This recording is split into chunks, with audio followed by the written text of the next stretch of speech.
Phantom Lancer.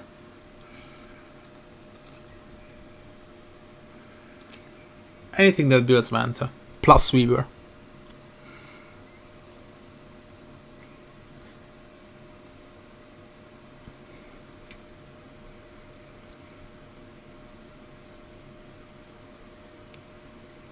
I don't think it's gonna be a Bristle carry. 4 seconds left, Flame Jr. Okay, Bristle carry, Axe. Axe off lane.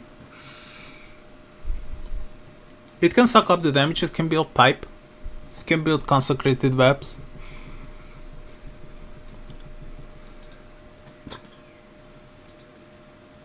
Okay, here we go, the family. We got some really nice gentlemen.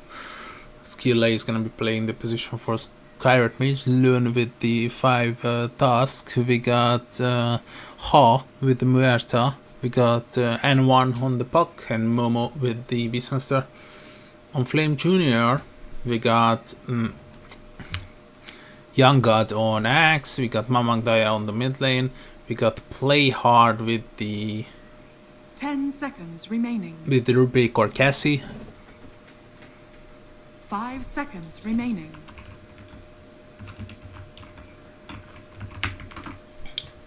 France on the Bristleback. Oh, I'm sorry, Playhard is playing Wintervine, Cassie is playing Rubik, and France on the Bristle.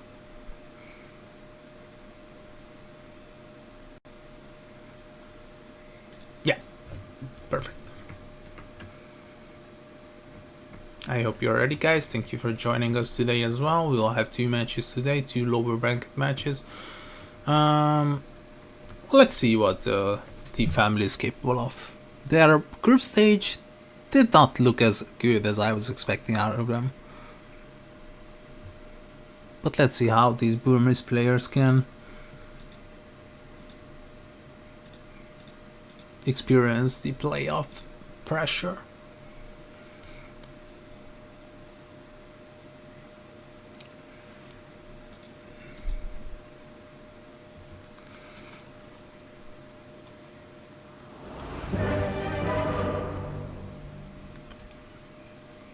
The family pretty much saved their group stage in the last 2 matches. Until that, they lost all 5. In the last 2 matches, they have beaten IAP and 5 Silly Mice.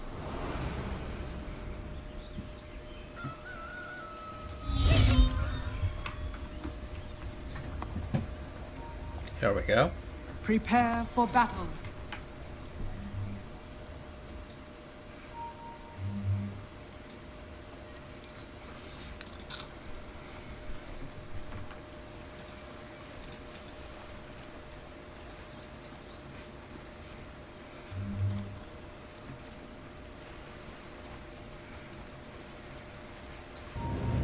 Uh-oh, we might have a clash here. Lune is the first one breaking. Ice Shot misses, but his concussive shot connects.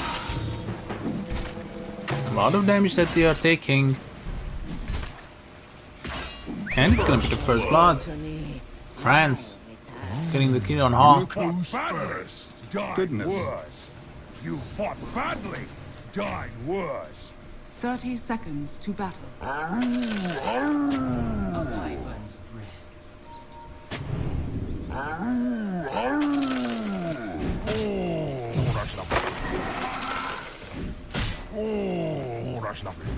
Wasn't really a good idea to go up those stairs. I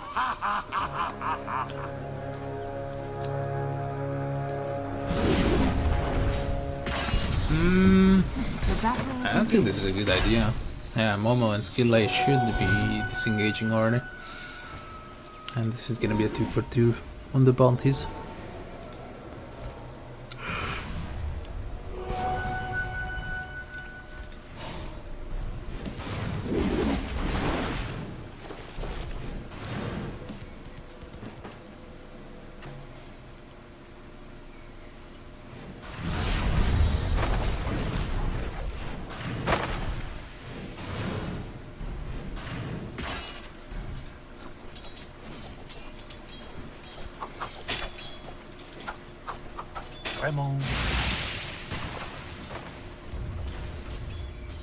One of those classic mid lane clashes, Puck versus Pangolier.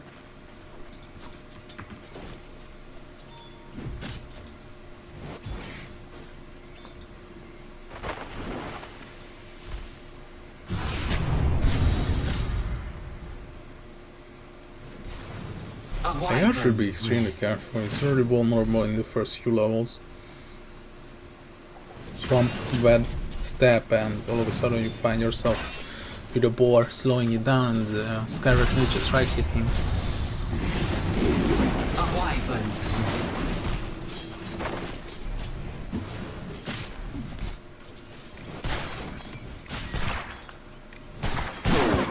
This time for real.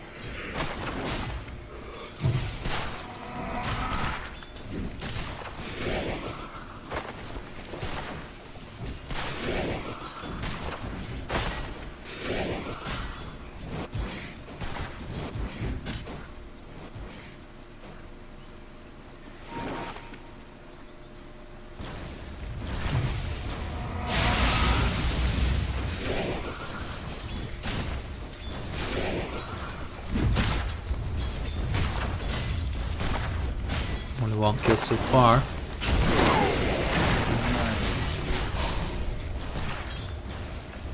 A lot of creeps, and 3 of them just went through.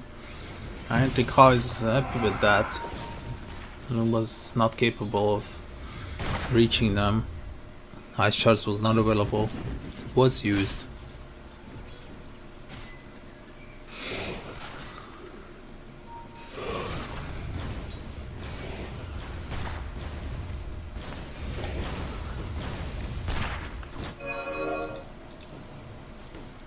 Swashbuckle 2 points. Much harder to dodge than the shield crash.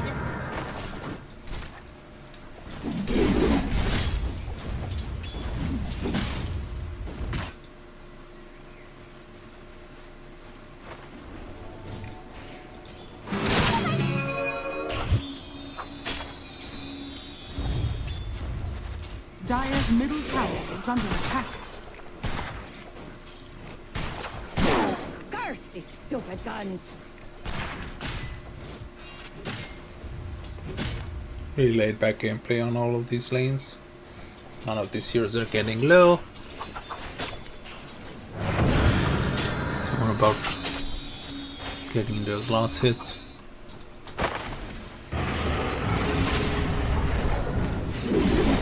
Razorback available. If you want to use it, play hard. RT burn, scare them away. Loon might be in trouble. Blood Grenade is gonna be committed, but Young God has other plans because his actions are not even gonna be necessary. Cassie is gonna be more than enough to get the kill, but Ha does the fear. Nice dead shot onto Ackerman alias Young God. Skillet is being chased actually. If Skillet lives long enough, he can do a lot of damage. Young God is trying to disengage. He's walking back, no boots. We've got the bracer, and that shot. Skillet, no more mana. Can they have this skill? Oh, just one more actually. I think it's worth chasing. You can keep chasing with the dead shot. Can he shoot it though? Oh, beautiful execution from Ha. Really talented Muerto player here. And maybe they can go for Cassie as well. He just came back. Ha. Meanwhile, some exchanges on the other side of the map, but I'm more interested in this fifth one. Loon, can he get the kill? Play hard. He's gonna pop the fatty fire that he purchased at the beginning of the game. It was the second one big use. Loon is gonna be slowed down. Here comes the Battle Hunger, and I think Young God will collect the skill happily. Meanwhile, Buck died. And the Bristleback went down as well. What happened there? Oh, 2 solo kills. Slayer prioritized. Yeah, it is a Maze Slayer game. Diffusal Blade is not worth it. Oh, might be in trouble. RT Burn is connecting onto the most better Hunger, slowing him down. Blood Grenade is gonna be... No, Blood Grenade wasn't used, it was the Blade Bolt, my apologies. Can they chase down how? Better Hunger available in one. But it's not enough damage. And they will not chase furthermore. Put a lot of pressure onto his tier 1 tower. Siege Creep is still alive and 1/3 of HP is gone.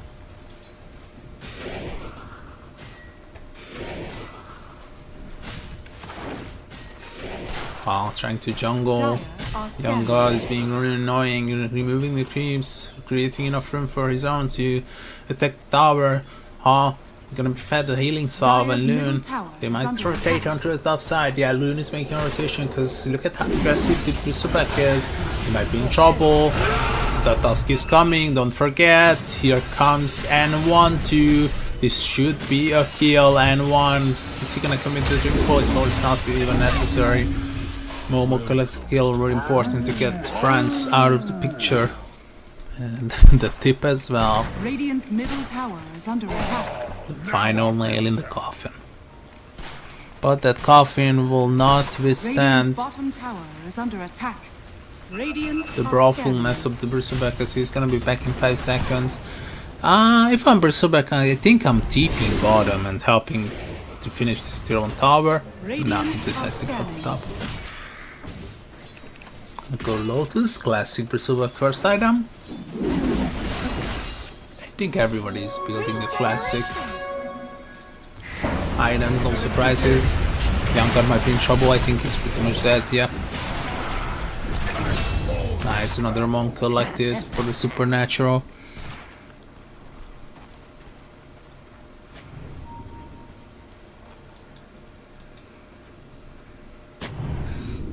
Radiant's middle tower is under attack.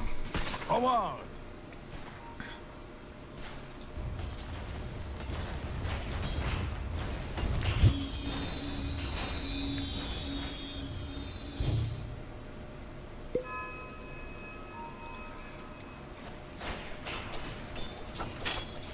Perseverance, ready. We got a tiny bit nerfed, not a big deal, still really good. Right down. The gunner is going to be used, the shield crash will slow down the Tusk. Mamangaya, I think the Tusk should be dead, Artburn is going to be present as well, and the Swashbuckle to finish him off, Loon goes down, and Mamangaya collects a kill. Nice move from Momo, pulling the creeps around with the Razorback. And making sure to farm Radiant's bottom tower efficiently, is under attack. using the wild axes on both the camp and the creeps as well. Hall might be in trouble. Once again, he's all alone for accumulate finish for the mana regen. So he's gonna use the death shot a lot to farm. Skipping on the calling is a bit weird to me. I don't think it's worth that much to level up the gunslinger to level 2 as early as level 6.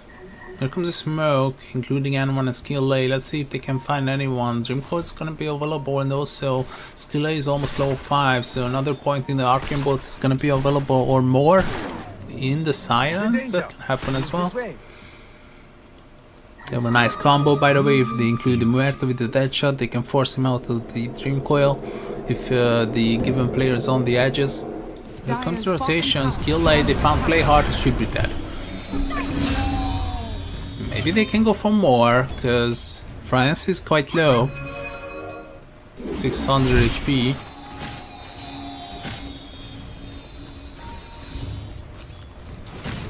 Now it's gonna be the tower.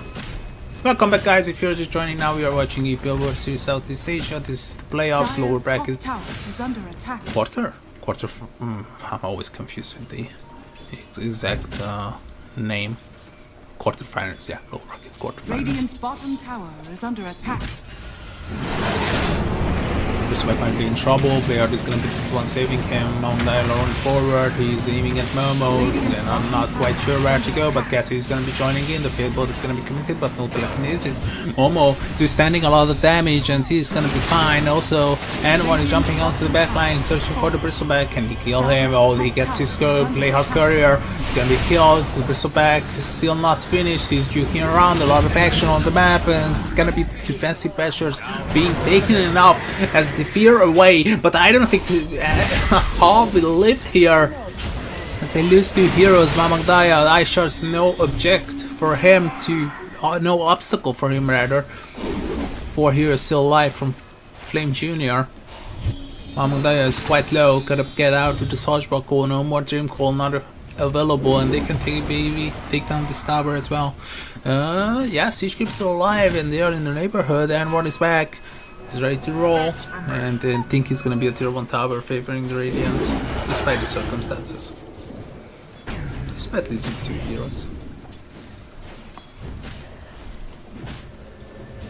Beautiful execution from the Dire, but nice stabilization from the Radiant. Dire's top tower is under attack. Dire's top tower. And this is gonna be the second tier 1 tower going down during the same movement as it was on the bottom side. Smoke ready, but no 6 just yet. He decided to go for the extra point in the Ancient Seal. It's not really before the bonus increases magic damage, it's more like the duration. I mean, if you think about it, on level 4, 6 seconds of silence is insane.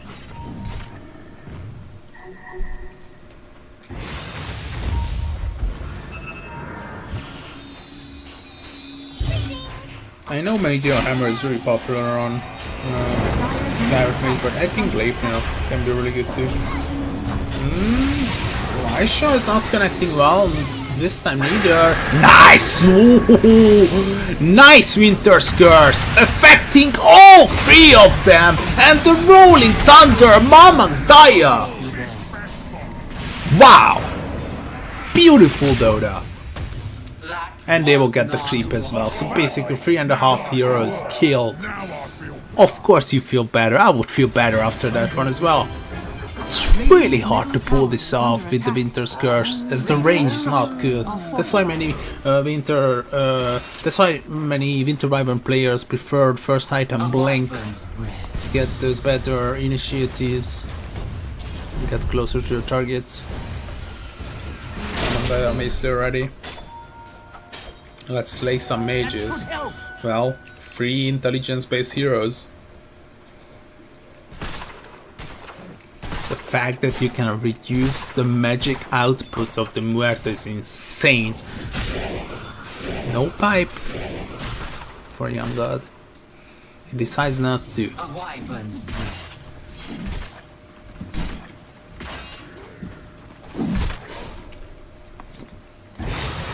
I was actually complaining that we don't have much jack. Oh, wait a minute. What kind of courier is that?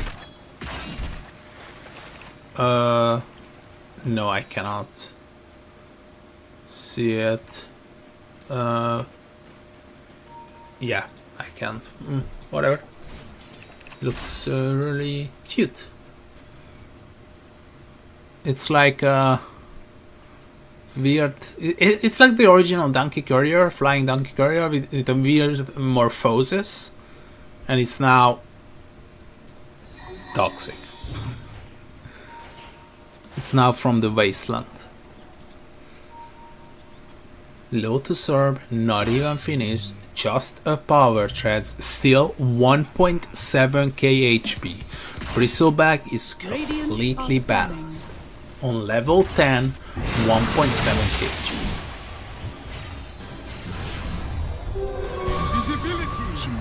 And once you get the Cold Embrace Shard, just imagine the amount of damage that this Bristleback is going to be able to output.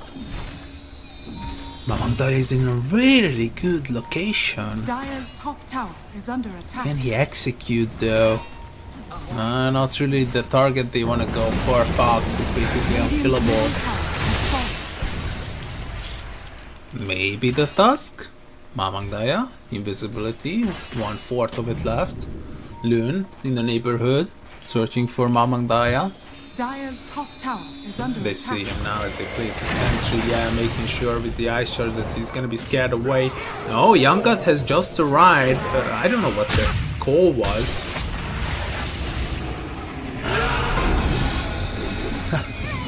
Weird Boros punch coming out from Cassie. Oh, it's gonna be semi. Oh my god, what a Winter's Curse again! Young God with the follow-up. There goes the dunk. The puck is already dead. Momo goes down as well. Skillay is trying to pump out as much damage as he can. Loon. Oh, the dunk is not gonna be there, but he will still die. Oh, play hard. Absolutely decisive Dota that he's bringing to the table from Flame Jr. The second Winter's Curse onto 3 heroes. Wait, what? Another boots? Nah, one is enough.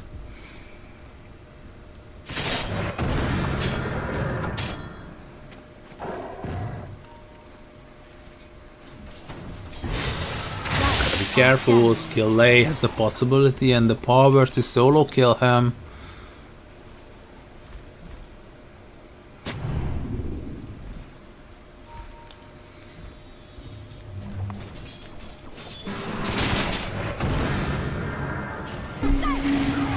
Nice call. The follow-up is gonna be there, and this free kill. Radiant's bottom Cassie's tower putting is in a under lot of attack. work as well. If you remember the War Sponge that he's stolen, this time the Baning Rift. The two support players on Radiant's middle tower is under Flame attack. Junior, making sure that this early game is gonna lean towards them. Radiant's top tower is under attack.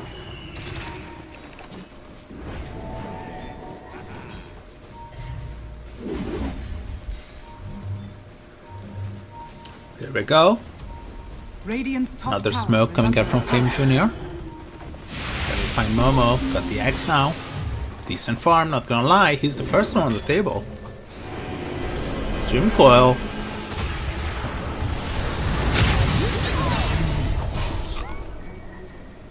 And a quick Radiant's kill. top tower is under Radiant's attack. Top tower has fallen.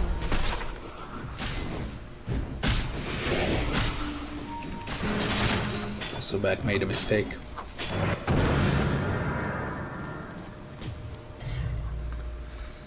Still looking for good for the Dire. Younggal got the blink, BKB soon. We got the Distiller. And Loon is, and the Skyrit Mage. Both of them are just so underfarmed compared to the other two supports that I've been praising a lot. France will force the TP back home.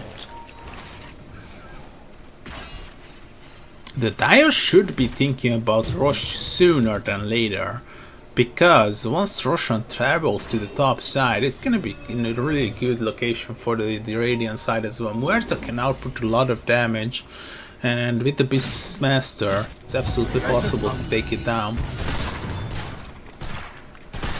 Dire are This is a good scanning. Silver Edge game, I agree with Ha.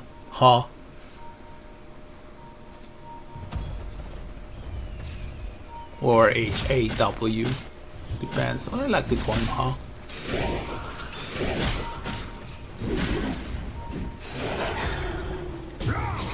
Cool. 1 to 2 heroes. If I recall the hero contributing to hero. Oh, a lot of damage by the Mystic Flare. And the Prime Roar onto the Rolling Thunder. He's gonna break the coil. He was the only one affected by it. Skill Lake goes down. Can they TP back home? Yep, Lumen's gonna be the last one left behind, as he has his TP on cooldown. Cannot blink away, as it's gonna be just delivered by the courier. Among there collects a double kill and gonna make a kill streak now. 11 to 17. Mid lane, some exchanges. Consecrated Wraps is the one we are expecting on the Bristleback.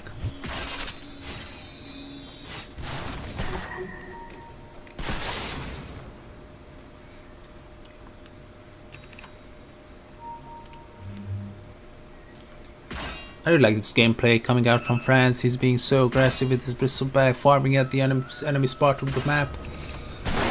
He pretty much knows that he's basically unkillable with his little sword, at this point at least. Oh, this is gonna be the first ultimate coming out from the Muerta. Oh my god! A feast for young. A feast for young god. I mean, maybe they can go for a Tormentor? Should be able to. They got the Bristleback. Yeah, this is gonna be a free Tormentor. Nice gameplay coming out from Flame Junior. Gonna be a bit hard. Don't forget, Tormentors are getting harder and harder.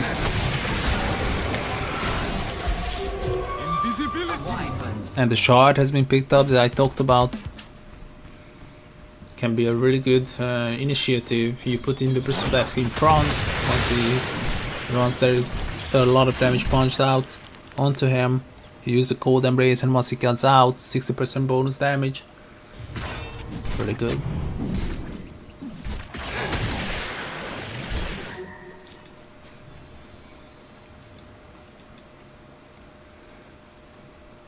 Radiant's bottom tower is Daya, under the attack. mushroom dealer, holding on to a few of them, hoping that a few of them would be magical.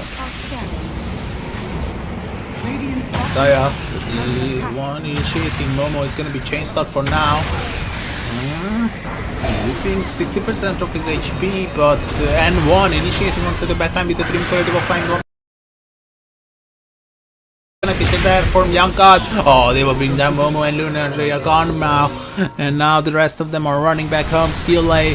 There is nothing you can do in a situation like this. Young God with another dunk. 8 armor. I'm sorry, 8 coats of blood harvested. 12 armor. And it's going to rush now. Flame Junior. I'm gonna say in complete control of this game. Dire's structures It just really feels like they are missing damage on the Radiant. Something that you would expect them to have. They have the sky. That's weird. Maybe he lost one? I think, yeah, maybe he died and lost one. And he got it well. Okay. Radiant's middle tower But is already under on the attack. bottom lane. Like his build. Straightforward, no messing around with Vanguard or pipes. Shadow Blade. It's too big of a chunk to go for.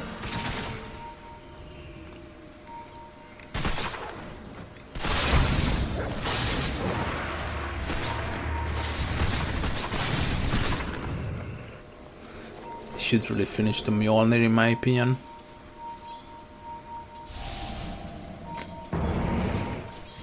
Putting it on the Beastmaster can be really profitable. Mangdai going forward, searching for any victims, cannot find any, so this engagement is gonna be the name of the game. Young God is arriving as well, but the Tusk will escape up to the stairs. Is gonna be the call. Oh, the axe. Young God is in action. Pops the BKB going for a solo action. War Sponge is gonna be disrupting the Inter's Curse. Slowing them down, but Skilla is gonna be still killed. Can he TP away? No, this is gonna be there for Cassie. And now the Muerta is all alone. Oh, how can you TP back? Ho, ho, ho. Under 100 HP, but he gets back home. You know he's not getting back home. Lun is gonna be killed, more than likely. Telekinesis, and they will find a kill.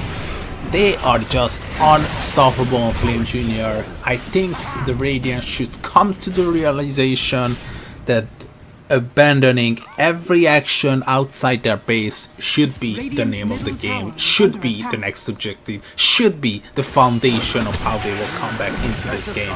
Get time for the Muerta, because he needs more and more damage.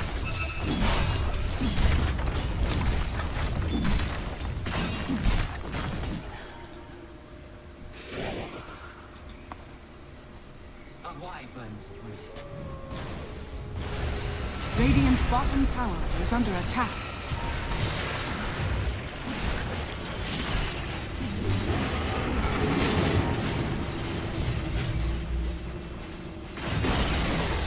Radiant's bottom tower has fallen.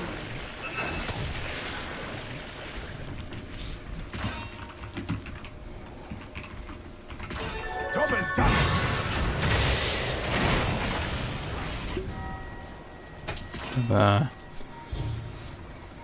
Performance issues, my apologies. Daya rolling forward. And of course they will get the kill. Skill A. 9 Culling Blade charges. 13.5 armor harvested. I'm gonna say that Cassie is playing really well, as well as play hard. Primal Roar, the stolen. N1 is going to go for the Rubik. It's gonna be the real Primal Roar, but I don't think he can get away. They got the Telekinesis, and Young God is gonna be coming up as well. The Dream Coil is gonna be committed, but it's not enough damage to kill or even scare them away. N1 gotta retreat. we can play hard, but I mean, oh, they got the sentry and the stolen Dream Coil. I cannot believe it. How good Cassie is. It's not lasting that long. The Pierce the Veil, he doesn't have the talent just yet. Ha, it's gonna be killed for the 5th time now. I don't know. It feels like his inventory is a mess. It's like multiple ideas. Solo kill by Mangdaya. Multiple ideas thrown into his inventory. Nothing is finished. Mjolnir is not finished. Sewerage is not finished.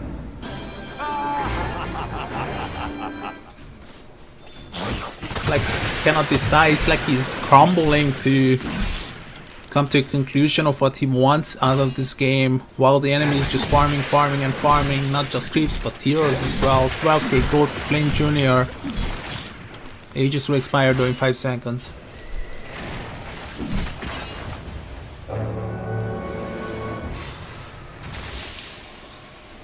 %87%. And look at that 18k experience lead. 18k experience lead, 13k gold lead. Oh, of course it connects. This is just such a tough bug game. It did not start as a tough bug game. Became one.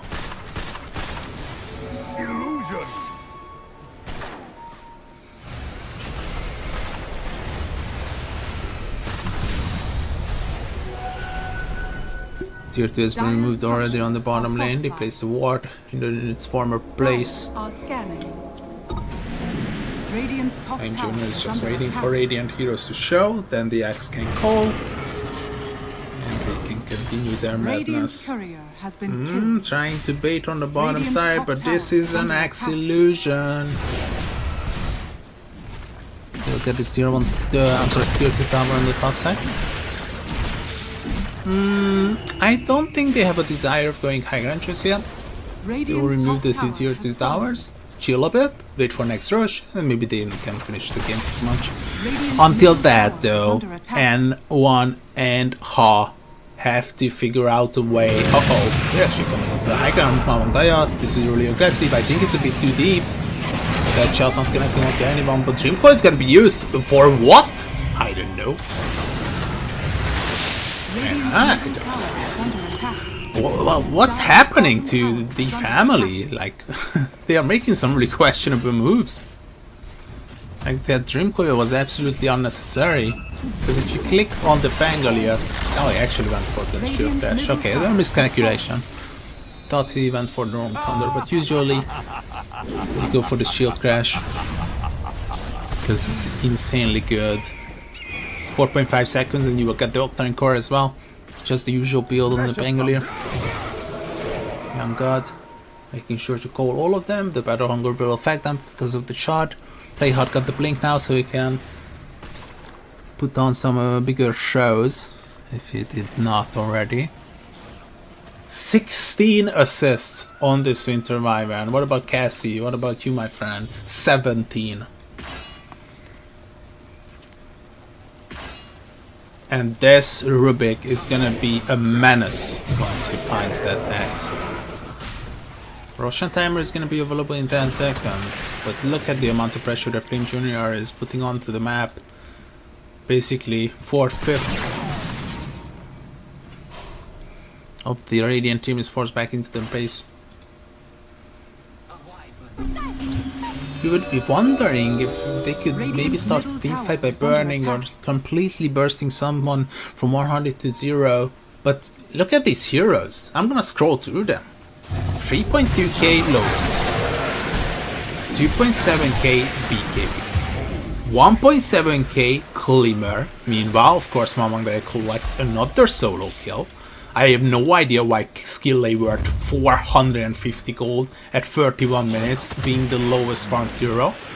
But this is Dota, I guess. 3.2k HP and 1.4k is the only one killable. Sobek has been killed. Maybe they can go for the axe as well. Young God is gonna be in trouble. Here comes the Beastmaster, and the ultimate is gonna be good enough, but the Banger is showing up. Oh, it's gonna be the Winter's Curse as a setup. No Rolling Thunder, but I don't think they need it. And they have enough damage.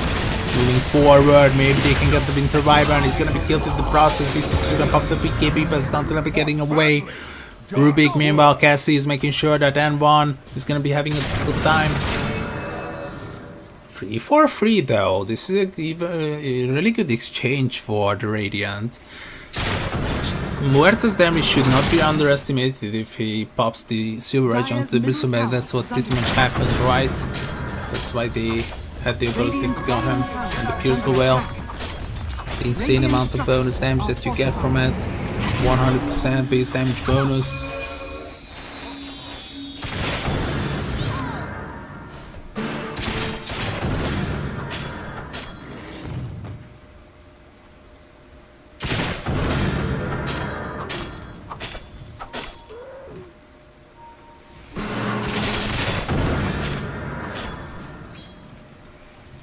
Amazing.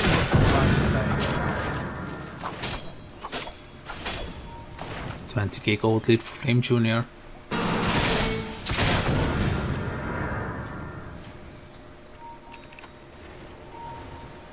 $21k experience. Is there a way back into this? Young God, this is a big call. Roshan is up, by the way, in the top pit. Something they can go for. And if Flame Jr. Pittsburgh secures it, it's a highway to high ground. Dire are scanning. A highway that's not built by anyone but Japanese construction workers, because they have the ability to finish it within 1 day period. I don't think they can get past Rosh. They will smoke up though, but Roshan has roared. It made it obvious that they are taking down it. This is the vision with what the Radiant sees, and they are just hoping that maybe the axe might show up and farm on the bottom side as the others are rushing, but nah, all of them committed onto the pit. How are you gonna kill the Bristleback twice? I have no idea, but they have to pull out. The family is in serious trouble. Maybe that someone special came to the bottom side, but Winter's Curse gonna delay the time. The Snowball will include him. Playhard is gonna be killed. Momo pop the BKB in the process though. Uh-oh, here comes France. He's angry. You killed my Winter Wyvern, I'm coming for you. Gotta be careful. A lot of trees. Young with the core. Not too long hero. Snowball save is good. Return Snowball because of the Lotus Orb. It's actually really good for Flame Jr. A lot of damage is gonna be dealt by the Muerta though. Oh, actually, Ha is dealing. That is a really, really long, rough, cement-coated paved way into this game back.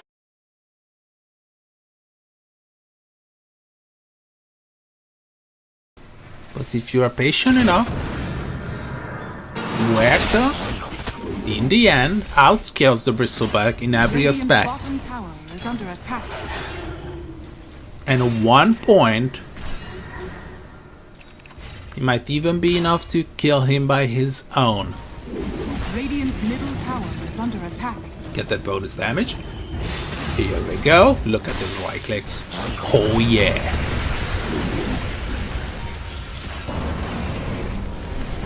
Aegis preserved. Heart online. You can heal him again. Is under attack. Radiant's middle tower has fallen.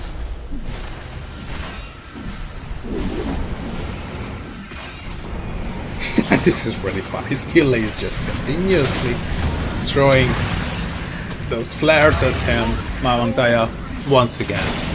collecting a kill, and he's not stopping. He's making sure to keep the heroes at bay while France is working on those buildings. Oh, Young God with the combo. The snowball save is gonna be there. Momo to the backline. The Penguin is gonna be rolling. Rolling Thunder is not available, as I previously mentioned. Momo, the return primer roar from the Ruby. Cassie once again on being on point.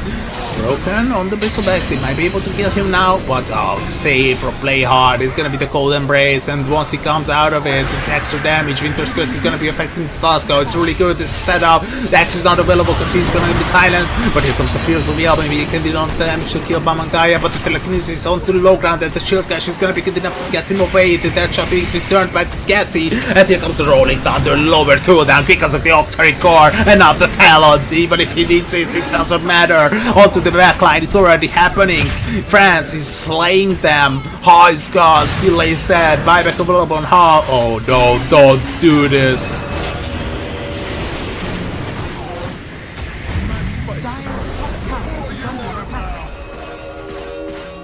And he lives.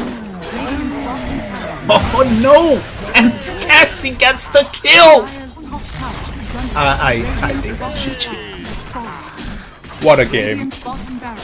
Cassie, play hard. Immaculate Mamangdaya. Young Gods popping off. And some standard Bristleback gameplay. The family, they might have another fight in them. But if everything goes according to plan, 99% sure this is map number 1 secured from Flame Jr. Dire's bottom tower is under attack. Radiant's top barracks has fallen. All of the Rex is removed. Radiant's top barracks has fallen. The Dire now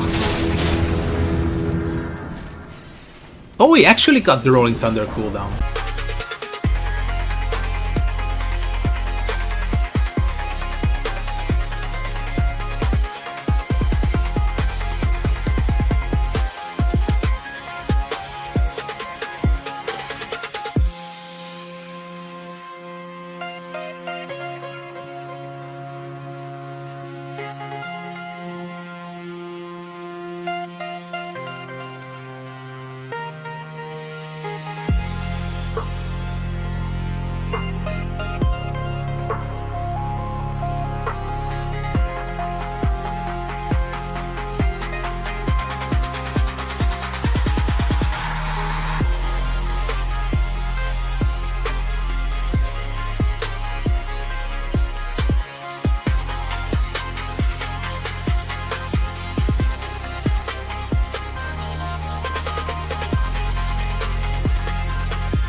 Russians are coming. Chasing too far is gonna be a mistake. Flame Jr., this wasn't a good idea. Double Impair Supernova affecting 3 heroes. That was the timer run to the support hero. Youngcut is dead. Guess he's removed, and Auto Prismac is the last one standing. He used the BKB already. I don't think he's getting out of this situation alive. Yep, he's dead. What a kill onto France. And look at that. All of a sudden, we got a dire lead. Radiant's middle tower has fallen. Are you serious, Mamangda? You seriously went for that? Mamangda is playing out of his mind right now. What's the item he's getting? Oh, shot, of course.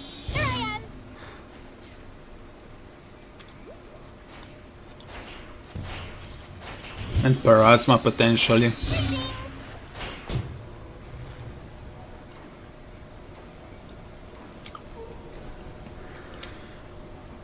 The family is playing this well. They are kiting them nicely and forcing them into situations where they don't want to be in, like chasing the Slark for like half a minute. Those situations are really good. Play hard. I don't know what he's doing. It's been like 3 times that he died solo. Guess he's removed too. 2k gold lead for the family. Looking good. That's for me. Poor creep.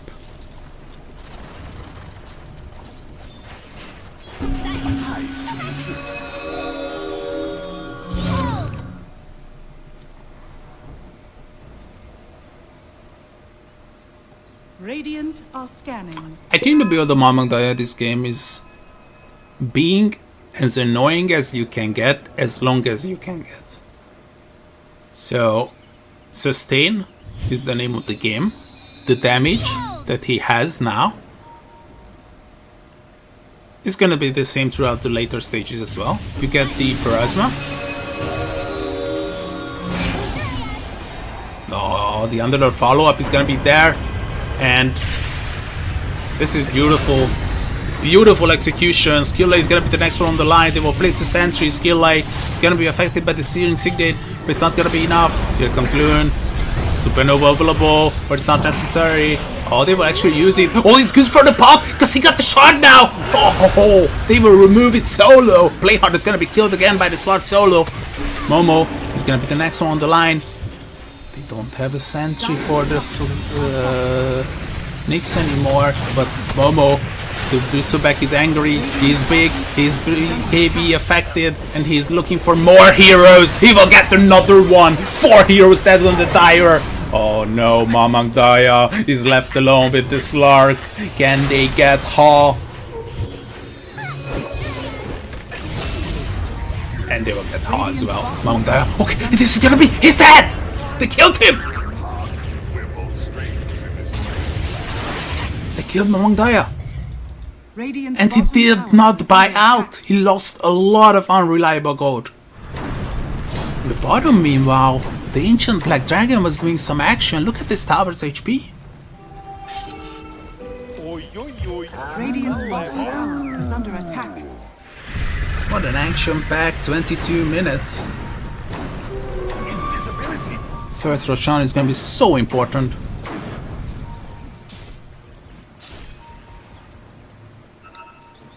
We have yet to see. Dire are scanning. Play hard as a horrendous game. It's been like 5 times in a row he died solo to the Slark.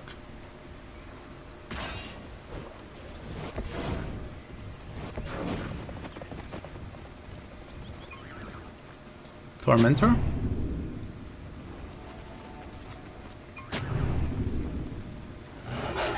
Blink is really necessary against the buff.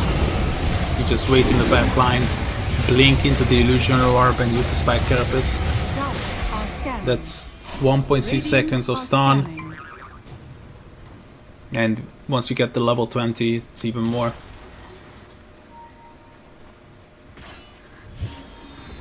Roshan chances are better on the Radiant because of the Viscous Nasal Goo. But can they get it fast enough? That's something I'm unsure about. Dire's top tower is under attack. Let's see what the Dire sees. This is the Dire vision. They saw the Hoodwink popping up here, so they don't really feel like they are doing it just yet. But Roshan is already on 30% HP. I think they will just get... Bottom tower is under attack. No? Disengaging? Radiant's bottom Maybe sensing tower is danger? I mean, their heroes are quite low, and now the Nyx knows about it. They have to finish this before the heroes from the Dire will arrive. This is a really weird situation. Can they finish Roche fast enough? Yeah, I think they will get down.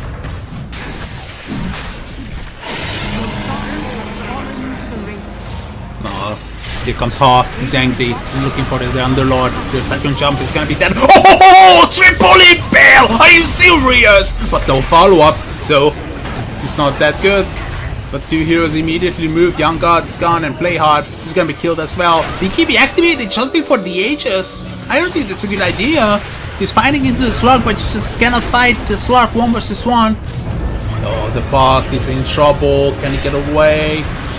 Bristleback, that's a buyback from Ackerman, that's a buyback from Play Hard. Young God is in, the Leshrac, here comes the Sunray, and he's just killing the Underlord. I cannot believe it that he goes down like that. 7k gold lead now. They killed everyone. The Underlord twice, the Bristleback twice, because of the Aegis. Pushback, Golem, still effective. Can they maybe go for more? They lost 3 in the end. Look at the Slug and the stats on him. 40!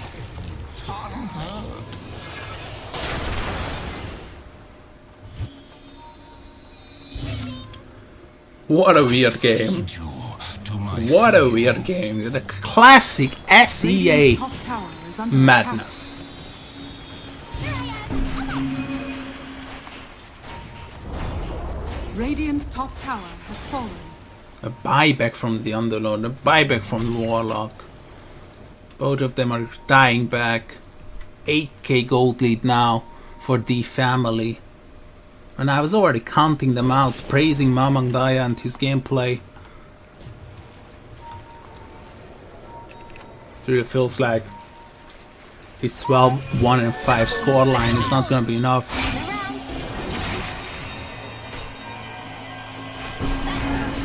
Nyx is in trouble now. And Mamang Daya picks up another solo kill. Oh yes. Oh well. Reckless is searching for this fairy, but he's already back home. Well, what I said was pretty much wrong. As I said, it will all boil down to the first rush. Well, first rush meant nothing as the family surpassed them, both by gold and experience and kills now. Executions, not that flawless, but it doesn't matter as long as you are winning those team fights. And the amount of damage that the Phoenix is outputting with the Sunray Supernova, and he's already looking for the refresher as well. Loon having a much better game than he had the previous time. Cassie is pretty much dead. Ha, 16 permanent agility. I don't know if you can get back into this. Maybe with a good defense, okay, but look at how aggressive the Slark is. He's just jumping up those stairs, okay? Maybe they have 4 heroes there, so I will jump down. To the backline, here goes. Mamang Daya is looking for the Phoenix. There's the Harpoon, but he's gonna be activated in Supernova immediately. There's the Prime Aurora, the Bristleback, and now they are in trouble. I was talking about the Phoenix damage, and the Supernova with the Sun Rays is especially good. Onto the backline goes Mamang Daya, picks up a double kill, and now it looks really good for the Dire again. Now it's all just Mamang Daya left. He cannot carry them 1 versus 5. But he's good enough to take down 2. Oh, really nice pushback connecting onto 3 heroes. The supernova is gonna be affecting them. Maybe they can get rid of the last shrug. Here comes the illusionary, but it's gonna be good enough to defend him. I cannot believe this Mamangdaya is seriously doing this. He's now on dominating streak. Can he jump out? Of course he can. The Parasma is still affecting the series Signate. Nice dodge. Oh my god, he's breaking ankles. Mamangdaya. What I thought might be a mediocre puck game, he's making it an insanely good puck game. I was thinking about Octarine Core next and not the Lincolns. Maybe he's too scared about Radiant's top tower going is under down to attack. the Primal Roar.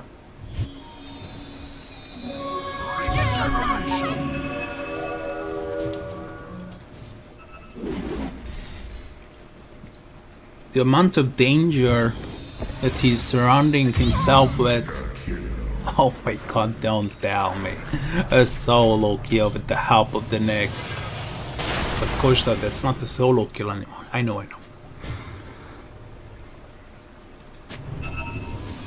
Radiant are scanning. Last time I was placing the 2 supports on the dire side. This time I'm placing the 2 supports on the dire side again, but a different team. Play hard, having some difficulties. Cassian is on 8 deaths as well as Young God.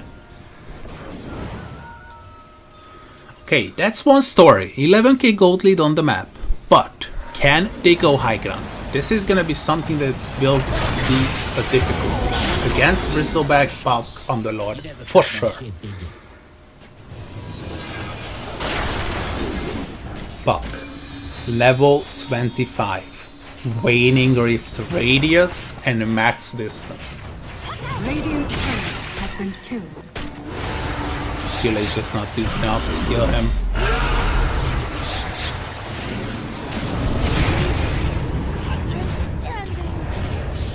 Oh, okay.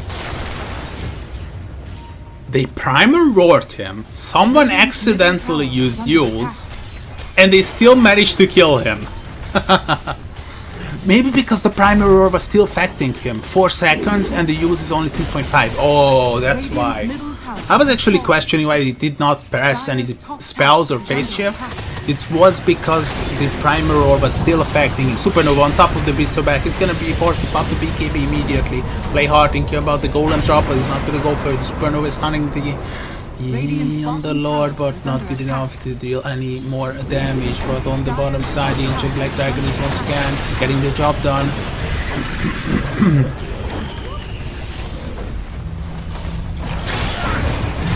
The door hit now. Here comes the Golem drop. Puck is not available for another half minute. And this is gonna be a Golem for nothing.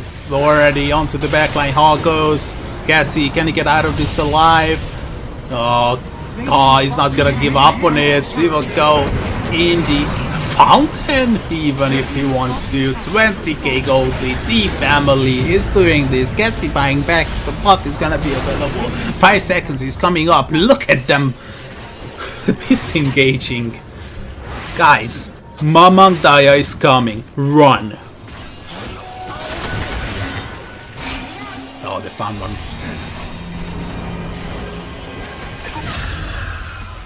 Maybe if they get the lucky rush timer, 5 seconds. Maybe. Nah. Unfortunate.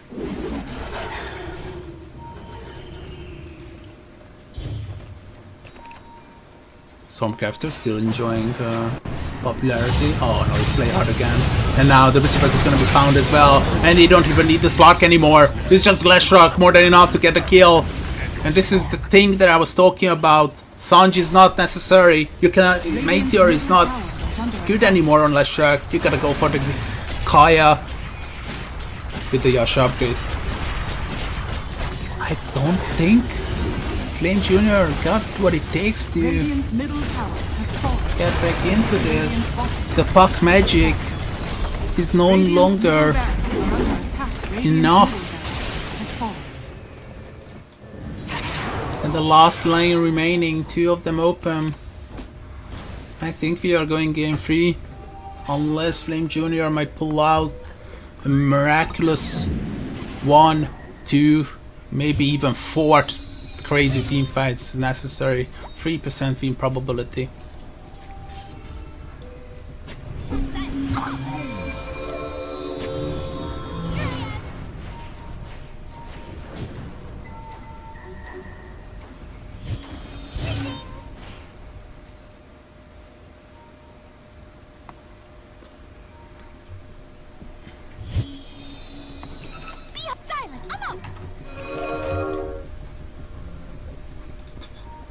All fears faded. Underlord, so underfarmed. He has the same items for the past 14 minutes.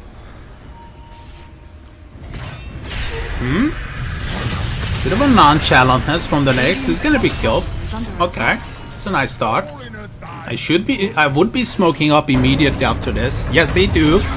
They just smoked onto the Slark. He's gonna be broken immediately as he jumps out with the bounces to realize what happened. Look at the Ancient Thunderhide. There's a lot of... I would love to see the damage output onto the buildings from the Ancients. Another smoke.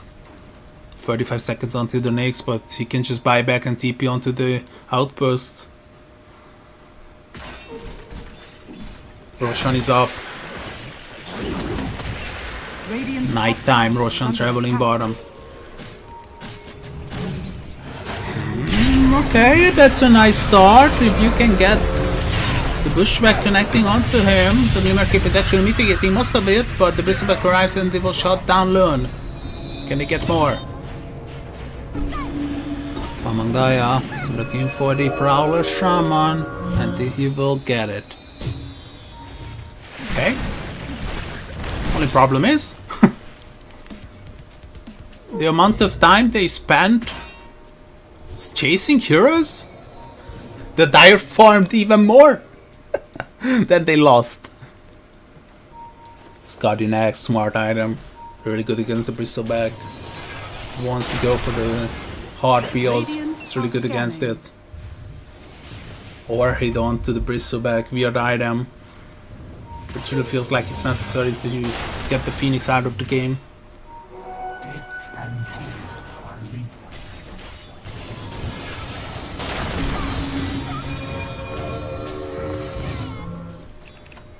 Maybe that game freeze delayed a bit even more. 4% now.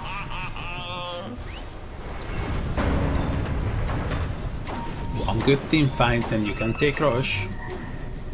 Anything can happen. Lashok is alone. He has BKB available. Jinko is gonna be snapped immediately onto the back. The Beastmaster is gonna be finding the bug by himself. Golem is gonna be dropped. Supernova, Bristleback. The fight is onto two parts. The Bristleback is gonna be popping the BKB, but the Slark is already playing on play hard. Playing on play hard. Second Supernova, but it's gonna be taken down. Lune is killed. But look at those heroes being so low. Young God is gonna be killed. Cassie is trying to escape. Onto the woods he goes. But the Hex. And they will get this kill as well.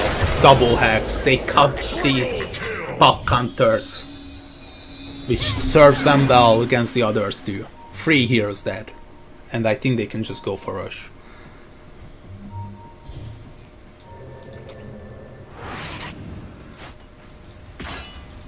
Back home, gotta deal with these siege creeps too. Double Hex.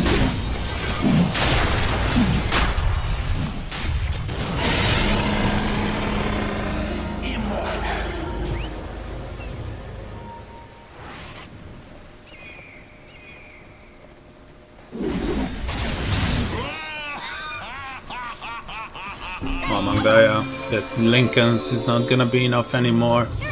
They got 2 Hexes, they got Primal Roar, they got Nyx, they got Slark Roarhead. There's so many things to deal with. Just one bad move, one wrong assumption of a situation, and that might cost you game 2. Here we go. The family. You wanna gonna follow the young Galacticos legacy of a long run in EPL. Well, I'm not sure about the long run, but they are here in the playoffs and looking to these playoffs. At least for another game. Unless Flame Jr. can pull out something magical.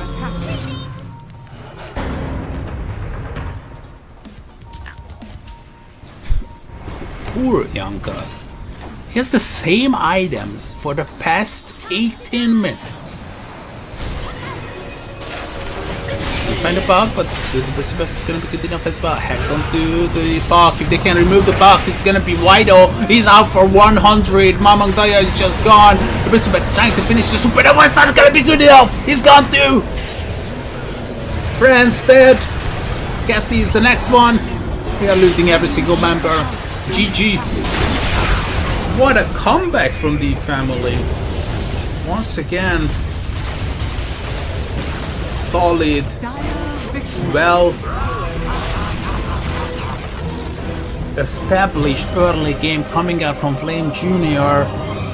with nice chemistry on the rotations. The puck was out of hand, and the family with a couple of team fights around the Supernova and the Slark going insane with the Leshrac damage, and Momo making sure that the silence are gonna be pushed out. The family, clapping my hands. Fantastic victory. Absolutely deserving their place in game 3.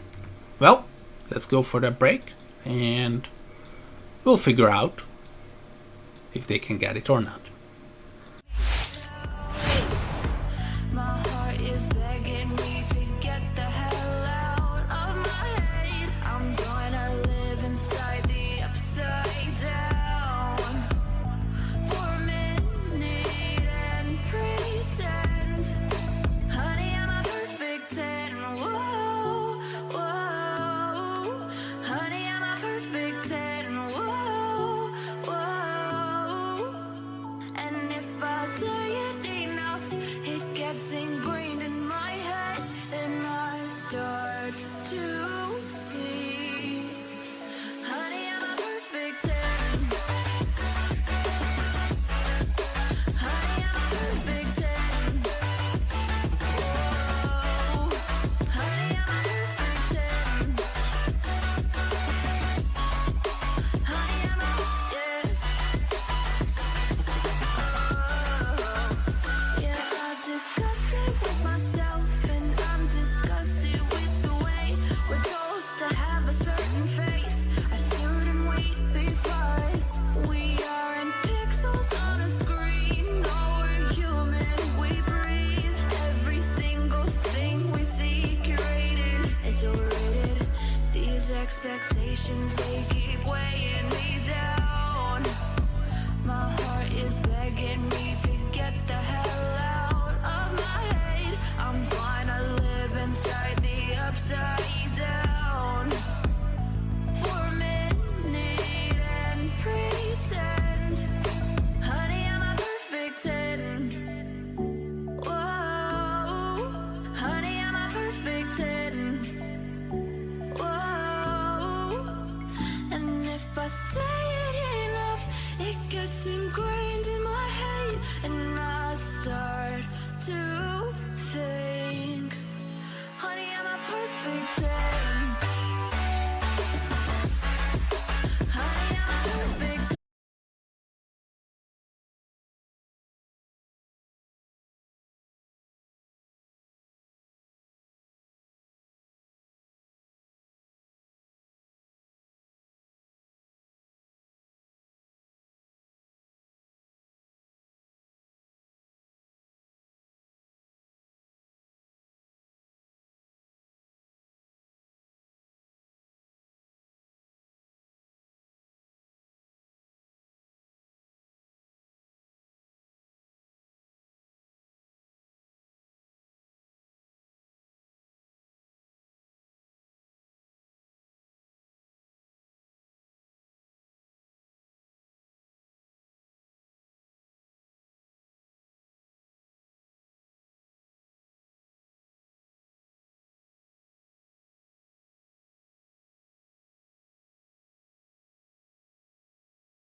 Okay.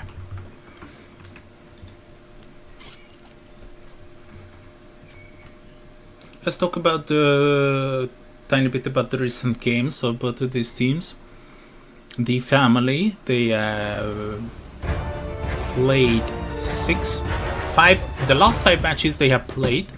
They lost to Glyph, they lost to Grindback, they have beaten IEP, 5 Silly Mice, and Panda Valima.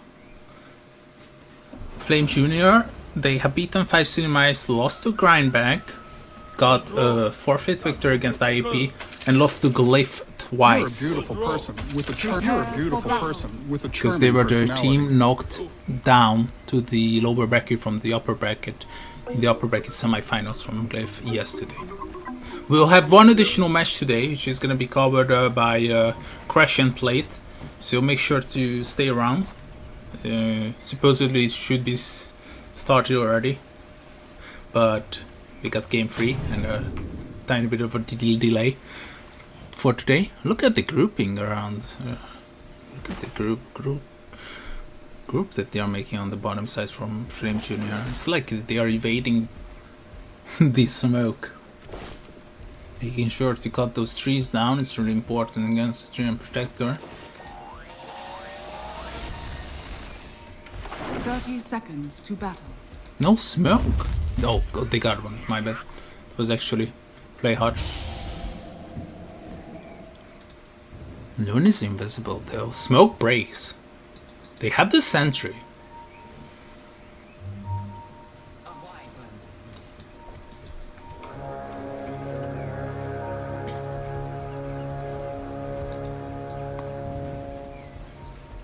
The battle begins. No. No! He stole it!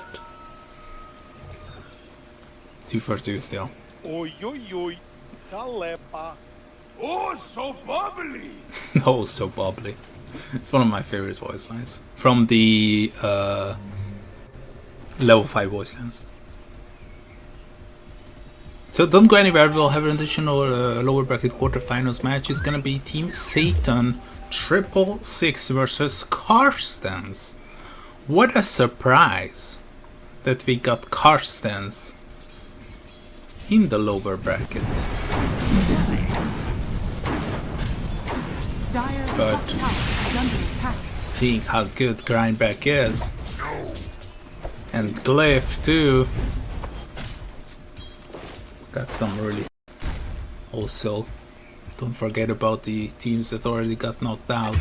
We have seen some really good games coming out from 5 Silly Mice, for example, too.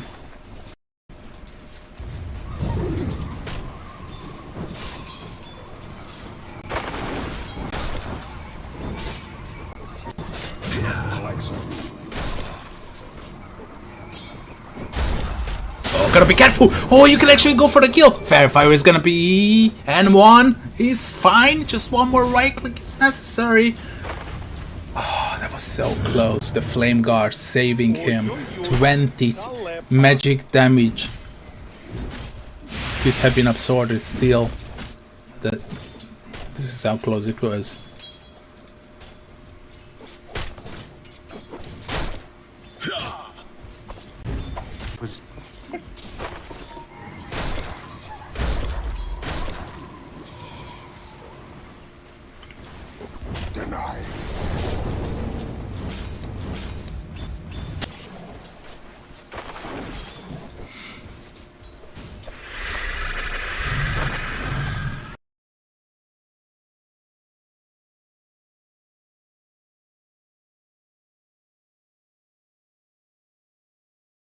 It is gonna be affecting the telekinesis to put him back, and this is gonna be a kill onto N1.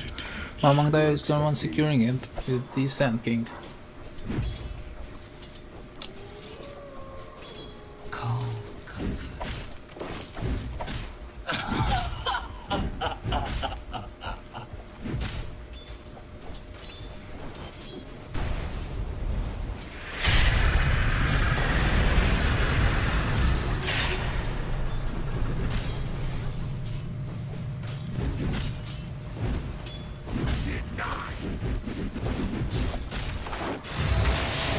Top lane, Momo might be in trouble. Blood Clan is gonna be there as well. Arctic Burn.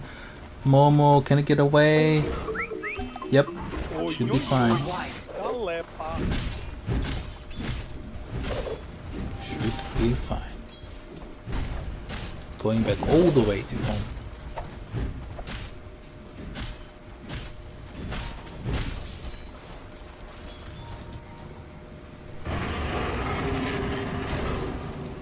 That was not wise. Dire's middle tower is under attack. I wonder if it feels like they need one more hero to be able to kill Ha here. Ninja joining in, Skilla is now here. Maybe they can beat the Underlord. The situation where he doesn't want to be in. But the rotation from the Reaper is gonna be strong enough to bring him down. Level 4 only onto the troll is gonna be removed. Shiguchi and Loon might just be the next one. Wonder rotation Radiant coming are out scanning. from France.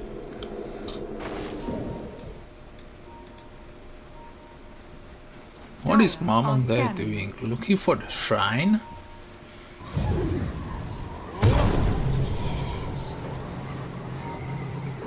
Okay, and now what?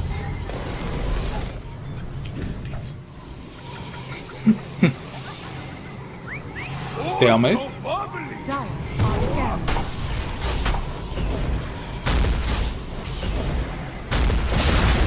They can actually kill Momo. And we'll get the Shrine of Wisdom as well.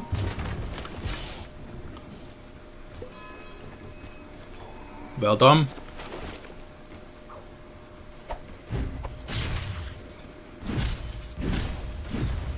4-1 start from Flame Jr. We are kinda used to it now.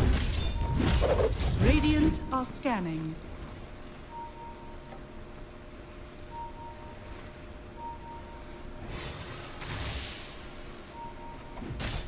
Radiant's middle tower is under attack.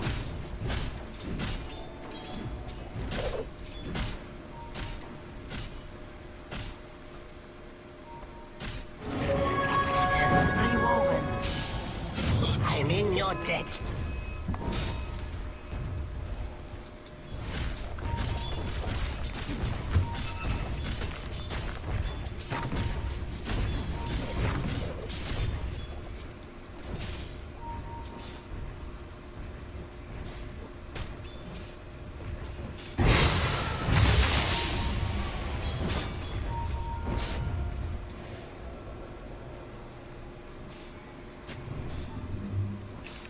What's wrong? Oh, so bubbly. Come on. Trying to be a bit more aggressive. Near the tier 1 tower. Got this ring chain going on. So that I'm not slowable. You can get out anytime you want. It's really hard to stop him. Stacks are gonna be Radiant's farmed, courier rushing has the been blade on the Sand King. Every coin helps. Usually that's the same idea.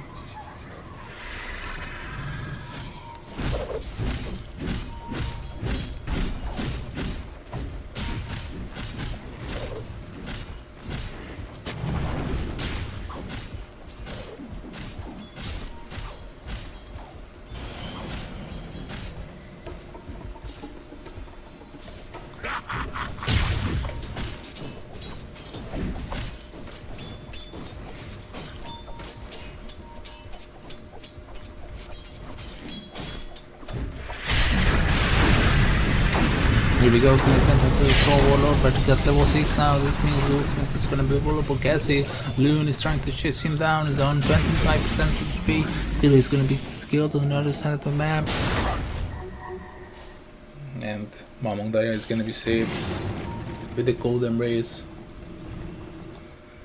10-minute Dire's runes top tower is were under attack. contested.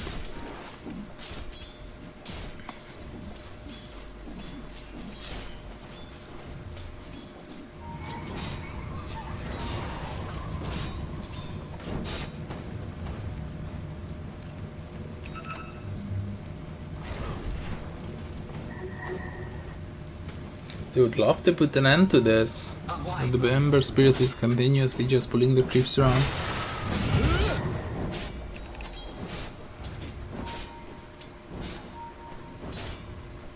Radiant are scanning.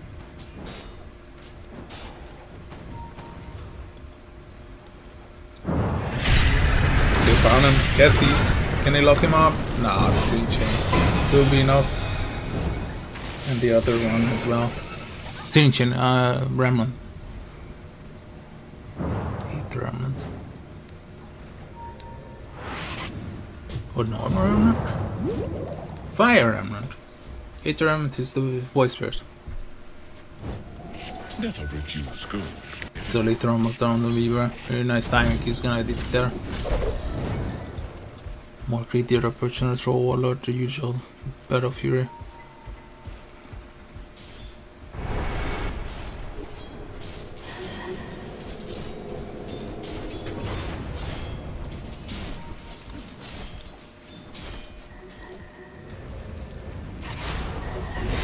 There. Late stun. Messed up. Radiant structures are fortified. Radiant's bottom tower is under attack.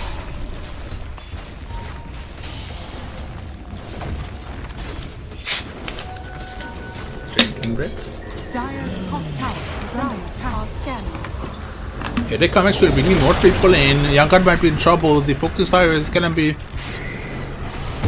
in motion. Momo showing up as well. Here comes M1, but the sun is gonna be there from Among Daya.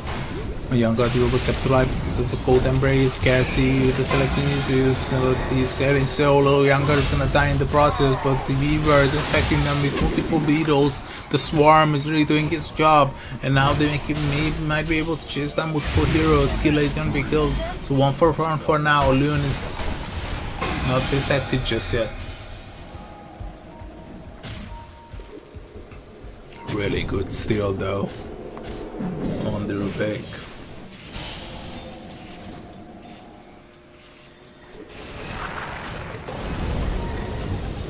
Radiant's bottom tower is under attack. Dire's top tower is under attack. Radiant's courier has been killed. Radiant's bottom tower has fallen.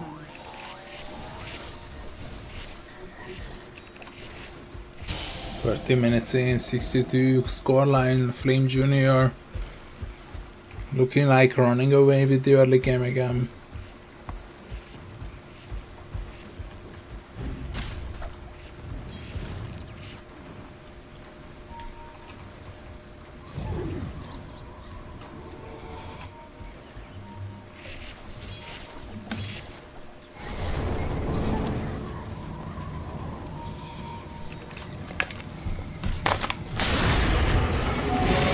Go. Do they have enough window to kill the Ember Spirit? I don't think so. But in the jungle, I need to be as annoying as he can with the Weaver. Making sure that they are still connected.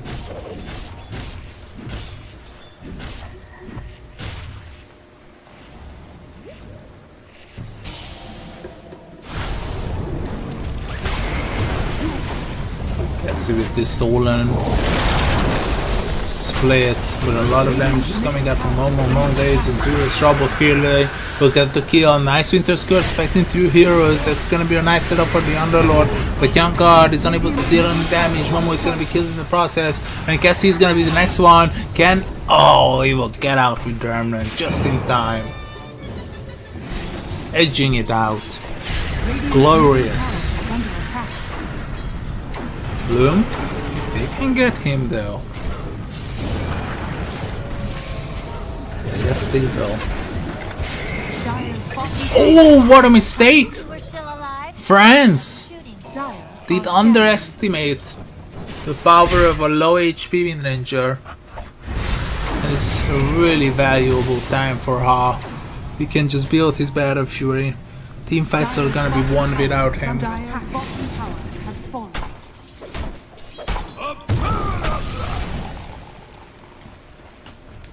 He's even taking down the tower. He's now the most farmed hero on the map. oi. Salepa. Another fight breaks out. Skill A trying to retreat. There's a leader. December Spirit is pretty much dead. Young God on a killing spree. And look at how aggressive the viewer is. He had vision on him though. Radiant's top tower is under attack. Radiant's courier has been killed. Radiant The structures rotations are coming down. Someone there is trying to chase down. Oh, he's pretty much dead. There's no way out of this one. He's not even pressing the battle trance because it would just delay the inevitable. It's better to try. Radiant's top tower is Earlier. under attack.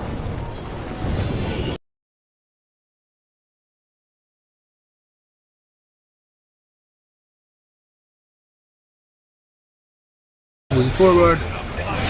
Chain stolen, but it's not gonna be good to use. As Steven Inventure power shot will be good enough to deal enough damage. And it's gonna be the Ember Spirit actually getting the kill. Let's see if they can lay pressure on this tower or not. With all these heroes being in the neighborhood. Never mind that they just abandoned immediately.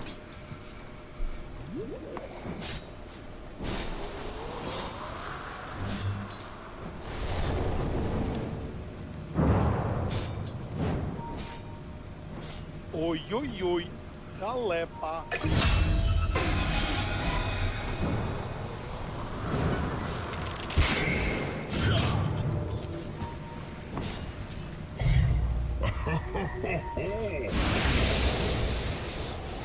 Dire's structures are fortified.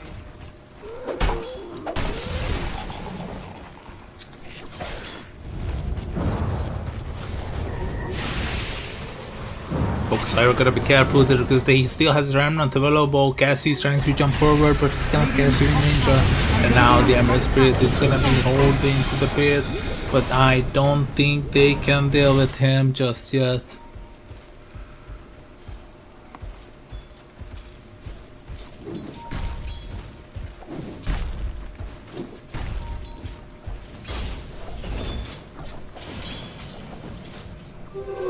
Rune of invisibility.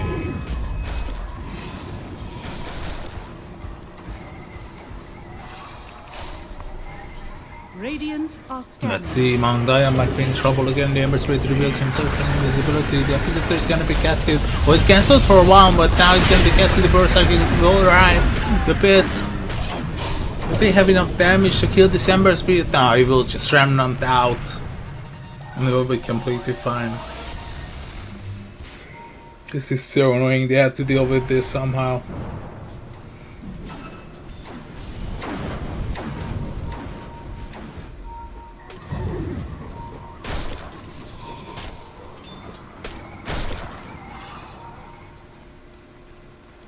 Dire are scanning. Anything to deal with him.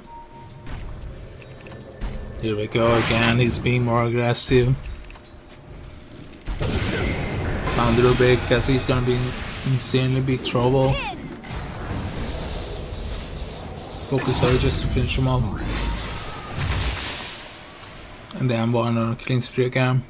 A golden thread.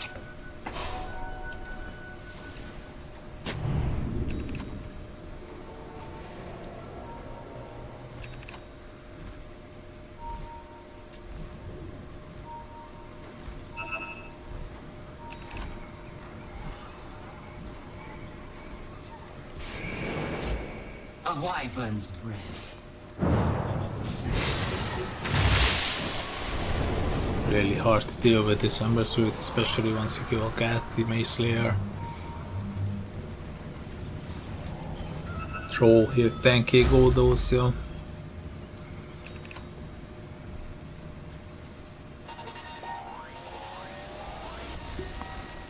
A wyvern's breath.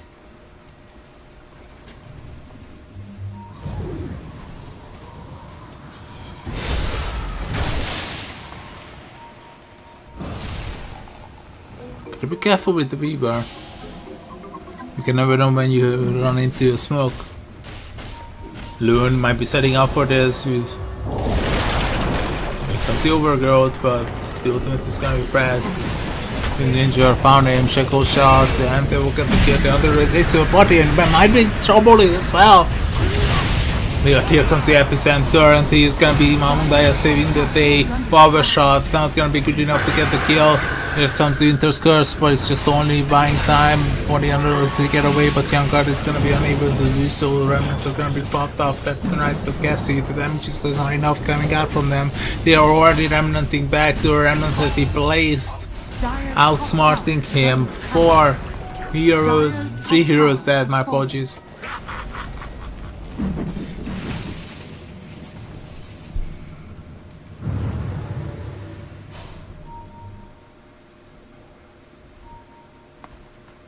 Dire's top tower is under attack. Radiant's bottom tower is under attack. This is gonna be rush being taken now. Dire's top tower is under attack. It's perfect timing. We can go for these after this. What tier of time have against so far? From the Radiant. Your shine has fallen to the Radiant. Let's see if they can go high ground. Don't cross my path. Here comes the smoke immediately coming out from the Radiant.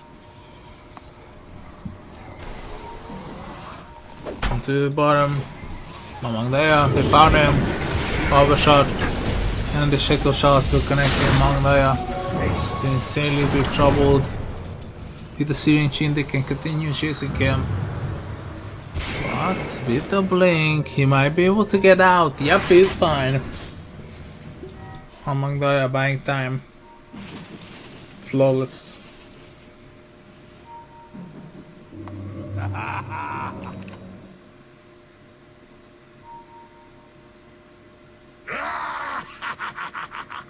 And Momo experiencing some troubles.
I hope there is nothing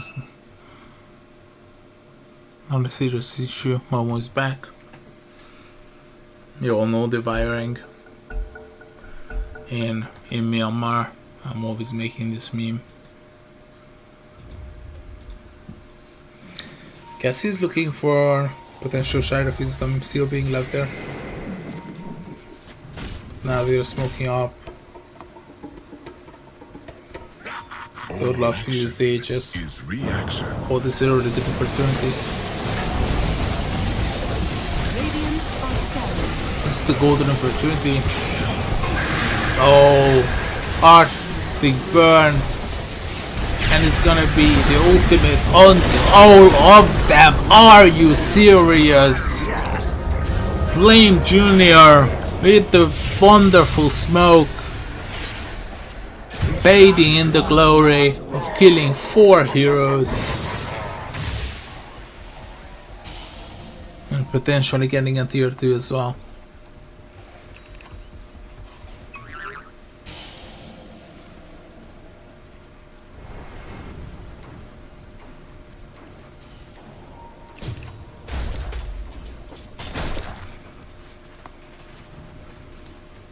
Radiant's top tower is under attack. Not here it is. Momo. Radiant's middle tower is under attack.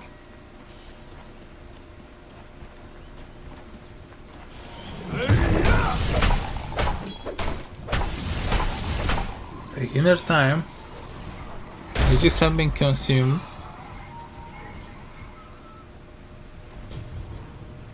Excellent idea.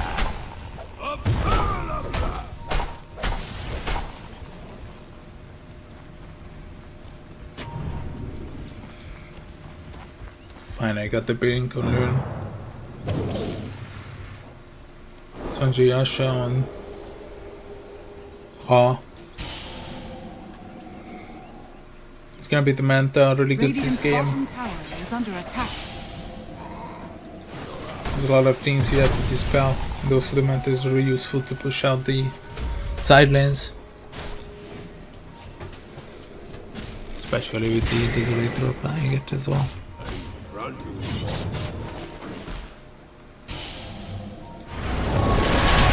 There we go.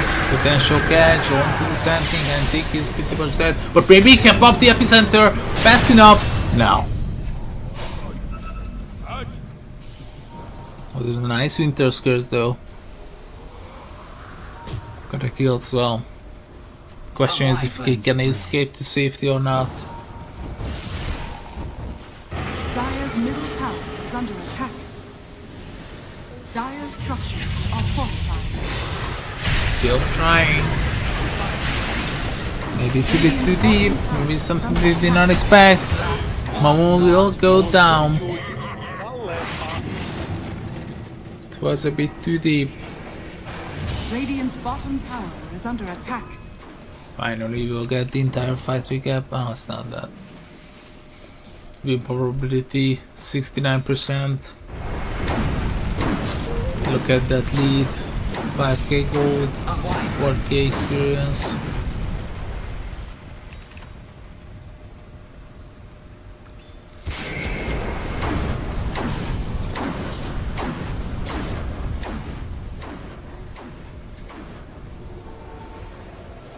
Dire's top tower is under attack.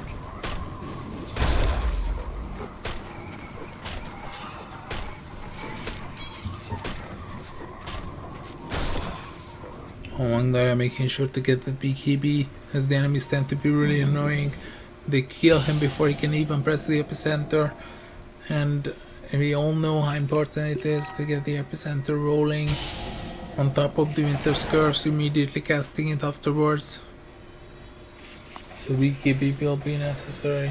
Even if you die during the BKB usage, the epicenter will not stop. Okay, no action, I can drink.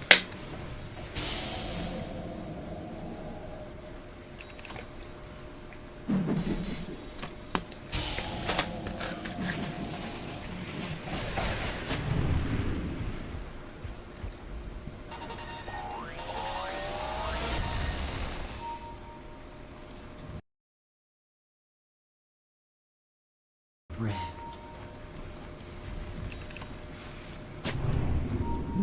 Really? Not really. Not that much things happening. For the past 3 minutes, basically, stalemate situation, stationary warfare. Now these things are moving ahead. Finally, one of them they've decided to do something and take some action. And it's gonna be Animal removed from the game, and maybe they can go for the Devil on the mid lane as well. Roshan timer up in 140. 35 seconds until the Ember speed, so they cannot settle down for the high ground. And they are not even gonna finish this tier 2. Dire are scanning. Radiant's middle tower is under attack.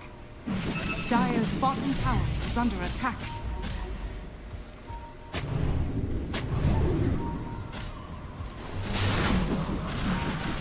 Here we go, another team fight might break out. Youngo is the first one to show up. The Shackle Shot will disrupt him though. Cassie, oh, stolen Shackle Shots. They come for the drop kill. They might be able to really do this. The epicenter is unavailable, don't forget it. Troll, can he get away? Oh, he will pop the ultimate to battle transport. It's gonna be the Cold Embrace defending the Underlord.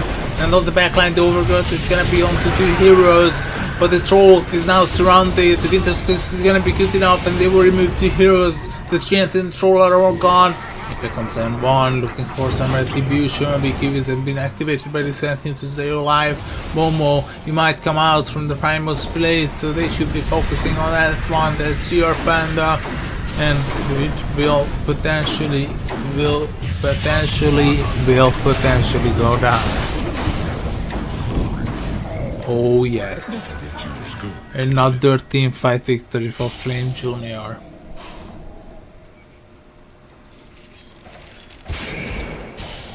Imagine if the rush timer will be within like 25 seconds, would absolutely favor Flame Jr. No, it's 2:25. So it's really far away. But maybe they can finish the tier 2. No, right? They're always doing it against my wishes. Always going against my recommendations.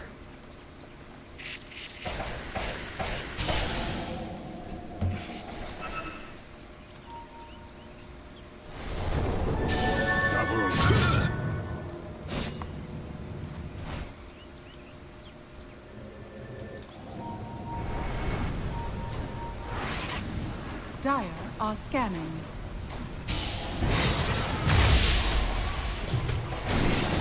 Almost, it was so close. Weaver is getting out of hand.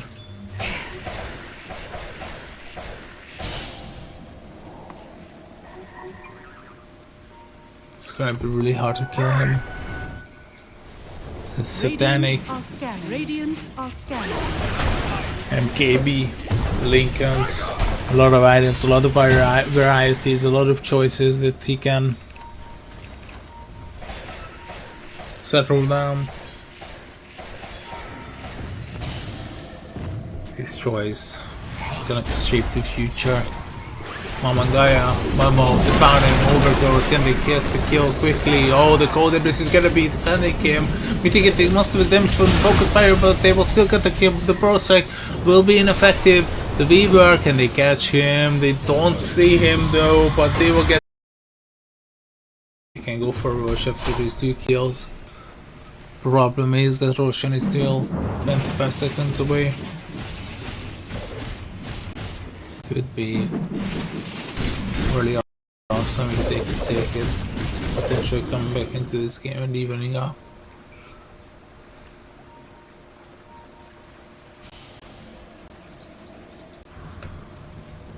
Well, Roshan is up in 2.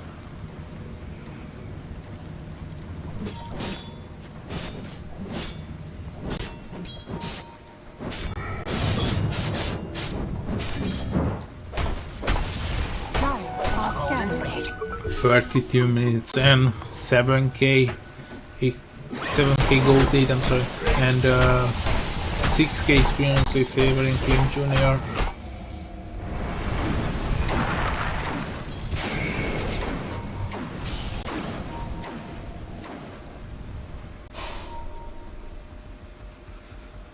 Here's beer in your eye, a barrel of laughs. Next Roche is just way too important, only number 2. Smoking into a triangle, Dire's hoping to top tower potentially is find under some attack. victims before taking Roche. Smoke's gonna break. Burst strike, just reaching on the end. Beetles latching onto skill lay, and the stolen wind ranger power shot will finish him. Loon and both skill lay are gone. A tool to teach. Roshan will be Radiant's taken middle tower by is the under Dire. attack. With this rush, they can definitely finish the 2 Aslan and 2 towers. And we can even think about potential high ground push.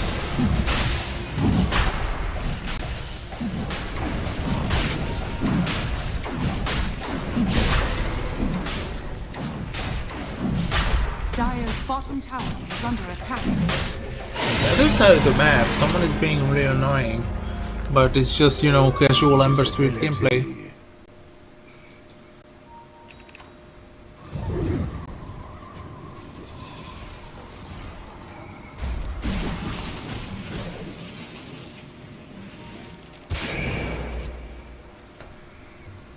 Let's see if they can push finally with this one, Flame Junior, or they just need more farm to be more comfortable with taking some of those objectives further on. Because most of the major items are out. I don't think there is anything that you are waiting for that might be so beneficial that you just cannot fight or cannot take down buildings without it. Tower is under attack. It's like they are kind of afraid, kind of anxious to make decisions.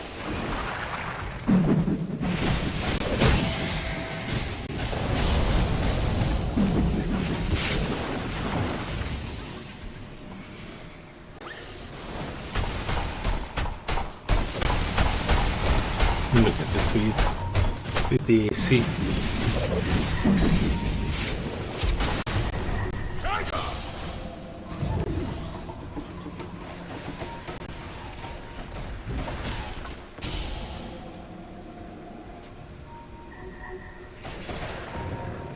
Have another.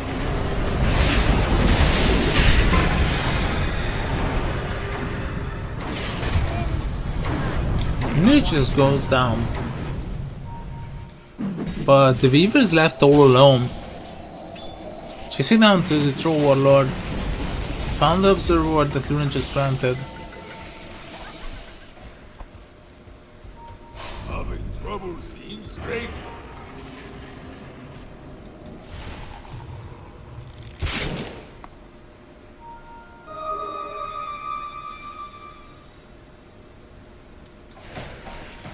Finally, this tier 2 tower is gonna be finished. Radiant's top tower is under attack.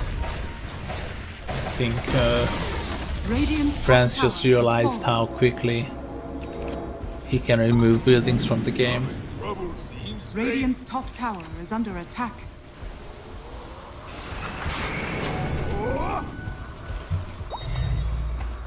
Loving the brewmaster noises. I can go for the tormentor, obviously.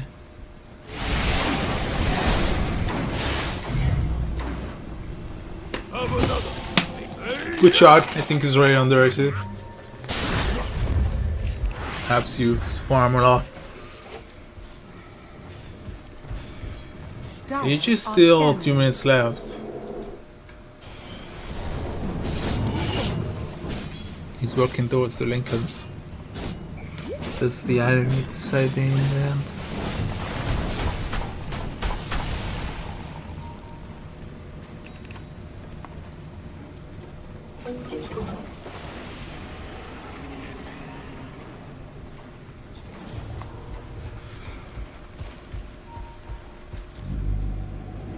Here we go, Smoke's gonna break, moving on to the Ember Spirit. Can they find the chainstone onto him? No. He will get away immediately. Yanga is joining in with the Gleipnir. Look at the pit of malice spheres. Tier 2 Radiant's tower middle removed. tower has fallen.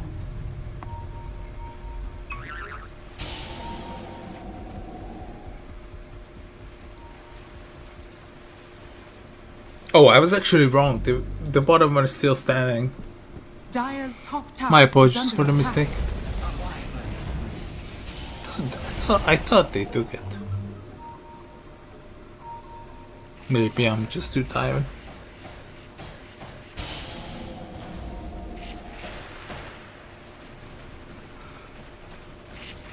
Radiant's bottom tower is under attack.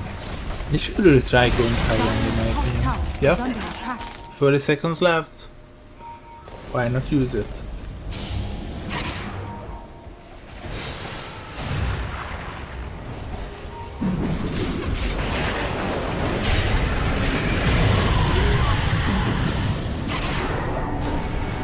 Here we go, moving forward. The Brewmaster will jump into the backlines to get the ultimate out, the primal split, also the backline that we are talking about, the Ember Spirit, the takedown, play hard.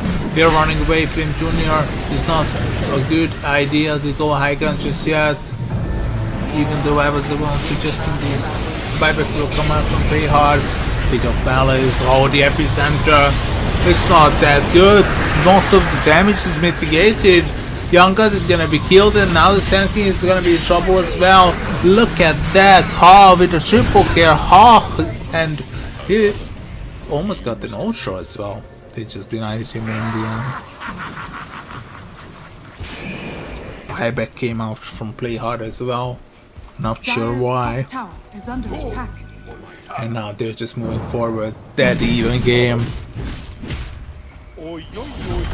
Dire's top tower has fallen. Dire's middle tower has fallen. Dire's middle There we tower go. is under attack. Every tower. And potentially maybe even more. Dire's middle tower 8 AC. Reducing the armor. Dire's structures are Flame Jr. is in serious trouble. middle barracks are under attack. Dire's middle barracks has fallen. Dire's And they middle will barracks remove has one fallen. lane.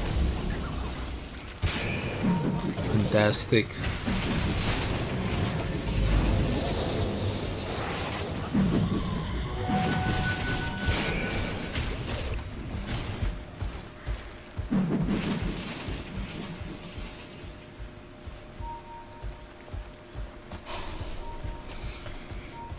Just one more good team fight and they might be able to even finish the game.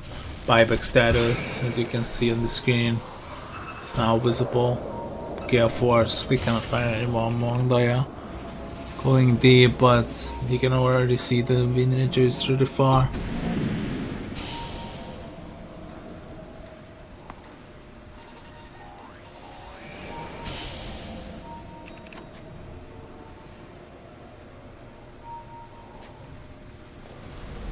Here we go, smoke. Rubik is the only one affected just yet.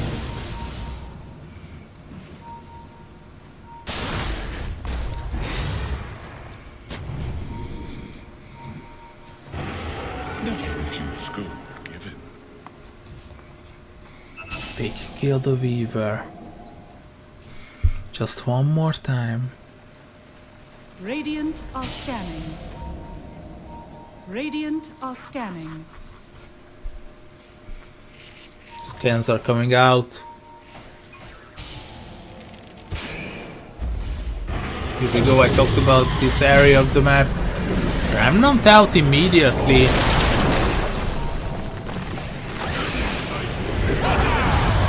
Chaos. About to invoke the Weaver. Skip's done. He's in serious trouble. Can they get the Weaver? Oh, he's been staying alive, but the Vintage is gonna be present. Player is gonna be removed immediately, but if the cleave is still good. The epicenter is late, and it's not gonna be enough. The blaster is popped, he's gonna be healed a lot, but he's been surrounded, and he's dead. Dire's bottom They can finish the game. Big buyback, but it's not gonna be enough. Cassie's all alone. They got the AC. Look at the towers melting. This is the last cliff. The cleave that killed the Weaver in the end. The amount of damage that the troll output. What a last big troll. middle tower has fallen. Fantastic gameplay coming out from the family. Deserved to stay alive in this tournament and get into the lower bracket semi-final. Wow. Carstens versus Satan coming up though. We'll find out which team will meet the family in the lower bracket semi-finals.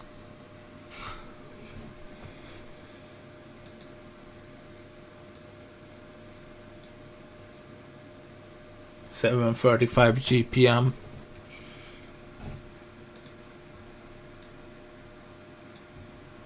Every time he hit the item, it's just smoking up immediately. And making sure that it's gonna be the Weaver that they are focusing. Wonderful. Well, until the next match, we'll hold a small break.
nor there, I guess. Depends on where you stand as a Timbersaw hater and or player. You know, I think he's designed fine. I think he's completely okay. I think the design is fine. It's really hard to balance when BKB is an item. Well, it's hard to balance when repel is an BKB ability. BKB is the item, right? Like it's Right. the item that everything is balanced around. Literally every single ability in Dota 2 mentions whether it pierces BKB or not, if it's applicable. Hello, Dio6. You're on the wrong side of the high ground. And he sort of continued to keep walking up the hill. Yeah? He'll be fine, but... Well, that could have been a lot worse if anyone else was awake on Carson. Same as an assassin. He knows Dio6 is going to walk back. Oh my goodness. Okay, well, that was a Zayman, jump scare. Right? Like, what are they doing back there? Yo, why did...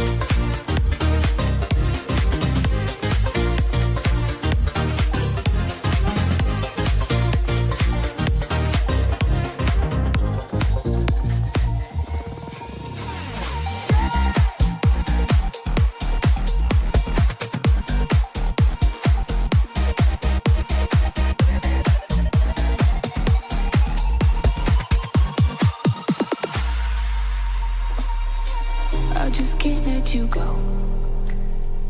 Lord knows that I've tried to. You said I was the only one. No one likes being lied to.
amazing. One Yeah, long, I can hold you there. Yeah. Yeah, sorry about that, y'all. Yeah, Discord to- decided that I was gonna have 5,000 ping. Yeah, we were like in the middle of a conversation. Yeah. And then it just sort of died. Yep. But hey, we're here now. We figured it out. We're back on Ventrilo. We had to dust out the Ventrilo books. All I'm saying is that all these Discord moderators need to stop talking to their kittens. We got important Anyways, stuff to moving do. on from that. Speaking of kittens, Lion is in the game here, and so is Luna. Okay. Okay. And Doom, he's my little kitten. Do you think Carson's picked Doom so that Satan didn't pick Doom? You know, think about the power Maybe level. the Satan buff, yeah. Yeah, definitely a Satan boof there for sure. Boof, that's the Canadian coming out.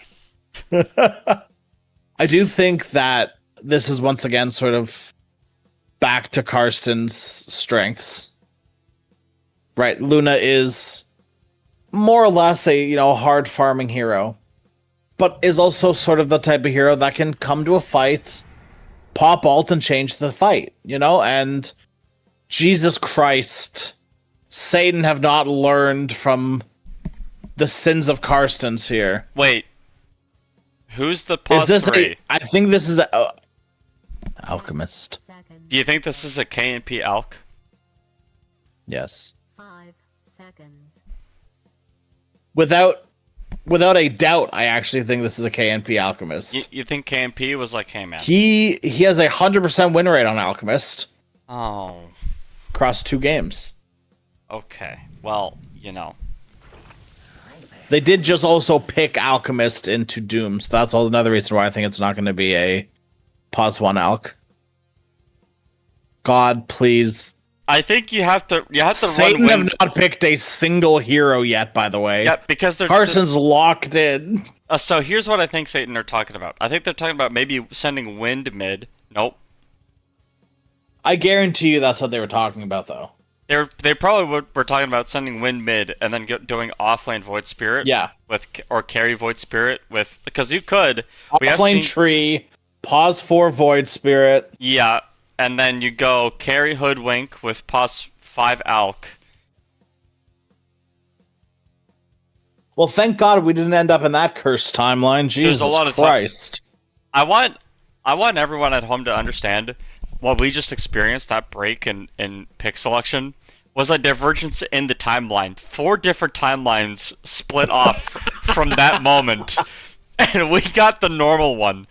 If you're ever wondering, we're in the normal timeline, guys. We're not in the cursed timeline, we're in the normal one. I don't know about that one, but... This one's normal. Completely normal. Nothing adverse is happening in the world right now. If you close your eyes and block your ears, it can't hurt you.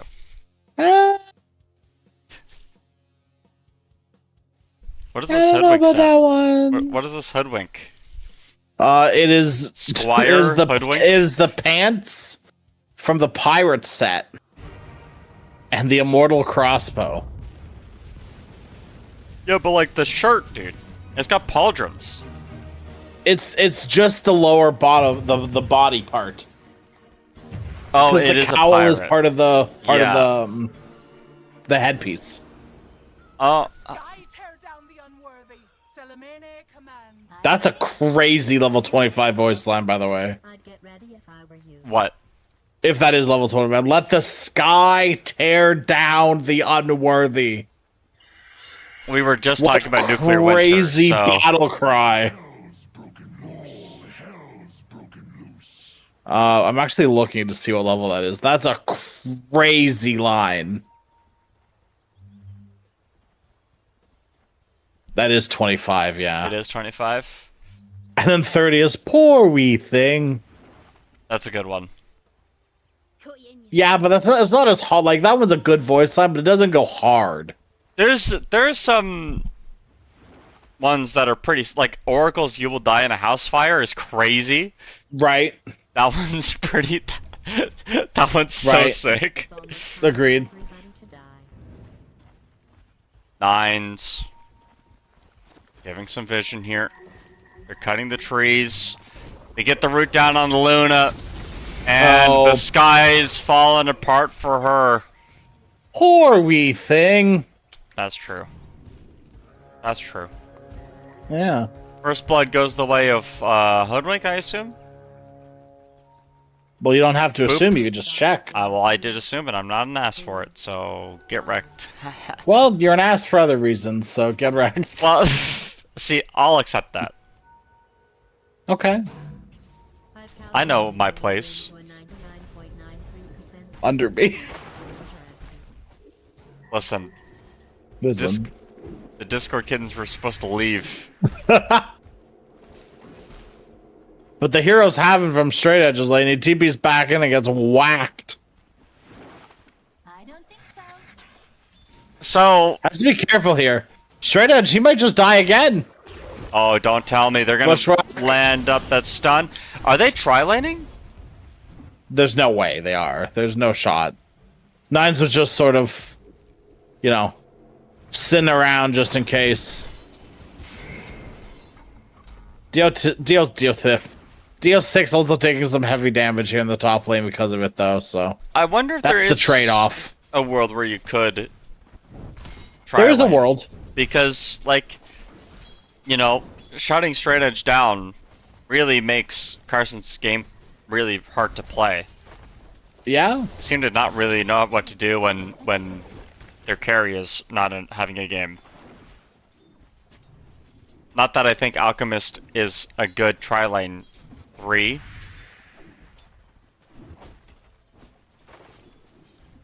Well, he's got minus armor, actually. It's not that bad. It's playable. Everything's playable in Dota, but, you know. Setting up the stun. They get the bushwhack. And they're just gonna, you know, all of this is to prevent the last hits. Even though NVD will die. That's a last hit, technically. It is a last hit, technically. Yep. It's the best kind of correct. True. How's this mid lane going? Is it bad? You know, yes. Okay. But I guess it could be worse. He's getting XP. And that's, I think, what counts for the most.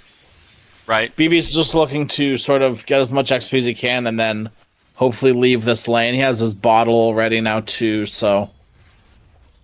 This lane did get better for not really Viper. being a hero. Yeah, that's true.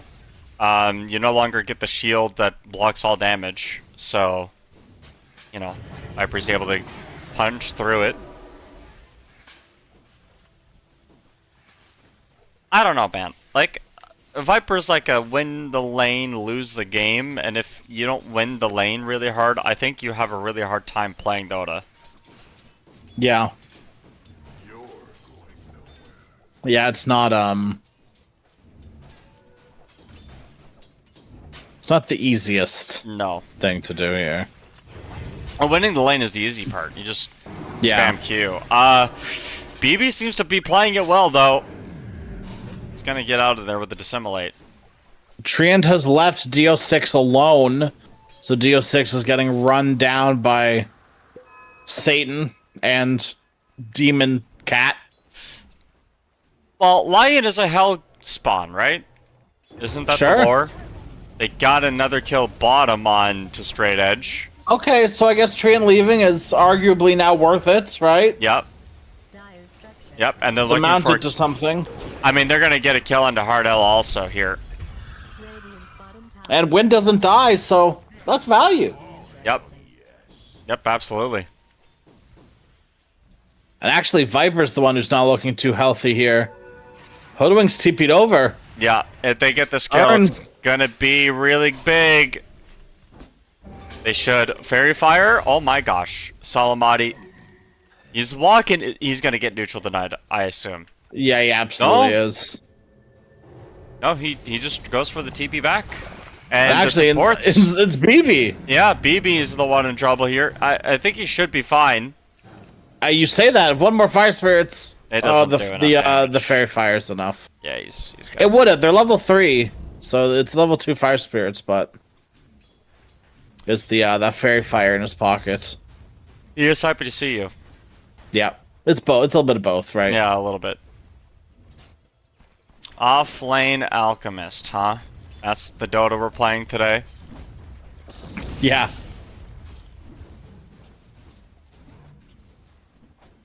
I mean, this time around though, they've got some pretty cool ags to give away.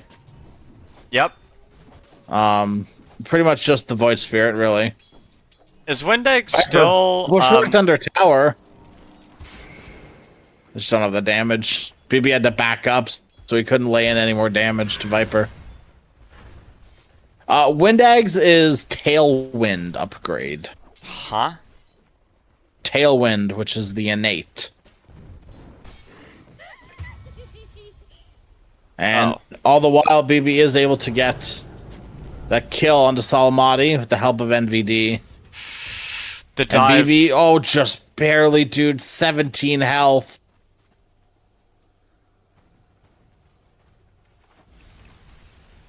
And Bisk up top now. He's in some trouble. He is in some they have trouble. 3 wand charges. Doomed is too much work. Support for support. Oh. DO6 tried to block Seimei, but between the phase boots and the wind run, he just couldn't. What is the innate on? Him. What is the innate on wind? It's like movement speed whenever she does damage. Does that make sense? Yes. NVD another kill onto Salamati. Well, I guess and it's just using an ability. Yeah. Yeah. Wind stuck. They will get a kill at least, but Doom is here with that Scorched Earth, and NVD has been hexed up. I believe they have a spike down soon. Dude, I'm telling you, man. Look at Bisk's item, skill build. Right, but you said 1-2. Yeah, but, you know, I was memeing. 2-1 is real. 2-1 is real. It's okay, I know. The thing with 2-1 though, right, is like you also haven't. Bisk has also called out, I think, 2 clarities and a mango or 2 at this point as well. Sure. Yeah. Right, so like he is supplementing that with like extra mana regen. You can't tell our Archon pause 5 to not give himself free mana regen. Well, because he doesn't cast spells in lane, and if he's out of it, he doesn't think about ferrying out regen to him. Well, you got to think about why they do these things and how they do these things. We're gonna not just that they do these things. We're gonna turn him into that.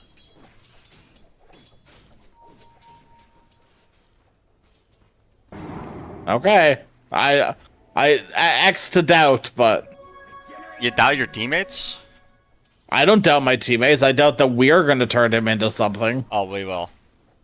I don't want to change anyone. I want them to. I want them to take the steps to change themselves. Yeah, but do you want? You know, being willing to do that and not knowing what the steps are important, right? Gotta show them the way. Gotta, you know, gotta lead the horse to water. Right, but I can't make him drink it. Well, yeah, exactly. Right, so I can't change someone. Well, you know, you can change their clothes for them. That would change someone. I can change my clothes for them? No, their clothes. I can't change their clothes. You can't. It is possible for you to do that. How? You take the clothes off of their body and then put new clothes on. With consent plates? With consent, of course. I'm not saying you do this in that sounds like they're changing their clothes. Well, maybe they don't know what the clothes are being changed into, right?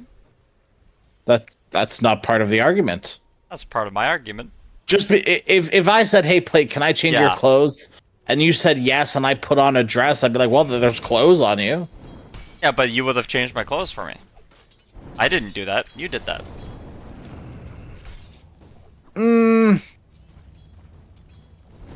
It's in what you asked. You said, "Hey, Plate, can I change your clothes?" Right. But I can't do that without you saying yes. Right. Dive What are you away. even talking about? What Hard is this L. even conversation? That is the person that wants to be changed needs to be willing to be changed. Right, yes. And that yeah. you can't, as an individual, make them change. No, you can't make them have that choice. Yeah, absolutely. Yeah. Giant Protector. Nines. Oh my god. Give him the shield rune. Let him walk. Oh, never mind. They're baiting the whole time. Salamati is in too deep now. There's no tower here either, so he's just gonna try to kill Nines Nines. actually comes back. Yeah, I mean, here's Phoenix dive, but all the while they actually killed Dio6. Doom, I believe, used Doom. The last time we saw Doom in the playoffs, their first 3 Dooms were on a Lifestealer. Ooh. That Rage TP'd every time. Now, also, I don't want to be the harbinger of Doom here. Oh. Well, you're not. Not Doom, right? Doom is the not the harbinger hero of Doom, but the idea Doom. Right. This Luna is farming quite well despite being killed multiple times in lane. Yeah, and this Alchemist now is stuck between a catapult and a hard place, and the Glaives are doing some work, but he's got 57 HP at minute 11, so it doesn't matter the damage you do. 57 is a lot of HP. It's 10 HP short of a funny number. 47? 10 HP short? Right, 47 is shorter than 57. Right, but 57 is shorter Right. than 67. I don't get it. It's okay. Could you explain it? I can, I'm choosing not to.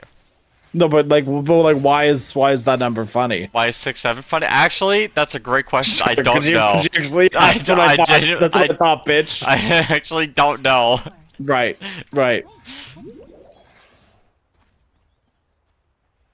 I don't know where That's it what came I from. thought. Where did it come from? What was the origin of 6-7? I don't know, and I don't care to ask. Well, Do you care to bisque? NVD, you're supposed to plant the tree before you throw the bushwhack, but wires got crossed, things got confused, and Yeah.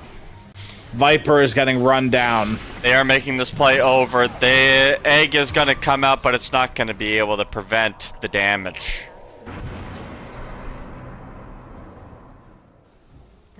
All the while, too, this Aghanim Scepter is coming along. About 1,200 gold away now for this next one. This first one. Yes. Yep. This Alchemist is farming a lot better than the one in the first game. Correct. But Luna is 140 CS at 13 minutes. Yep. And equal net worth to the Alchemist. So that is the fear that I have right now, is that Straight Edge is farming up a storm. Mask of Madness already Yasha now complete as well. So Who do you give eggs to? Doom? Void. Oh. You wouldn't give it to the enemy Doom, no. Oh my god, the bushwhack into the... Yeah. They just grasp as well. Yeah, that's too much, I think. They're gonna bring everybody up here. They even bring the Alchemist, and he gets the kill with the unstable That's Axe, concoction. pretty much. Yeah, that is. Well, He's with gonna this get with this creeps, yeah. The skeletons Nice pop little out. skellies. That makes me smile. Aghanim's complete, and immediately gonna get handed off to Void Spirit. See, I think there Now was with the silence built in. there was a case that you could make for giving it to not him. You could have Giving it to Doom, giving it to the enemy Doom. You give it to Doom. Viper is pretty decent. Right. Could have given it to the enemy Luna too, why not? Lion would have been good, I think. Yeah. You could give it to... Honestly, if you gave it to any of the enemies, that would have been great. Yeah. Phoenix is going for a Wisdom Steal as a team fight happens up to the top Wisdom. Couple people die, including Dio6. Seimei gets a double kill. I assume he doomed the Windrunner. Wind Ranger. Correct. It's not Windrunner. Yeah, you're not allowed to say that. That's actually You're not allowed to copyright. say that. That's copyright by Blizzard. Yeah. Yeah, that's... Yeah, sorry. We're Why actually would they gonna even- have to give all. We're gonna have to give all of your earnings from this tournament now played to good. Blizzard. You know what? Because you said that, yeah. That wouldn't be the first so. time they robbed me of something important.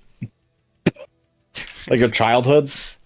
No, my childhood was great, dude. I played a lot of StarCraft, but holy smokes, did they bungle everything after that, man? Right, but they robbed you of a childhood because you were stuck playing StarCraft. Dude, I was hard stuck silver in StarCraft too. I was really Well, bad. now you're. Well, that makes sense. I'm an immortal Dota 2 player. I overcame adversity.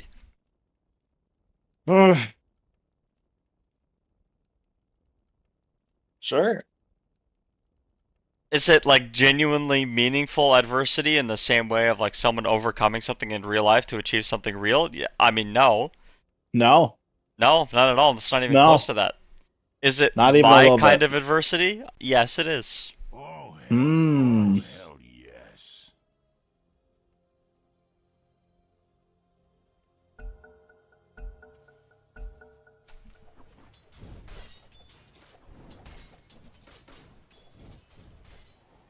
Some of that adversity that I had to overcome was dealing with Alchemist that was feeding Aghanim Scepters to literally everybody on their team, and that would have been Sir Action Slacks. Wow.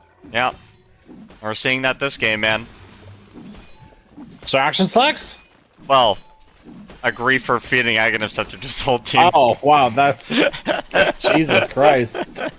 I hope he's here. I hope he's here too. I hope Every he's time watching. I end up saying something cross about Slacks, he shows up, so... Hey, when Midas mode starts up again, because you've been working on that, hit me Right. up. Hit me up. Yeah, I I'm won't- sure I he'll won't do cast- that after you just... I won't After you cast just for free. chat talked him. Well, he won that game, so who's laughing? You know what I mean? Oh, fair. Hardell. Trying to make the great escape. Well, he But did there's escape no... life. Yeah, that's true. Doom being pinged up top too. BB has TP'd. Oh my gosh, dude, Oh my god, somebody just BOT'd up here. You chose this. So this is my problem with this Viper build, yeah? Yeah. He has 5,400 net worth and 2,400 of it is not stats. Yep. Yeah, that's... So he's basically a support. Really. Like Sure, yeah, practically yeah. speaking. I hate Yeah, this. I mean, I don't disagree with that. I hate TP boots first on Viper. I hate it so much. Yeah, I'm not the biggest fan of it either, to be fair. I think the only hero on Dota 2 you can get away with buying TP boots first on is Ember Spirit. Interesting. And that's just because you get infinite resources if you do that.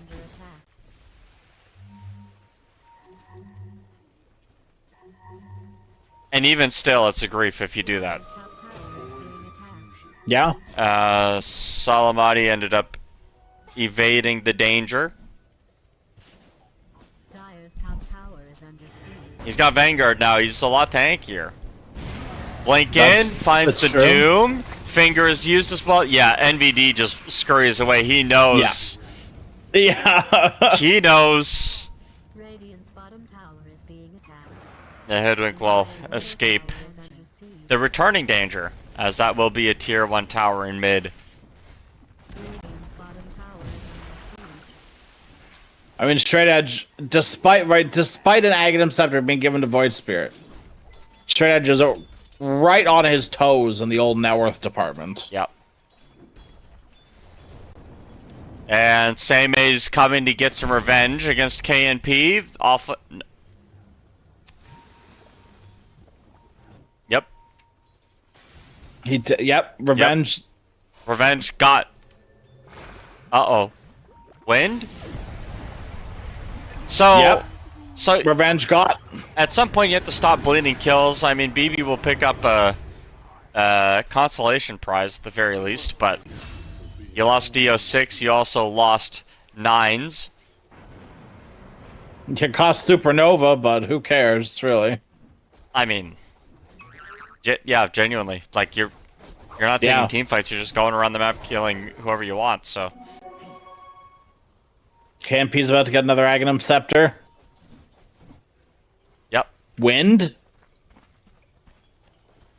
Tailwind's like fine, but like doesn't do much of anything. I think honestly a Hoodwink. Hoodwink?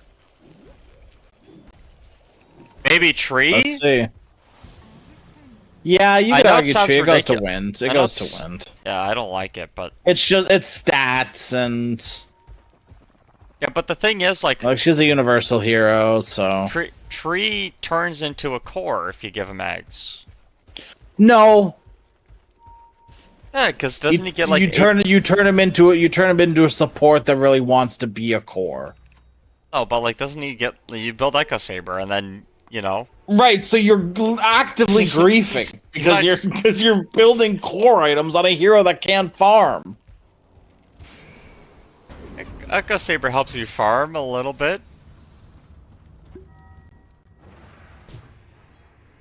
Am I wrong? Get him out of here. Get Am him I out wrong? of here. Tell me I'm wrong. Get him out of here. You're wrong. What up? There you go. Now what, bitch? I wanted to be right. Well,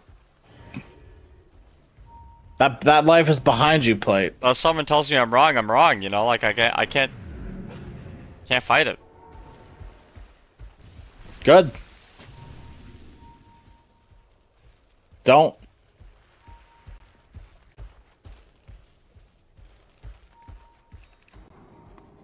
Smoke out here from the old Karstens here.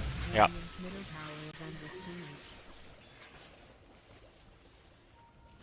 Looks like it's just a casual smoke for the Tormentor. Phoenix Shard pretty good. Lion Shard is fine, I guess. Yeah, it's fine, I guess. Treant is kind of waiting around still.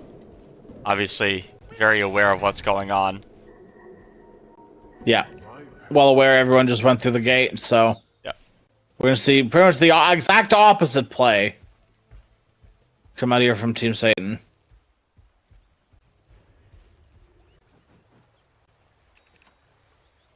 Only one left up top farming right now is the Alchemist, who is now working on a Radiance.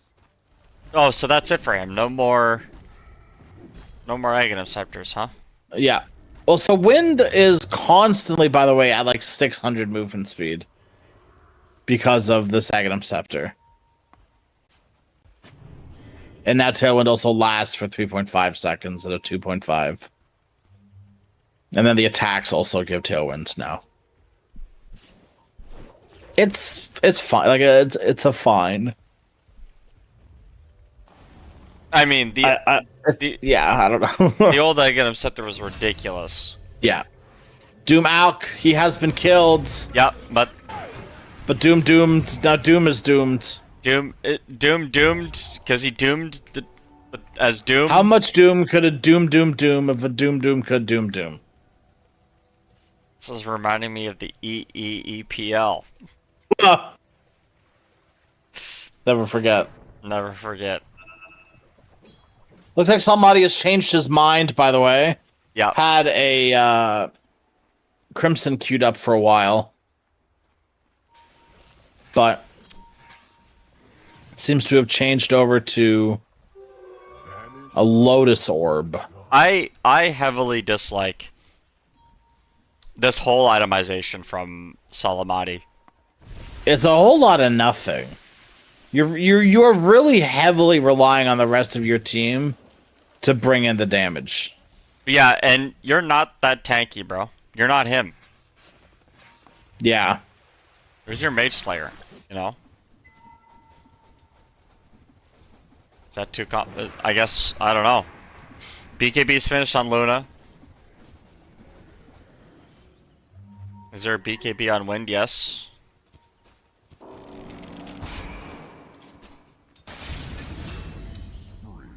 They finally found nines. Right.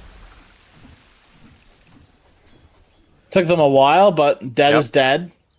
It's another close game crash. I mean, this is a lot of shades of game 1. Game 2 was obviously straight edge, and the boys were having fun, but this game feels a lot more... Right. a lot more deliberate. Yes.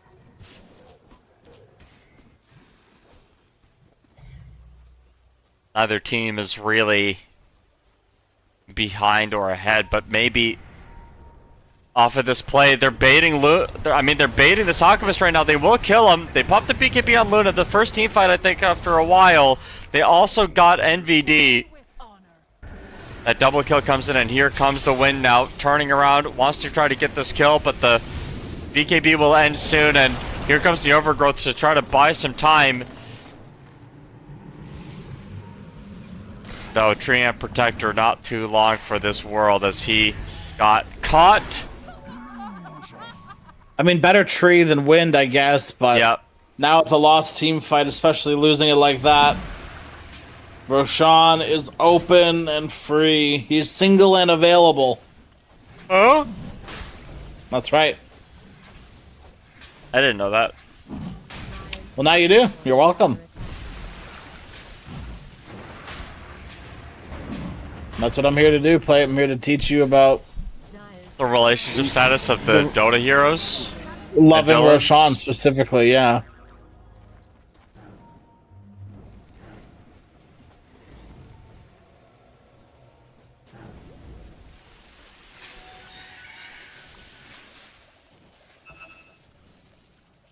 Roshan is a great name. Very memorable. Okay. Very memorable, that's all I'm saying. You know, Sure. nicknameable Roche. Yep. Nice government name for those, you know, government documents. Gets Sure. letters in the mail, says to Roshan. Bad news for you fans of towers out there. You know. Yeah. Blank in, Doom, no. BB went right. Doom may have thought he went up into the high ground. Oh. Oh. Well, NVD is going to be the one that eats it. R.I.P. Maybe NVG. he eats it. There we go. NVG. NVD. Oh my gosh, they even fingered him. Excuse me? Oh, look who's dying mid alone. Who is it? Oh. Salmani. Yeah. I mean, yeah. If Luna is atomic bomb, Viper is coughing baby. You know? Viper is going to be dragged across this finish line kicking and screaming. Hey, you wouldn't hurt a kicking baby, would you? Coughing baby? I wouldn't hurt a kicking baby. I wouldn't cough a hitting baby. Oh, I see. Yeah, Yeah. I don't think I'd kick a coughing baby either. I wouldn't cough at a kicking baby. So. Now, if we're talking about the Pokemon coughing, yeah, absolutely, I'd kick one of those. I would kick a coughing baby. I would also kick a baby coughing. Right. A coughing baby. I don't know. I don't think I'd be that cruel. But a baby coughing's fine. Yeah, just not a coughing baby. Yeah. Oh, okay. Or a you know, a coughing baby that needed a little bit of pick-me-up in the morning, so they got coughing baby, as the team fight's about to break out here to save us here.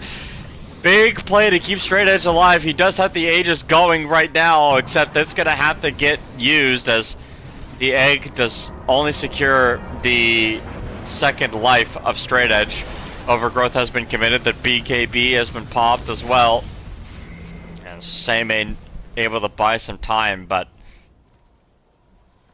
God, Straight Edge is so on point with this BKB though. Once again, like, yep, holding it for as long as he has to. He's still holding it.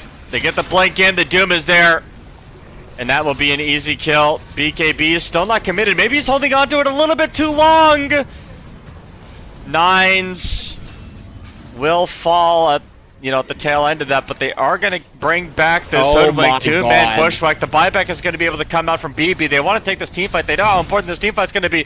And then Mjolnir proc just did so much damage. They get 1, 2, 3. Seimei will be 4. Power shot's not going to land. And Seimei, you're trying your best to, you know, make lemonade out of water, but there's no rock left to squeeze. Break that one down. When life gives you rocks, You try to make lemonade. Yep. That's the old proverb. That's something my grandfather would tell me. My great-grandfather would be like, we didn't Wow. ever had any of the sugar or lemonade. We just had rocks. Had to make Just had lemonade out of rocks. it. We're kind of starting to see the problem though with the Carson's lineup, and that's that the only hero that matters is Luna, and when Luna is dead, everything sort of crumbles. Yep. And sort of like you maybe pointed out, maybe held on to that BKB a bit too long, but I don't know how much it would have helped against a Focus Fire Wind. You already half health at that point anyways, so. Oh, you have lifesteal from Morbid Masks, maybe. There's something I there. but- guess. Yeah. Yeah, obviously, really nice high ground defense from Satan 666. They isolate the Aegis, they get the Aegis, force the egg, recommit, but don't overextend, right? And that's kind of what you're looking for.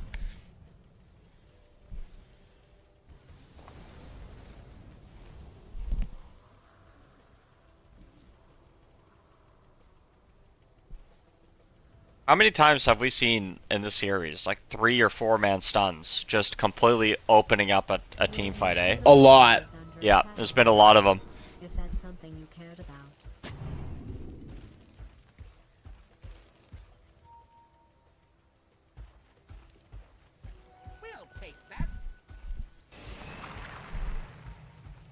Alright, what's the game plan now for Karstens? You had this lead, you threw the lead, but, you know, the game is even again.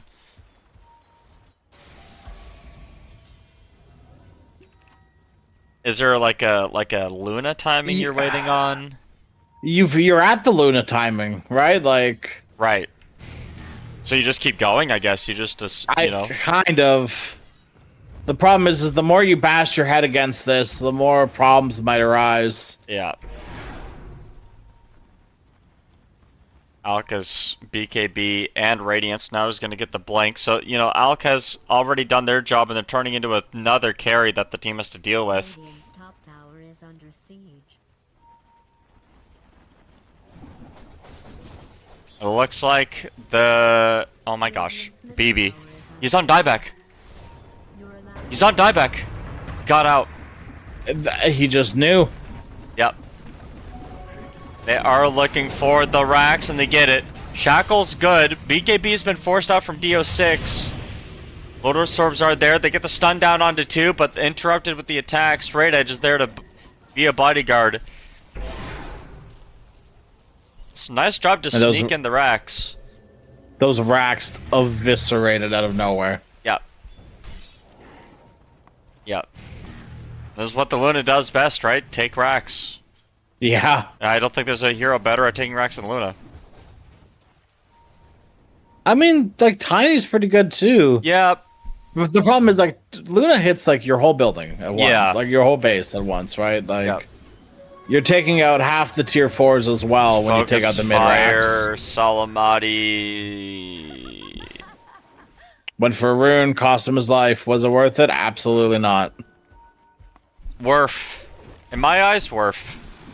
Maybe. Super worth, actually. You know what? If you're not dying for runes, what are you doing? Hard Out is going for this Aghanim Scepter. I don't know about that one. I mean, I you know what? Actually, I take it back. It is like the counter to Doom. But, you know, what, like, they're gonna Lotus your Doom and then you, like, you know. We're saying Cardell got. Yes, I know. I don't see any other reason why you'd buy an Aghanim Scepter. I think it's to save from other Focus than, like, Fire. maybe Focus Fire, right? Yeah, maybe that's the other option. My goodness. Alk just made a mistake. Alk is very cooked. Yep. Blinked up the wrong tree, and here comes the support dying very, very quickly. Well, I guess not Phoenix, he's gone. Managed to get the TP out, but the lion will perish. Meanwhile, up top, there was just the Doom. Yep. Sitting a little bit to the north, say May.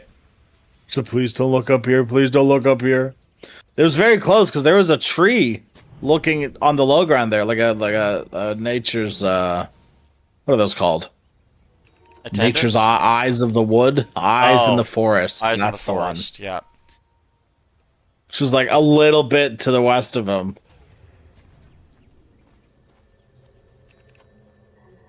Well, this game is officially even. We're going back and forth and back and forth. Mm-hmm.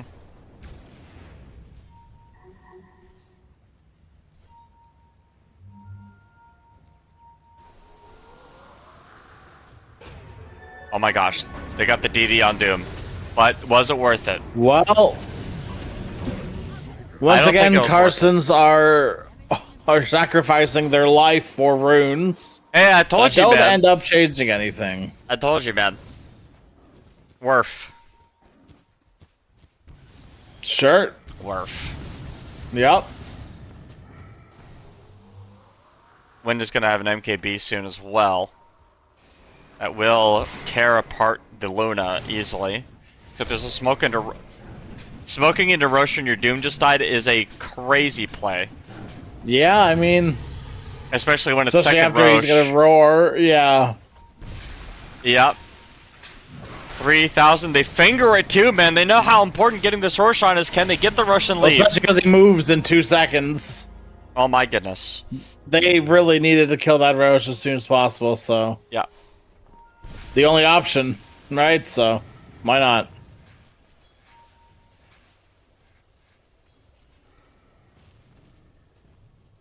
Second Rosh is probably the most important Lunar Rosh ever, right? Like, if you don't win the game here, it's a very upground battle. Upground? Uphill. What's upground?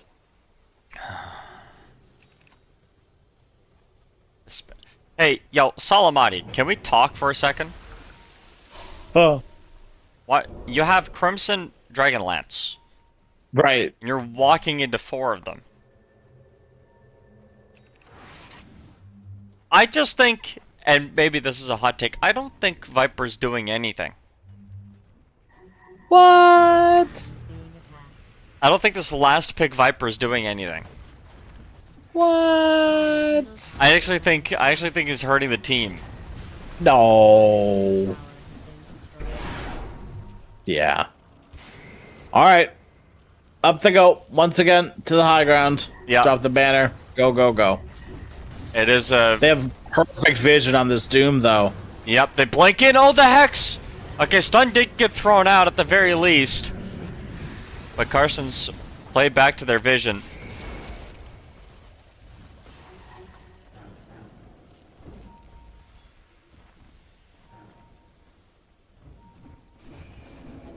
The banner's gone, and that is, at least for now, quelled the want to go high ground. At least until this next creep wave comes up, but yeah. Right. I mean, I really like the way Carson's played that because, like, the team fight or this fight was starting to break out and they backed up to the vision. Easily the correct thing to do there. Nice dodge. Lotus Orb comes out, disconnects the stun. And Luna's at half HP. Does have BKB, does have Satanic, does have some healing coming in. The Satanic got popped at the really wrong time. Will heal up a little bit. But this tower down to 50 HP.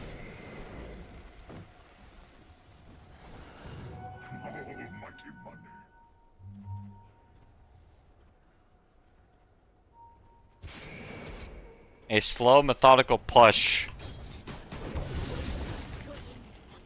Yeah, I mean, that's sort of just how you gotta do it with the Luna. Right, Yep. slow and steady. Yep. And you do have to kill this tower because there is living armor. I'm surprised it doesn't have any on it right now. Yeah. It would actually be amazing. There we go. There we go. There we go, finally. Took a minute. But I got there. Yep.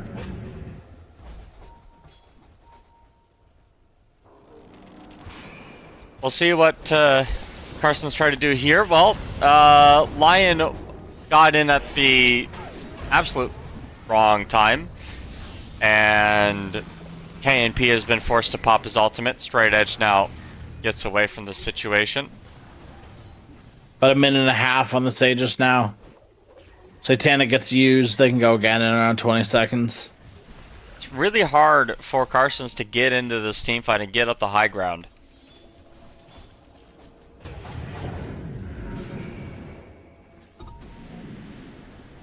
Yeah, very true.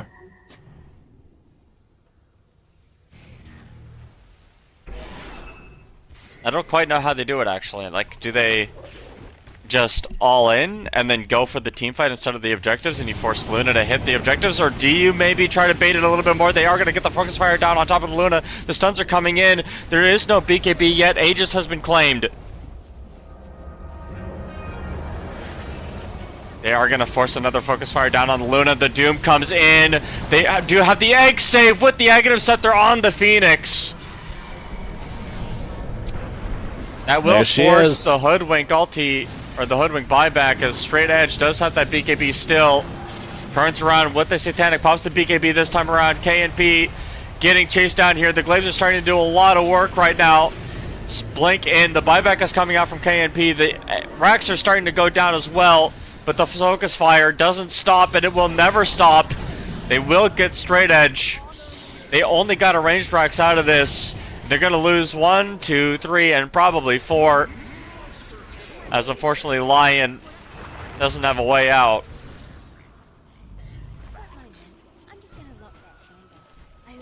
It doesn't feel like Carsons have the gas in the tank to win team fights anymore, but they can still pressure objectives. Yeah, I mean, that cost quite a bit. Yeah. Right, that was 2 buybacks, so... a costly fight, but a 1 fight nonetheless. Yep. It was a nice save from the Aghanim Scepter on Phoenix too, right? It did the job. You got the focus fire off of the Luna. Yeah. It's just, it's got such a low cooldown. Yeah. It's hard to...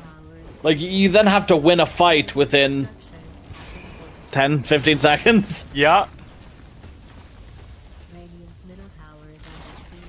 Radiant's middle tower has fallen. Can see Luna's just hitting this tower for free. I imagine they're gonna get some, at least the racks, but maybe they back up once the Luna's back and available. Radiant's middle tower is under attack. Maybe. Fortification's been used. Radiant's middle tower is under attack. Okay, they just want the tower, that's it. Fair enough. Torm is available. I kind of wish they took tower and went immediately to Torm, but... yeah.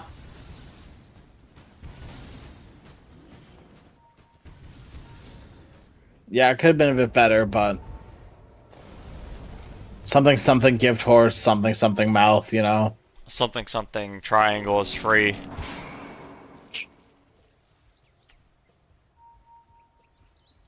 Yeah. Only 2 people on the Radiant don't have buyback, and one of them is less than 100 gold out, and Salamati is 400 gold out. So, it's a 10. If you want to think about it one way, it's a 10v7, assuming Treant Protector gets his buyback. I love me my Dota 10v7s. This is, I mean, you know, when you get to this late in the game and your winning chances are slim, ripping buybacks is the only way to go, right? Yeah.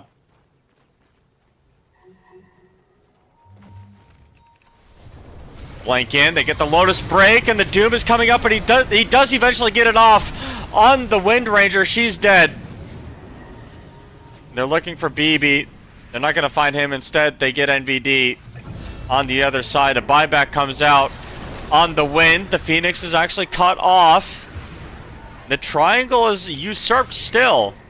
Straight Edge. Oh my god, Straight Edge is so alone. I know, and they get the focus fire. The BKB is coming out. There's no BKB on the Luna. Blink in. Lotus Orb is there. The BKB is there. They have a save, but they don't get the egg off in time. They don't actually get the save. Luna needs some help. They can't get it over there. There is buyback if they want to use it, but again, if they get the wind so low, the poison kills her.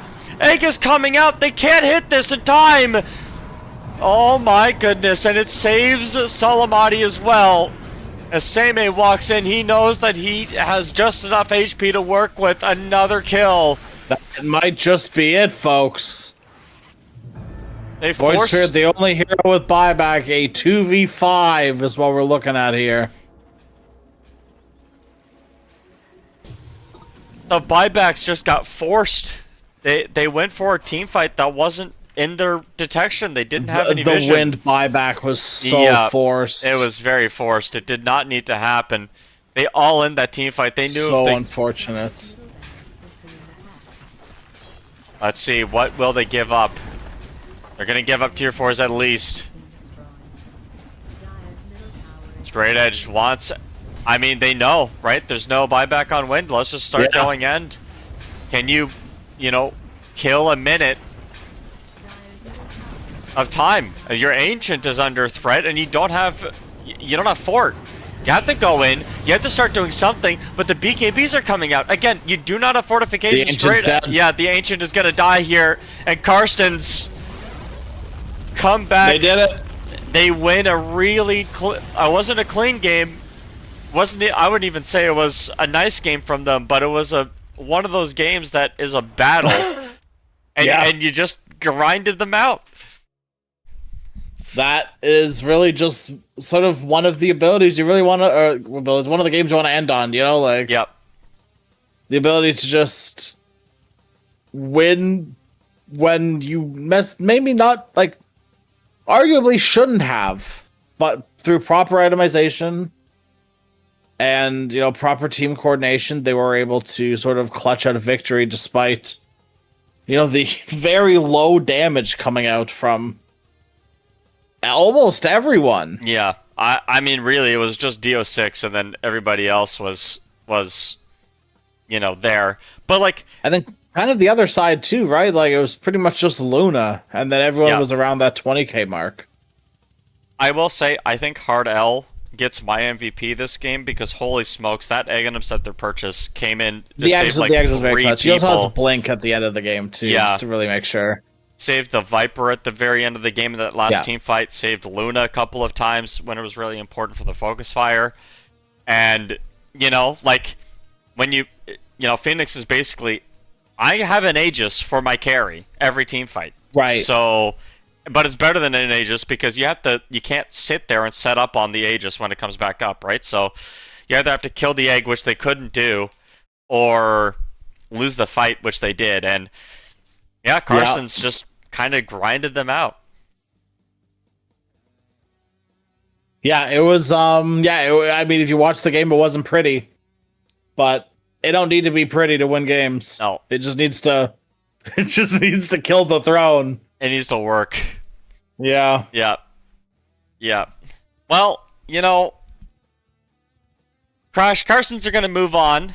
Satan 666, they were close, man. They were close to finally, you know, beating Carsons, who are a thorn in their side. But, you know, that's it for us here today. We have some more Dota tomorrow, and I'm not gonna lie, dude. I don't know what the series are tomorrow. Oh, it's a lot of Dota. It's a lot of some top tier Dota. So let's start things off. Right. Left with D Family versus Karstens. Yeah. So that will be the lower bracket semis. And then we know you're tired of the lower brackets, so we're going to take a step then back up to the upper finals, which will be Glyph versus Grindback, the game of the tournament, what some might project to be what the grand finals might look like. But who knows? You know, it's playoffs time. Anything can happen from any which where. So we did have to say goodbye to Winter Squadron, now known as Flame Junior. Yep. So they were eliminated earlier tonight, and now we say goodbye to Satan 666. Carsons will be moving on. And yeah, I mean, that's pretty much rounding up today and what's going on tomorrow too. So come back, same time, same place for not quite the same, but similar teams. Tomorrow, lower semis, upper finals. It's gonna be a good day. Hold me close till I get up. Time is barely on our side. I don't wanna waste what's left. The storms we chase are leading us, and love is all we'll ever trust. Yeah, no, I don't wanna waste what's left. And on we'll go.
10 seconds remaining. And a good day to all of you, ladies and gentlemen. Welcome to the European Pro League Season 37 Grand Finals. In front of us, we have Power Rangers and 2Move. And by my side, Toltras, how are you feeling, buddy, about this one? I feel like it's going to be a pretty interesting match because, as we were talking, you were predicting that Magnus would be coming out, and before our screens, I mean, we have a Magnus before us, right? So yeah, I mean, it's been a a while go-to. since I've seen this hero. It's been a go-to for Power Rangers. Like, they've been playing these cleave-based strategies on at least two heroes. Like, they would combine...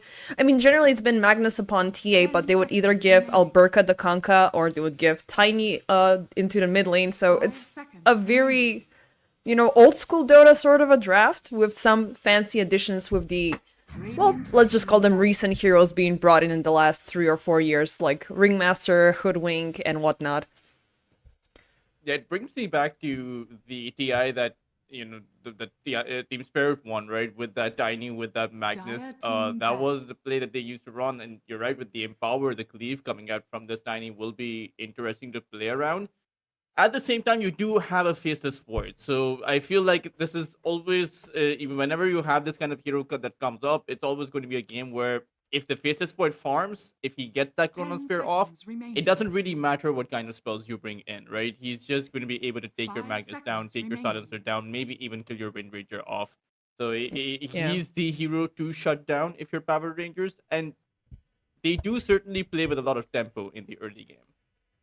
Yeah, I mean, interestingly enough, during game number 2 between Team Lynx and 2Move, they had Woe completely devastated during the laning stage. He had the same net worth as the pause for Hoodwink, but he was able to persevere just because 2Move found the right momentum when the Chronos had the biggest impact, when they were able to... I think it was Jesu that they were actively punishing, and it was the Sven that he was fighting off against at the same time. So definitely, two of these teams have opted in for their go-to carries.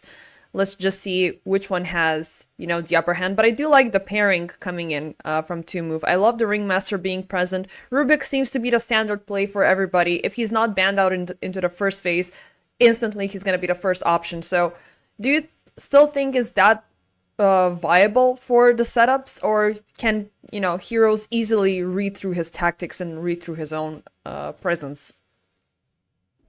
Well, it can go either way, but having a Rubik, just simply his presence in the server makes things a bit interesting, because then you have to automatically play a lot more careful if you're this Magnus. Maybe the Silencer will be forced to use his global silence as soon as the Magnus goes in with the reverse polarity. And it means that you have to be very conscientious about how you are using your spells, because if the same spells get stolen, for example, if even if the Wind Ranger Shackle Shot gets stolen by the Rubik, or even the Power Shot, it's devastating, because you can't give that stun away to a team that has a Bristleback or a team that has that Faceless Void. You can't give the reverse polarity away. Even the AoE on that Avalanche is going to be increased on the Rubik.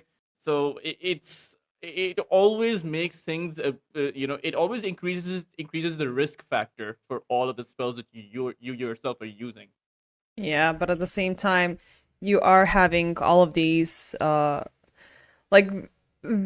have a very huge shopping list to work with. Okay, maybe I'm messing up. Like, I need to keep Discord open so your camera is gonna go through, because at one moment I noticed that your camera is going dark, so sorry about that one.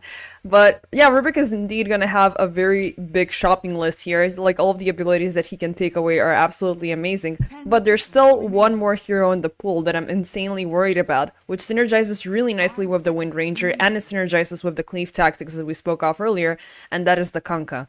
So the slot is still open for him to play the offlane, and just the tempo that these, usually paired up with the Wind Ranger, you're instantly throwing the Torrent with the Power Shot, and you have an execution on the spot, so let's just see if that's going to be the case. Ooh, it's going to be an Axe. Interesting. What do you make of this one? I wouldn't actually prefer the Axe. I would have actually liked it if the Magnus was on the offlane. You would have a different mid hero coming about, something like a Viper, or maybe a Spirit hero of their own, because now you're playing 3 melee cores into a Faceless Void. and into a Void Spirit, and into a Bristleback for that matter. I mean, all three of those heroes from 2 move do very well against Power Rangers melee cores. Not to mention, even the supports in 2 moves do very well. For example, I mean, if TA2000, if he gets his RP off, or if Alberga, when he goes in for the Berserker's Call, it's not unrealistic to expect this Ringmaster to attempt to save whoever gets caught with that escape act. It's not unrealistic to have a shard on Queasy to just lift one of his allies up and bring them back to a bit of safety. So Power Rangers with this lost melee pick for a core itself is a bit risky. Yeah, I mean, I would agree it might go down this like the same direction for 2 move because they also have all of their cores being within the melee range, so that could be a good opportunity for the Magnus to land in those big RPs, and everybody's gonna be there after the skirmish. So you gotta find right now the back and forth. Either it's gonna be the Chrono landing in first, either it's gonna be the RP landing in first, but you have to be careful about the Ringmaster. You gotta be careful about the presence of the Rubik. You gotta be careful about the Wind Ranger as well. There's the Silencer being present for the big reset button of the entire team fight. So it feels very close, you know, in theory, but in practice, we're about to see how things will unroll in this game number 1. So Power Rangers, and I wanted to say Team Lynx because I was very hopeful to see Team Lynx pushing through as they did last season, but unfortunately they got tackled down really swiftly. So it is indeed Power Rangers facing off against 2 move. And I'm gonna pose you a question. Yeah. Interesting to see TA2000 play against Team Nemesis, because as we recall, right, and that was in the lower bracket because TA2000, he was with Astini +5 at EPL just a few months ago, playing under his leadership, but now he had to play against him. So I just found that dynamic a bit interesting to begin with. Yeah, but which draft do you like more? I think I prefer the Dire draft. I think the Faceless Void, I think it's just easier to find that counter initiation against that Axe and Magnus. But already, look at this very aggressive positioning already on Power Rangers. They've went between the 2 bounty runes, but so far they're not finding anybody in between for the first blood pickoff. It is indeed gonna be Nikki onto the Tiny, and this is the only player within this season that has played Tiny as a pause too, and I very much like this. But it could be difficult for him now to match up against the Void Spirit, who definitely thrives during the laning stages, and afterwards he can turn into a super tempo bringing beast. Yeah, it's very difficult for Nikki to actually get anything push out this Void Spirit. Normally where Tiny might be strong against most melee based heroes, but I have to point out that this is why I think the Power Rangers draft may just be a bit oh wow, maybe 3. Oh, okay. I was looking at 2 lanes at the same time. That's insane. Not what I was expecting. He just dove inside of the tower to get the kill on the Silencer. I mean, that wasn't an outplay. That was just, he just ran at him. Yeah, even with the additional armor you're getting from the tower, it was insufficient. I was looking at topside because there was the ongoing aggression between Immersion and Mechta, and Mechta had at least like 30 HP left remaining from the battle hunger to survive, and he was fine, but in the first blood was indeed drawn upon the Silencer. And this is always going to be a lane where the Silencer has to be careful, because till the end, if he is out of position, the Ruby can just lift him up and bring him in, and there's no way out for till the end, because you're faced up with the Nasal Goose stacks. So if you're out of position, you're going to get slowed down or reduction on your armor. The Fade Bolt, the Quill Sprays are going to be a bit too much for a hero that doesn't actually have too much movement speed. Yeah, I mean, he's insanely slow, he's insanely squishy. Let's see, BP3PX is going for the siege one more time. This time, TA2000 is the one in danger. Magnus dropping low, he's popping everything to stay alive. 3 stacks of the sprays, and it's gonna be enough. Queasy takes the last hit for the kill till the end, still lingering all by himself. Could be the next victim, BP3PX. He's committed, he wants to get one more. Is he gonna get the pop? Telekinesis. Well, I guess Queasy's your offlaner right now. TA2000 interestingly used the shockwave to bring the bristleback closer for an additional nasal goo or even a quill spray. I feel like he could have just ran from that position, but now this is. I mean, this isn't supposed to be this big of a disaster for TA2000, right? But now he's playing the Scary Magnus, where you're going to be suffering in the lane against a bristleback. You really can't do much, and it's weird, right? Because the idea is that you're supposed to win the lane at the back of being able to skewer someone inside of your own tower. The overtime damage of the silencer is supposed to take someone out, but now you're in this position where you're losing the lane. Yeah. Quite badly, I would say. And I think it's mainly because of the somewhat of a passive nature that Silencer has. You don't have very strong of a lockdown that you can synergize it with the skewer, because you can bring your target back into the tower, but you don't have a sufficient way to keep him on the spot. Topside, we're looking at WoW dropping significantly, but Alberca and Immersion, they might have ventured a little too far out, but the Shackle, this Ringmaster might suffer. That's gonna be the case. Yeah, he can't walk too far out. I get that he wants to create a buffer for his Faceless Void, but this is supposed to be the lane that Power Rangers should just dominate. The Axe is one of the best heroes against that Faceless Void, because there's not a lot of damage to, or rather, not a lot of spells to time walk in reverse, because the counter Helix doesn't require any mana. You just have to charge at the Faceless Void, and the Battle Hunger is a very spammable spell. So where the Faceless Void thrives against heroes that want to use their cooldowns to bring him low, and then he can time walk it out, in this position he can't do the same thing. Nicely done by Mechta there, but it's not gonna be enough as Immersion gets the lock, and yet it is gonna be another takedown of the poor old Ringmaster. And yeah, that is indeed the case. And in previous matches, especially the one that I told you about earlier, WoW did play alongside with the Ringmaster Mechta combination, and Mechta died 6 times in the first 10 minutes, and it was already very devastating, and it's looking like WoW might be target number 2. The power shot is going to connect, not enough time for him to land the time walk. Queasy decides to join in. Immersion looking super low. Right click damage from the Rubik is going to be sufficient for the takedown, and he's using every opportunity he can to get kills out of these early skirmishes, just to amplify the additional curiosity stacks, but unfortunately, he's gonna lose the Axe. But at the end of the day, they did get Woe down.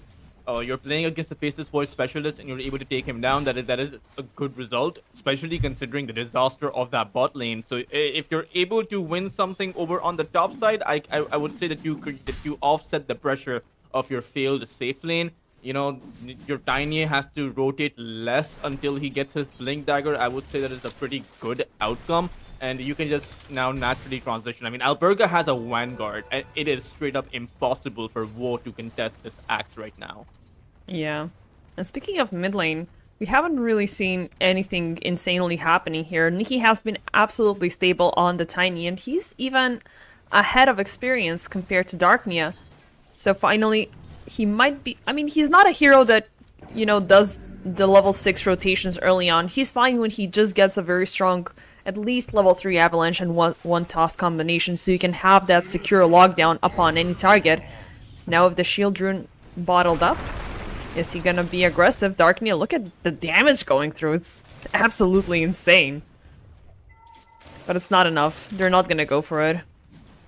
Yeah, Nikki, I mean, if he can get a Blink Dagger at that 12 to 13 minute mark, I would imagine that he should look to rotate, disable the Bristleback. It's risky to go for the Bristleback, because if you're not able to take him down, which can always be the outcome, you give away too much space to the other side. But I kind of feel like you might need to shut down that Bristleback, because where the Faceless Void is 2 moves to carry, the Bristleback still deals a whole lot of damage, right? The physical damage coming out at the back of the Warpath is something that you cannot actually ignore unless you attempt to shut it down. Yeah. So far, Alberca, he's had the upper hand over both Woe and Mechta, and he is indeed at the top of the net worth. As you said, the Vanguard is completed, so I'm waiting for his Blink Dagger to appear as well. I mean, Blink Daggers are going to be a crucial item for all of the cores, because it will amplify the jump, it will amplify the reach, and maybe they can work things out really nicely to avoid these collective skirmishes and go for the pickoffs before Woe is enabled and he can do anything about it to aid the team as a collective. Meanwhile, BP3PX, well, he's lacking on a bigger Ringmaster? item. I think Ringmaster is dead again. Yep, he is. And the first dunk for the kill. Ringmaster should just rotate out. Woe should just look for the Mask of Death. I mean, I say Mask of Death, but he's actually going for the Battle Fury, which means that going for that Mask of Madness is going to be slowing down your Battle Fury's farm. So I feel like sticking around in the lane is only going to disable Woe's farm. I don't know what will be faster, trying to farm in this lane or trying to farm in the jungle. It kind of feels like it's a lose-lose scenario either way. Yeah, you don't want to go either. I mean, you gotta be proactive. Because right now, Power Rangers will start to pick up the tempo, will start pushing in towers, and farming is not going to be an option. You're not going to have that luxury. The entirety of your team will be forced to fight, and that chrono is going to be a crucial aspect to keep things in control and in complete check. TA 2000 so far, he's absolutely chilling. Even though he's not focusing on the RP, he is indeed a carry, so just go all the way with the Empower, as you are definitely out farming the poor old Woe for sure. Meanwhile, Darknia joins down bottom. They're trying to take down till the end, and it's gonna be a swift and easy takedown as 4 rotate in to keep up with the ongoing punishment of this poor old silencer. Yeah, I think they want to pressure that tier 1 tower, the same kind of pressure that Alberca is indirectly applying at the back of just being able to cut all of those waves. As Alberca's gonna go on Woe, he knows that there's no support coming to help him. Nicely done with the power shot coming in from the side. Absolutely beautiful. I mean, it's beautiful for us to see it because he didn't get, you know, the time lapse to go through, but it's already a sad fate for Woe. Yeah, it's a great read because they knew that Squeezy, like you pointed out, rotated towards that mid lane. RP, TA 2000 finally is looking for the punishment upon the Bristleback. He's gonna get a log. They're trying to push him back, but the damage output seems to be insufficient for the full takedown. But Nikki arriving to the scene, they will notice his presence. It's a 3/4 situation. Nikki now in a tough spot. Telekinesis back. They're gonna throw him right in the middle of the fray. Tame the Beast. Impalement Axe. He's melting. He's dropping low. Beautiful shackle connecting onto the escape back for the save. But Nikki is dead and gone.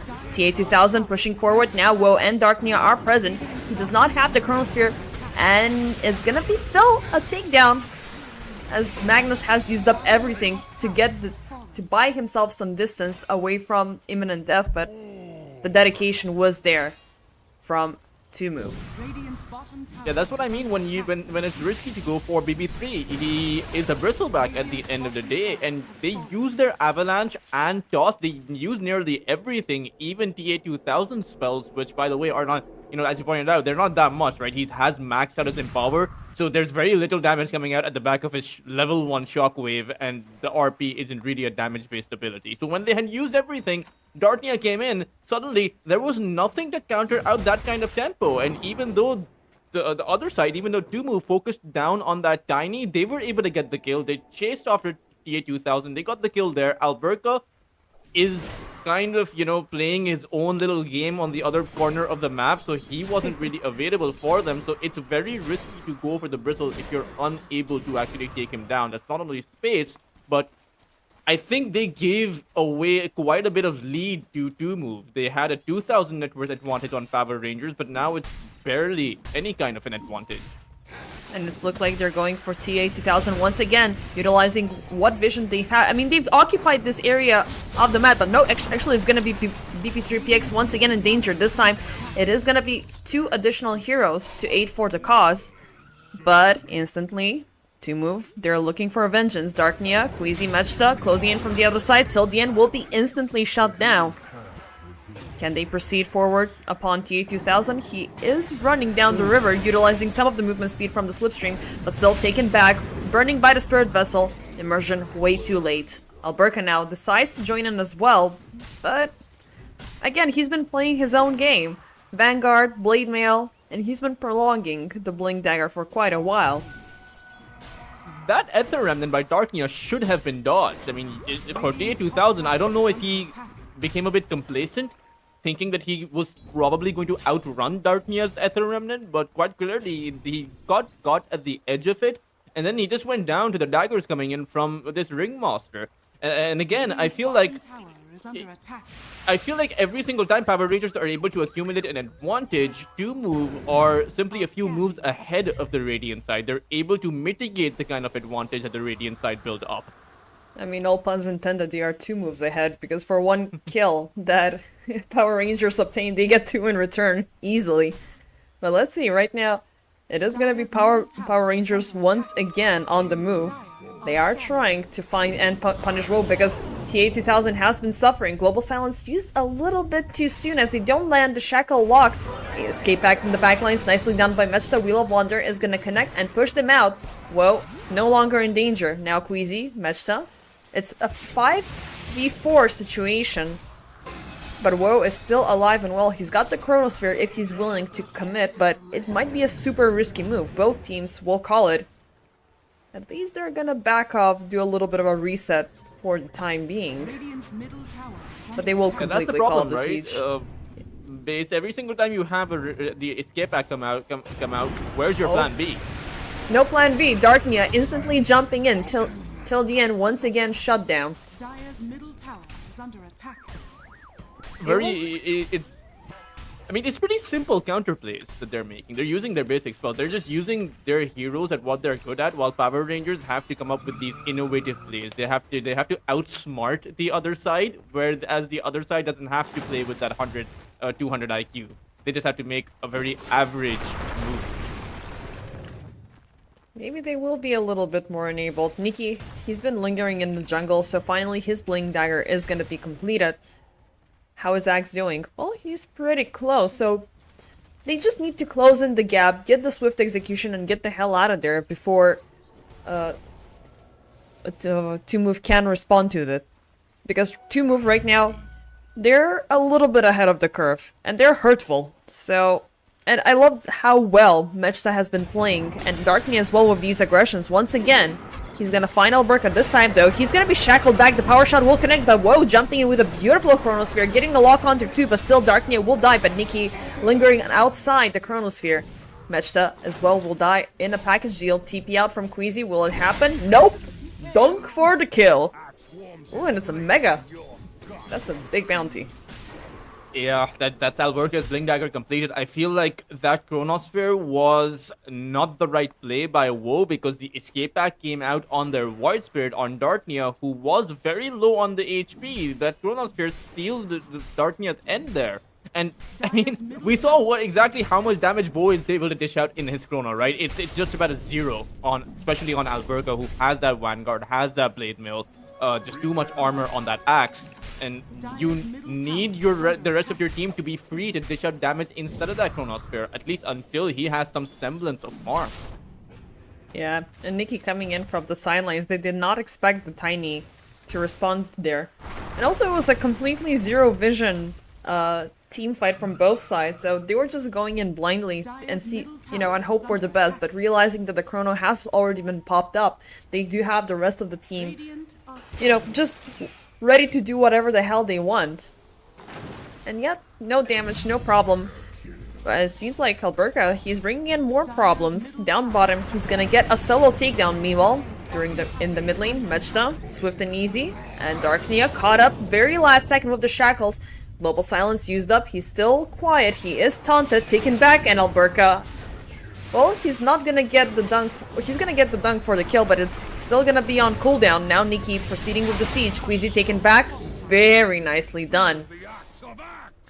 I mean, one by one, the dominoes all fall for 2Move, right? Bot lane, the Bristleback BB3, he went down. Mid lane, everyone seemed to be getting caught one by one, even as the Rubik, even as Queasy came in towards that tier 2 tower. So a big disaster for the side of 2Move. Suddenly now it's a 6,000 net worth advantage, and these power spikes were very expected, right? Sure, laning phase was going back and forth, but eventually that the Tiny is going to be going for that Bling Dagger. The Axe is going to be playing for it, and maybe even TA2000. So when those items come about, that is when you actually play safe. But somehow 2Move got the news a bit too late.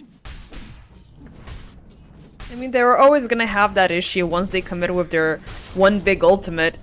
They don't have the privilege to strike back. Meanwhile, without the RP, without the global silence, the rest of the Power Rangers team, they're able to push through, they're able to go in with these rinse and repeat combinations, and Alberca has just been hyper aggressive since minute 0, and he's been actively awarded for it. Maybe he can go for more, but maybe the aggression will be brought upon him as BB3PX.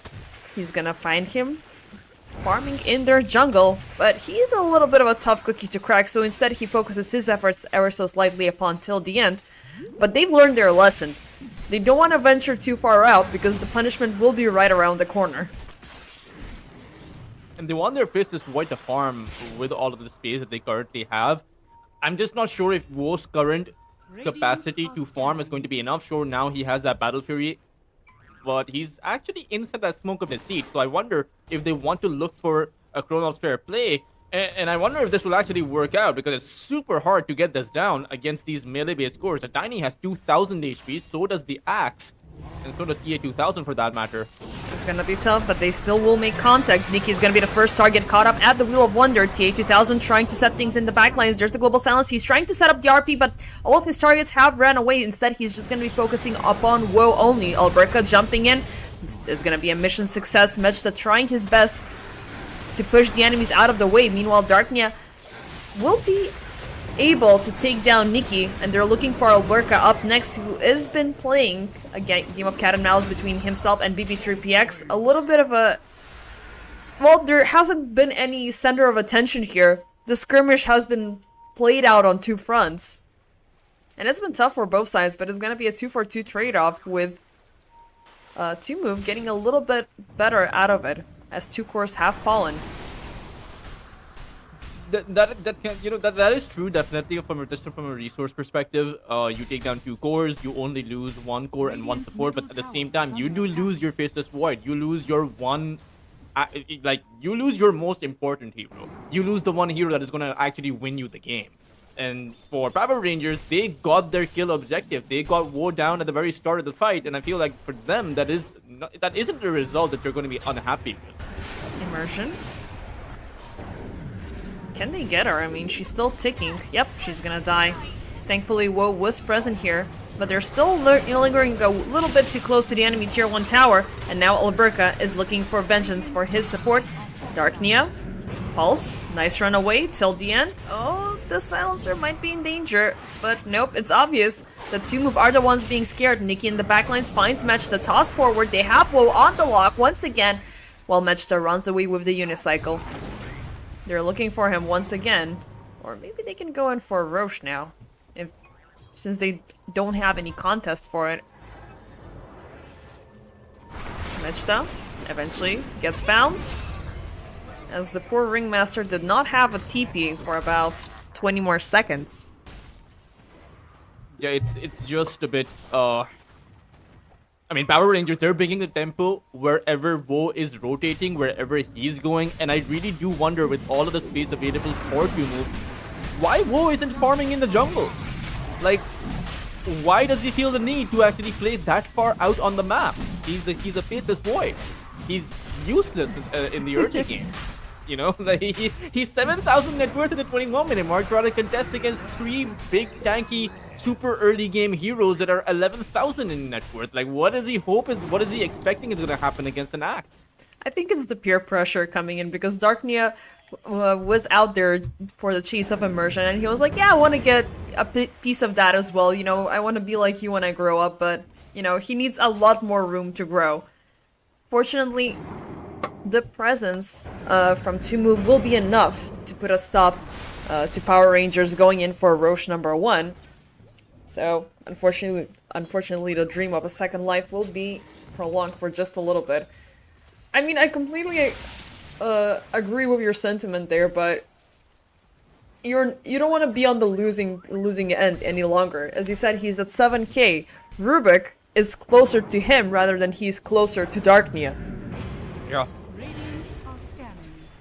And he might just get taken further out as Nicky Cool. He wants to go in. There he is. Global Silence will go through with the skirt. They're going to take him back. TA2000 jumping in from the sidelines.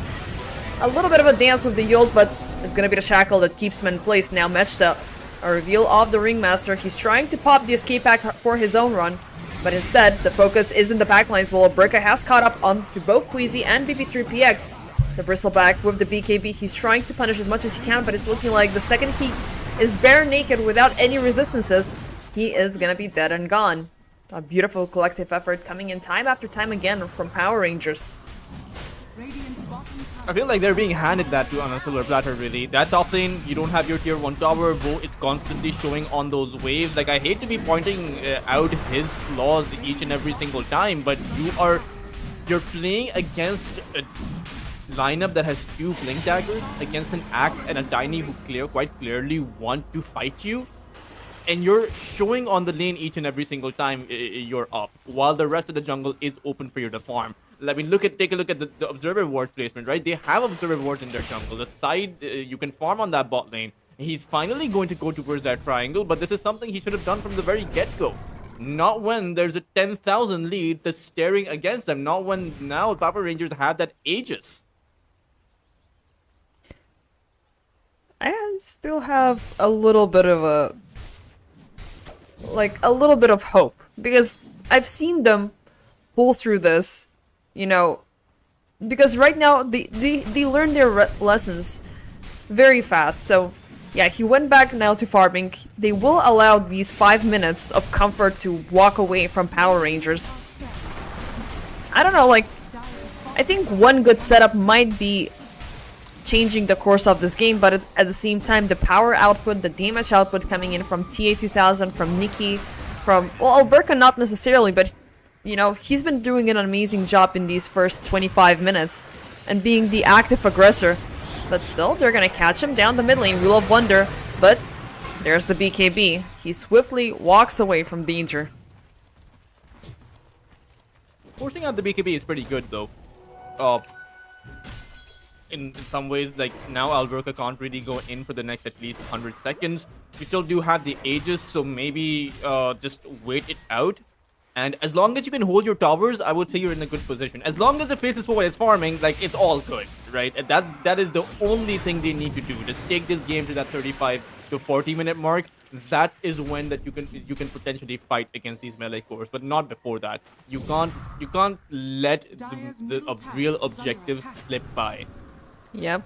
And at the same time, the problem with Faceless Void is, like, you have a lot more to farm out before you can focus on your damage items. First up, it's gonna be Namanta. Then afterwards, what can we hope for? What is he gonna be bringing into the Chronosphere? I think the Manta style is a bit too greedy for the Faceless Void.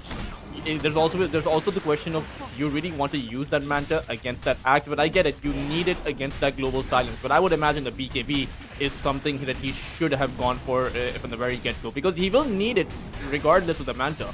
You still need it against the Wind Ranger, against the Tiny. So he'll need a Daedalus too after that. Like, you're right, there is plenty of farm still required from this Faceless Void. Nikki jumping into the backlines. He will find Dark Nia, and there's gonna be the Global Silence initiation. TA2000 in the middle of the fray. He's looking for the perfect RP, but he's gonna be caught up into the Wheel of Wonder right under the tower as he loses life number 1. Whoa, setting up in position. There's the Chrono. They want him dead, they want him gone, but Nikki, it's just one target that they are focusing this Chrono upon. But what about the rest of the crew? TA2000 does not die. Instead, it's gonna be Mechta falling in the backlines. Still, Magnus a little bit too low. One buyback is gonna be forced out. And now no Global, no Chrono, no nothing. It seems like 2 move are gonna be on the move with DP3PX leading the siege. He wants to take down TA2000, but Nikki, look at this avalanche in the backlines connecting up on 3 with the RP on top of things. Nicely done. They're gonna force them out to walk away out of their safety. And it's gonna be, well, pretty much 5 swift kills right after those big ultimates.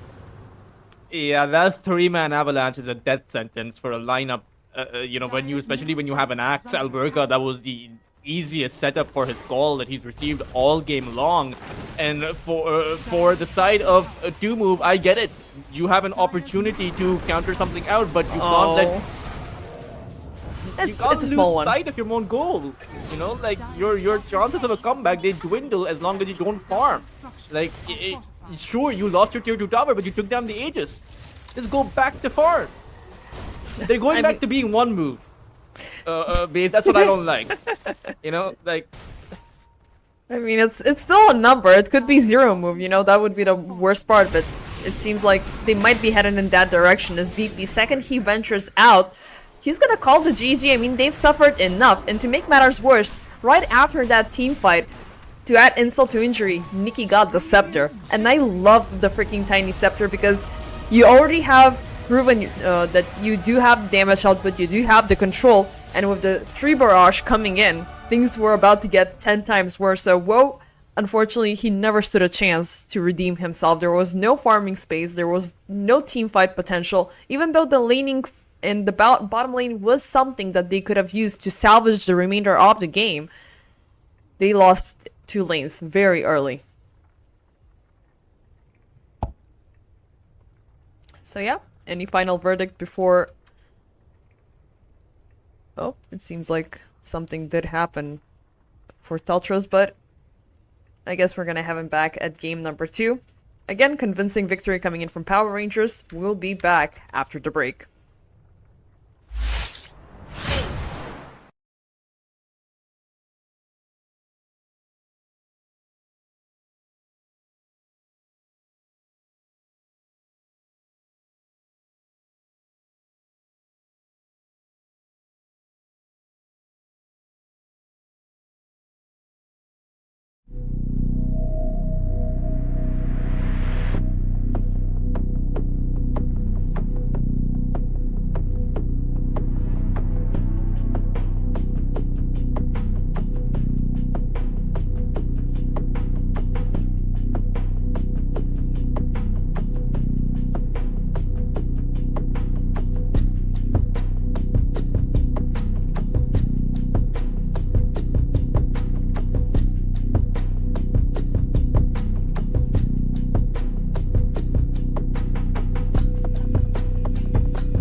And ladies and gentlemen, welcome back to game number 2 between Power Rangers and 2Move. And I feel quite sad that game 1 ended so swiftly, but it was the amazing tempo brought in from Power Rangers. But this time, 2Move will snatch away the Magnus. So is it gonna be the same carry positioning, or will they play it in a more, let's just say, standard way as either a mid laner or a pause 3? When it could be on the mid lane, I wouldn't actually hate the idea of a Magnus versus the Tiny, because you can find the skewer into the tower. Sure, the Tiny may probably still won't die because you have a lot of HP on the Tiny, but it's a good combo. Not to mention, you have a Winter Wyvern, so you have Winter Wyvern setting up for the RP, or the RP setting up for the Winter Wyvern. Either way actually works, but they also pick up the Rubik, so there's not going to be a threat of a steal. I wouldn't be surprised if 2Moves play this one very aggressive, but they still have to be careful. You're still playing into the egg, you're still playing into a lot of disables coming up by Power Rangers, and now they have a Doom too. Yeah, pretty much instant shutdown of a hero that appears like for a split second into the team fight. And as you said, both of these supports alongside with the Magnus, they're hyper aggressive and they might be punished just for being in such a role. I haven't been a firm believer of Winter Wyvern, at least in terms of EPL and how players have played it out. Like, it's clear as day of what you're gaining as a benefit from the Winter Wyvern, but the Arcane Curse setups were primarily defensive, not super aggressive, and also you have a very big problem, especially with the Wind Ranger being present, because with the Cold Embrace, you can set things off into a very, very bad setup. So Cold Embrace, yeah, I'm here to save my friend, I'm here to save my buddy, but nope, this is magical damage. You're standing in the same spot, I'm just gonna shut you down. And to make matters worse, the Phoenix is also present, so I don't know how well this Winter Wyvern shall survive and persevere in this game number 2. Yeah, I mean, I completely agree that Cold Embrace is not going to be, I would say, as relevant of a factor as it usually should be. Because of that Wind Ranger, because of that Phoenix. You also have that Tiny with the Avalanche Toss, and you have the Doom, right? Which disables all healing. You won't be able to save anyone.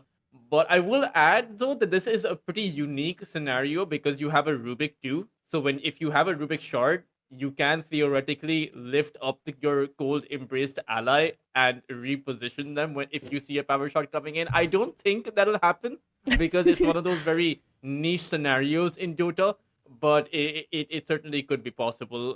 I do think that the Cold Embrace is going to be difficult to rely on for 2Move, and I don't think they should play for it. I mean, they could, just if we're going down that notion, and also we're gonna talk about this Medusa later, you're having a mini blast off for the setup. Like, imagine Magnus is in danger, he's gonna get Cold Embrace, you're sending him up, telekinesis him back, and it's gonna be a setup for the RP, ideally, and then you're setting up the curse afterwards.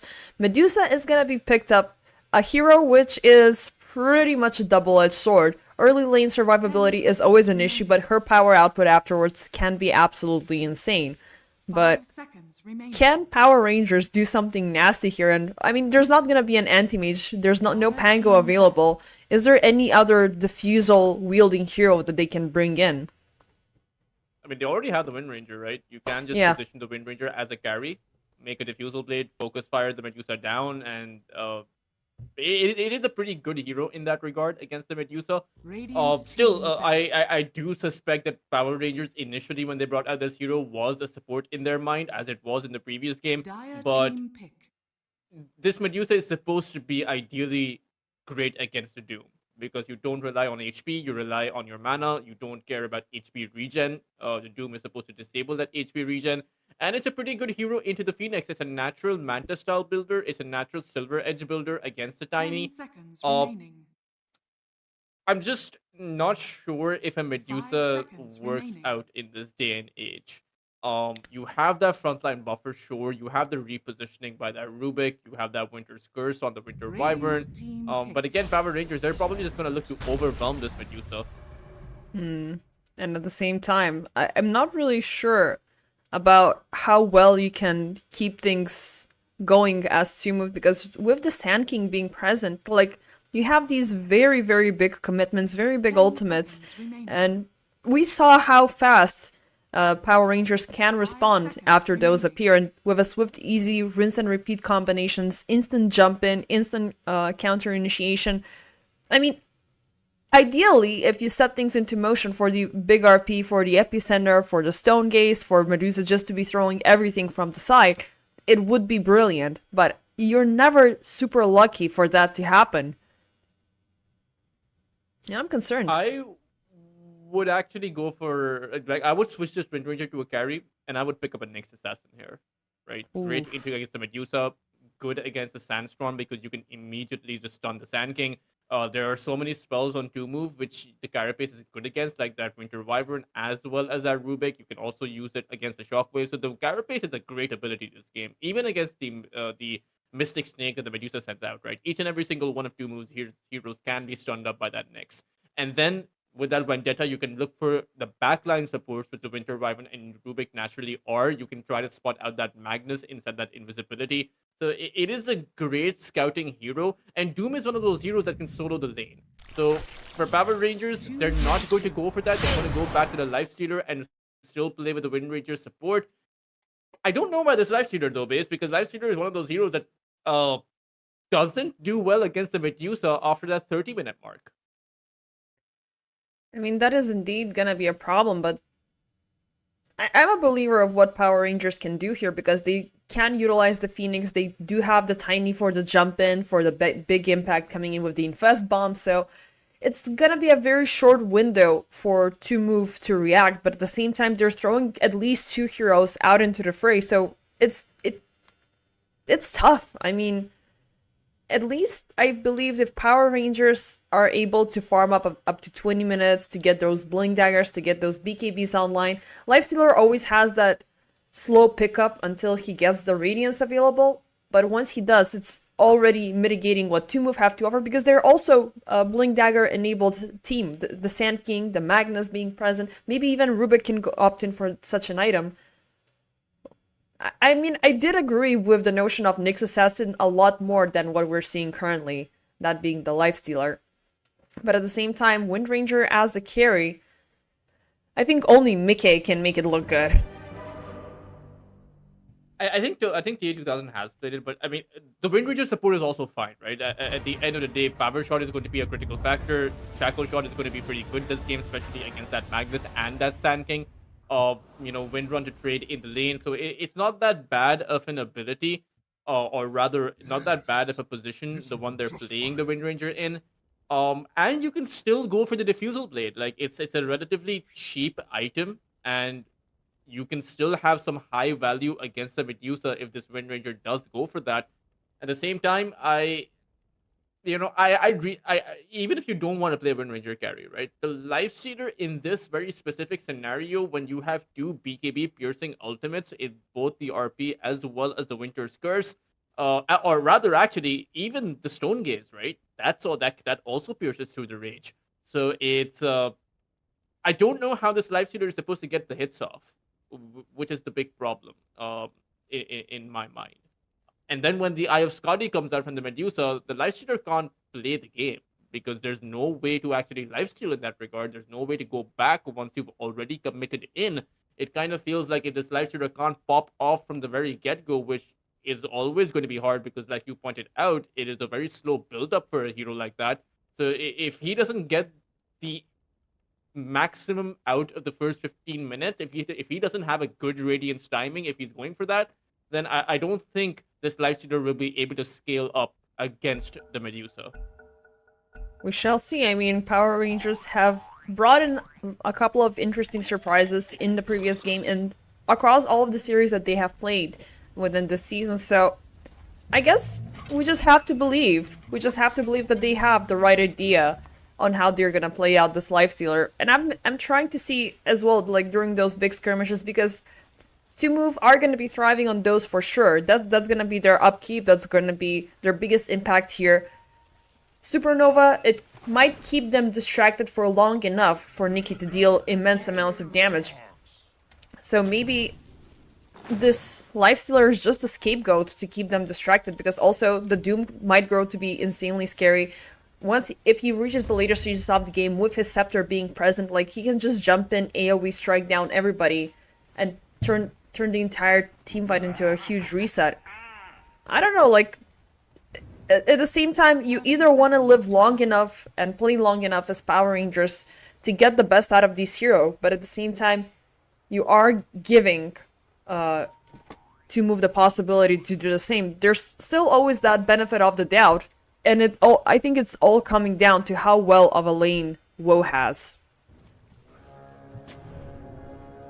And to be fair, he had a pretty I wouldn't say bad, but he had a very disabled lane in that last game. But this time around, he has the opportunity to have a better one, especially against that Doom, who doesn't really do much against that Scorched Earth against Medusa's mana shield.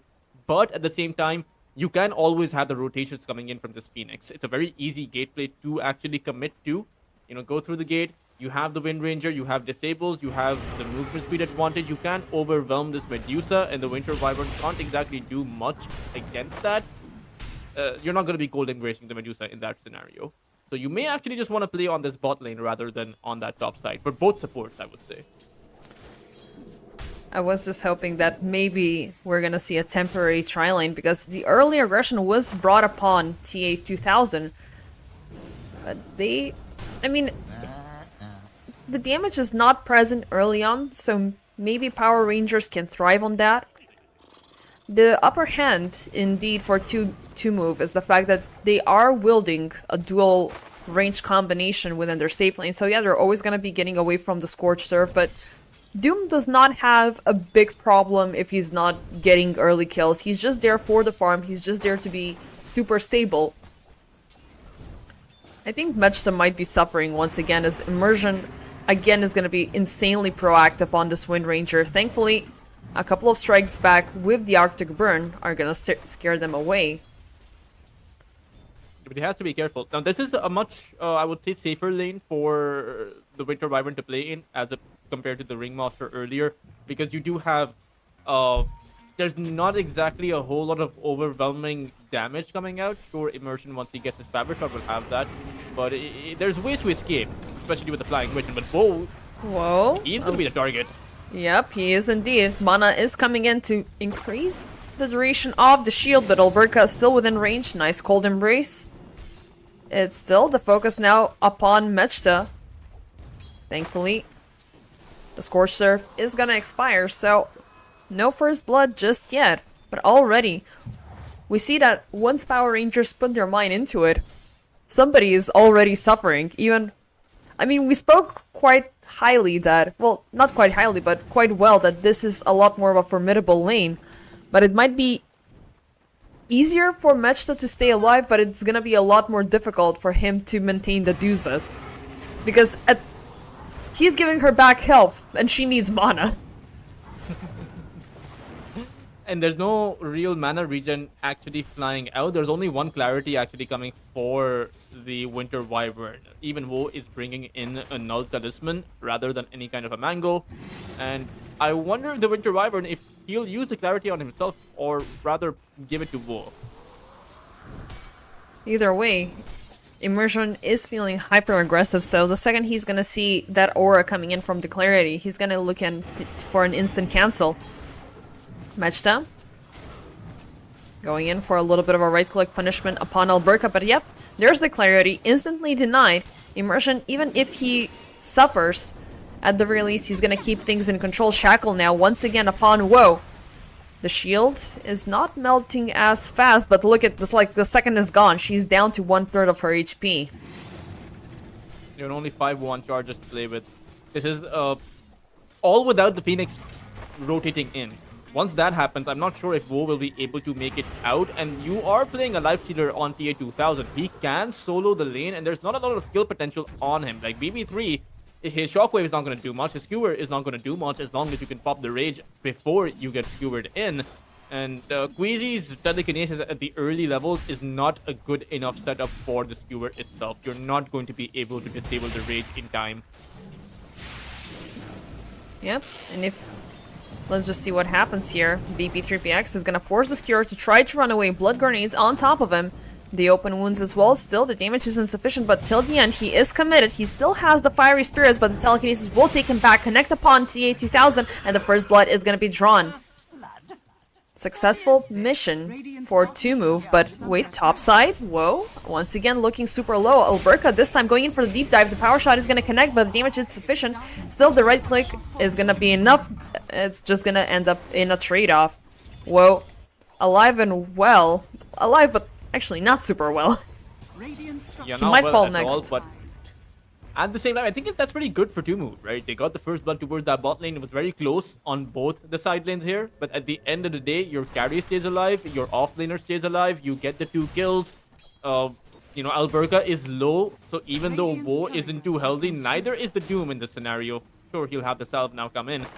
But this a much better start to the game than the previous one. Or at least, at the very least, you have something that you can look forward to for Doom.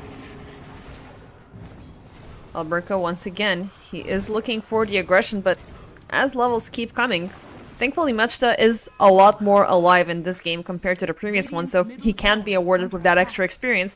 And the Arctic Burn does, you know, you get the slow, you get damage, and you're losing the, well, the primary initiation. Mid lane, we have once again barely spoken about this one, but Nikki, he's had the upper hand during the laning stage in terms of his last hits. So far, Darknia, he's been venturing around the camps to try to compensate for his losses, but he's still lacking the epicenter for just a little bit. Top lane, Mechta, under siege. Well, I did say that Mechta was thriving on levels, but Alberca is able to just throw it back and be absolutely insane about it. Level 3 of Scorched Earth. 40 ticking damage and additional movement Also, speed. That mana burn that Alberca has is devastating against the Medusa in the lane, right? It's just one of the most annoying spells to actually play against. Not to mention you have the mana auras, so that 1.75 mana regen that he actually gets at the back of that Satyr Tormentor, plus that mana burn, he can spam that out quite easily, even without any kind of an arcane or soul ring. And he's looking to go for it once again, even though he's all by himself. Immersion still down the lane. This might be a problem, as Alberca's aggressions, well, they will not be the death of him, but at least they will put a halt to the situation. But we're gonna have a Doom soon. Actually coming out either. I'm very surprised, base, that no side has actually made any kind of a rotation. Like, no support. Phoenix Tillian has just been babysitting that TA 2000 all lane long, and so has Squeezy. So it's I'm a bit surprised by the lack of initiative from both teams. I guess they're willing to play it super patient here. I mean, yeah, surprising. We haven't even seen those standard minute 6 rotations, no rotations across the gates. I mean, it's just a Farmville right now, you know? Keep focused on farming, get to those bigger items. How far are we from the Radiance? Very far away, but topside, again, under siege. It's just Alberca and Immersion keeping the ball rolling, but Nikki decides to join an avalanche lock upon Mechta. There's the Cold Embrace, keeping him in place. And even though the health is decent, you're still just throwing yourself in a very tough situation. So yeah, I guess mid laners are gonna start rotating. I think for 2-move that's fine, right? I think the passive game works for 2-move because they're playing the Medusa, they're playing the 4 Protect 1. As long as they're not under pressure, it's okay for them to play passive and allow the Medusa to farm up. The Power Rangers are the ones who have to apply the tempo, who have to apply the pressure. Otherwise, they are inevitably going to be behind in that mid to late game. Radiant's bottom tower is under attack. Yeah, but at the same time, the fact that, I mean, looking back at the supports, the fact that they've been alive and well means A, you're gonna get the supernova on time, and B, you're gonna get the focus fire on time. And again, it's aggression after aggression after aggression. I assume if they take down the first 3 towers in less than 15 minutes, it's gonna be a lot more difficult for Woe to find that safe space to keep up with the farming. BP3PX, he's been a little bit hurt as well, so now he's forced to farm from the side lanes as well. Thankfully, he's got the built-in empower mechanism to make things a lot easier. Medusa, with her split shot, it is good enough, but she's always gonna be vulnerable. Alberca has to get back. Darknia's rotation is not going to be successful here. Oh, no, Alberca's super slow. Yep, I mean, that's the power of The Winter Wyvern, successful takedown, meanwhile down bot, while during around the mid lane. Nikki is gonna get a return kill upon Queasy, and they can easily convert this into the first tier 1 tower siege.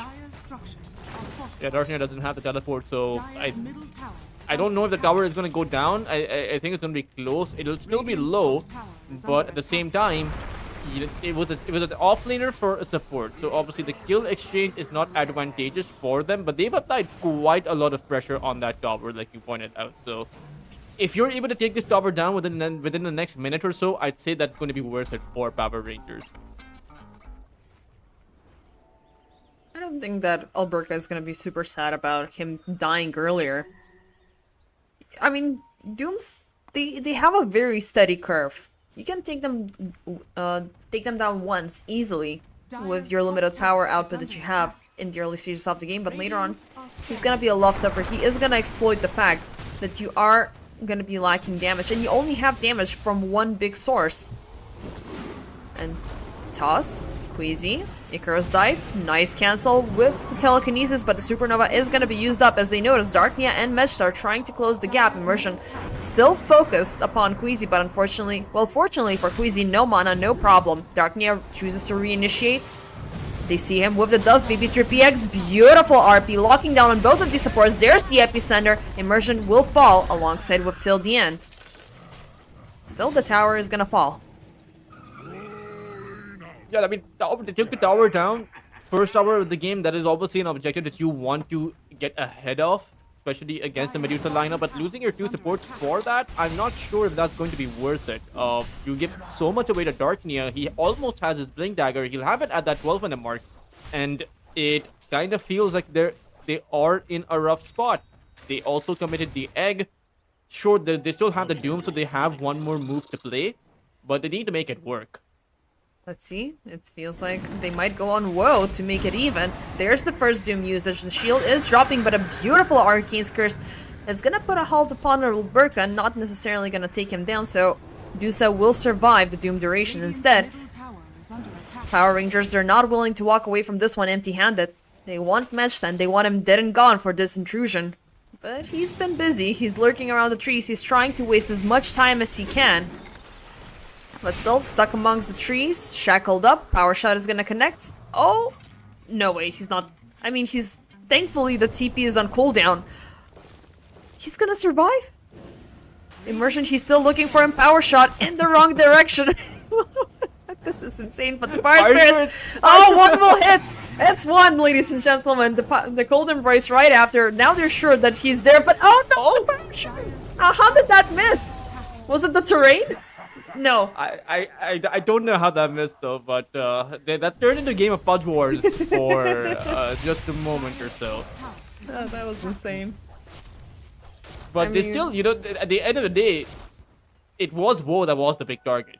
That Doom was used, a very high cooldown, and they weren't able to get that done simply because of that sacrificial play. Not to mention, the Winter Wyvern, sure he went down, but how much space did he just create? You know, a lot. 30 seconds, a full minute of space for their Medusa, for the rest of their lineup? I say that's plenty worth it. Yep, indeed, space created. Nicely done there. I mean, only with the Wind Ranger being the lockdown potential here, I think it was already a little bit too greedy of a contest there. And the fact that the tier 1 tower is still alive and well. Somebody's gonna pop up, somebody's gonna help you out. You're just lucky that it was just Meshta wasting your time. If the rest of the crew appeared, there would have been 3 heroes dead and gone. The 18,000? There are 4 heroes on this bot lane, and he does they need won to be him. careful. There's the RP, they're charging everything up. It's gonna be a big overcommitment, but better be safe than sorry. I mean, if they can convert this into a tier 1 tower, that would be ideal. And again, the rotations are going to come in. You have the Blink Daggers up for Darknia as well as Nikki Cool, so it just depends on which mid laner is able to make use of their Blink Dagger. That is going to set both of these two teams apart. Till the end appears first in the backlines. Darknia is in danger. He's gonna be shackled up. They do see him across the sandstorm, but he still has the Blink Dagger. 15 seconds left remaining. Oh, power shot. Ooh. Oh, beautiful burrow strike for the save. Pixels were in question. Absolutely insane. They're gonna walk away with murder here. Yeah. Radiant's middle tower And they'll is actually, under okay, so they have one more move. They are again looking for Woe, and he doesn't suspect this. Are they gonna get him? Second Doom appearing. Mechta decides to join in for the assistance. Icarus dive. This time the Supernova will be committed as well. Arctic, the curse, not gonna connect onto anything. Nikki Cool, he's still sieging. The stone gaze is gonna be used up. He is. A stone still gonna be turned into stone, but the avalanche with the connect, the power shot a little bit too soon there. Still, finally, they'll get the execution. It's gonna be a 2 for the price of null, as Mechta dies as well. I'm surprised that no other rotation actually came out. BB3 had his teleport. I don't know if it's because they thought the Medusa had already escaped, but quite clearly they were able to overcome that gap, as Nicky Cool has overplayed his hand. Now BB3PX is gonna arrive and just skewer him down. Nicely done. I mean, it could have been the reason that they used up the big ultimates earlier, so they're not willing to make a huge impact. But now, slowly, they're coming back. Still, the shackle, nicely done there till the end. Icarus dive for the save. Now Umberka, still within harm's way. But they lost their momentum, they lost their tempo, and they should be giving up this chase. Lifestealer has that Radiance built up now. It's not exactly an early Radiance. He doesn't have as much CS as the Medusa does. It does give you quite a bit of time. You still do have 15 more minutes where Woe won't be as strong. But as I say that, I mean, Woe has gotten quite a lot from this laning phase. He almost has that Manta style, and I wouldn't be surprised if he goes for that Eye of Skadi next. What do you make of the fact that Alberca opted in for a Radiance as well? A double Radiance play. I'm not sure what that is about. I can imagine one of these two Radiances being broken into another fire, either for Alberca or that Lifestealer later on. But it's good for just the individual evasion on yourself, or it could just be a mistake. Or it could be good for farming, Always the Scorched Earth synergizes really nicely with the Radiance. Meanwhile, it seems like Alberca is gonna take some time for his item to be completed, as the TP out, not successful. The final stinger is gonna be enough for the kill. Stone Game is immediately used on the bot side. But again, they have used the epicenter, so that's why maybe Power Rangers actually want to look for a fight. Yep, and the Stone Gaze as well was used up a little bit prematurely, but only is gonna be Queasy falling down between the tier 1 and the tier 2 lane. Nikki, he's looking for more. He's grown stronger, but he's still lacking the good old Echo Saber, but he's got enough damage to go in for these solo support pickoffs. Mechta tossed back right behind the tier 1 tower, and he was considering popping the Cold Embrace, but he was dead for sure. And Nicky Cool has a lot of pressure on his shoulders. He has to constantly make sure to keep the enemies on their toes. He has to be the one to make those plays. The other side has plenty of heroes that can do that, right? It's the Winter's Wyvern. For sure, right now he's been playing very defensive with his Winter's Curse, because you kind of have to for your Medusa. But Dartnia can make plays with the Sand King. BB3 can make plays with his Magnus. But the same can't be said for the other side, at least until the Wind Ranger has a dagger or the Doom's done farming with his Radiance. Right? Nicky Cool has to be the one to go in each and every single time.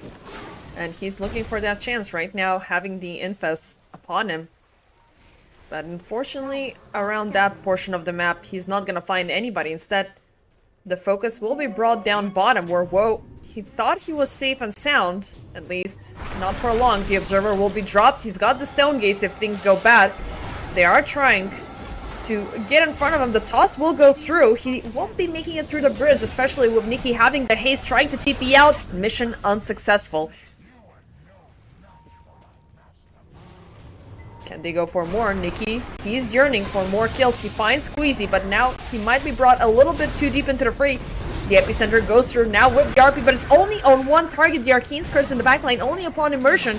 There's the Doom. Now, BP is in trouble. Power Rangers, they're looking for the additional punishment, even without Nikki. TA2000 and Alberca, they're feeling overly confident for this one. Sunray with the power shot. BP3PX will fall alongside with his streak.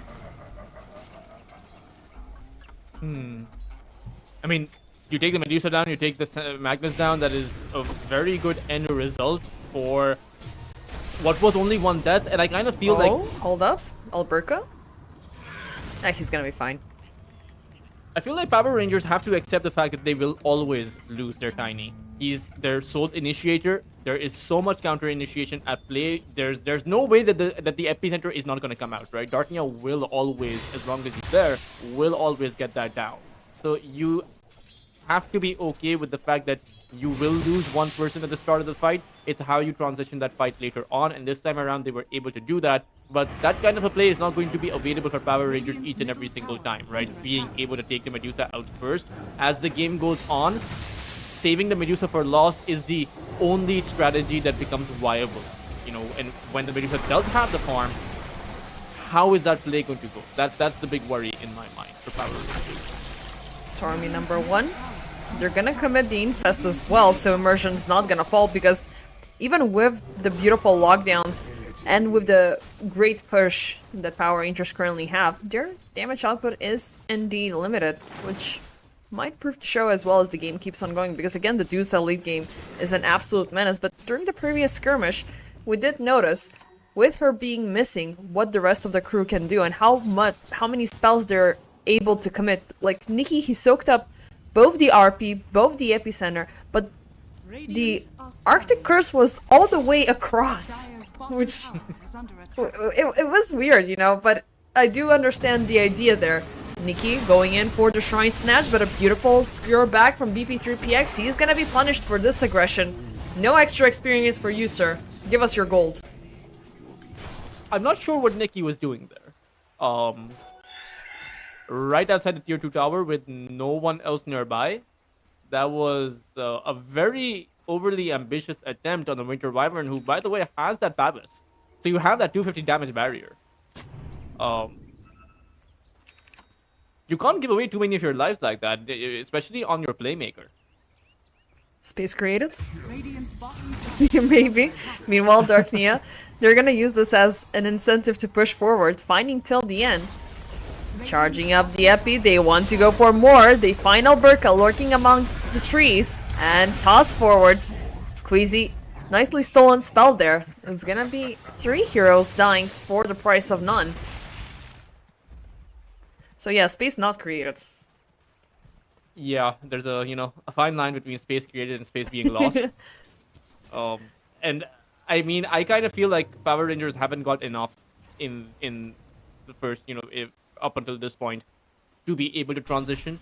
Now you kind of have to accept the fact that this Medusa will be a late game carry, or rather a farmed up Medusa at that late game. Like there's no way to end the game, right? There's no foreseeable way that they can end this game or have a big enough advantage build up in the next 10 to 15 minutes. So that means you will have that Eye of Skadi coming up in the next few minutes, and then you'll have that that Butterfly coming up in the next few minutes, then that Eye of Skadi coming up 5 to 7 minutes after that, and then eventually that Daedalus and whatever the Medusa wants to create. So what exactly is going to be the game plan? Is this Life Stealer going to be able to become so massive that he can take down a Medusa?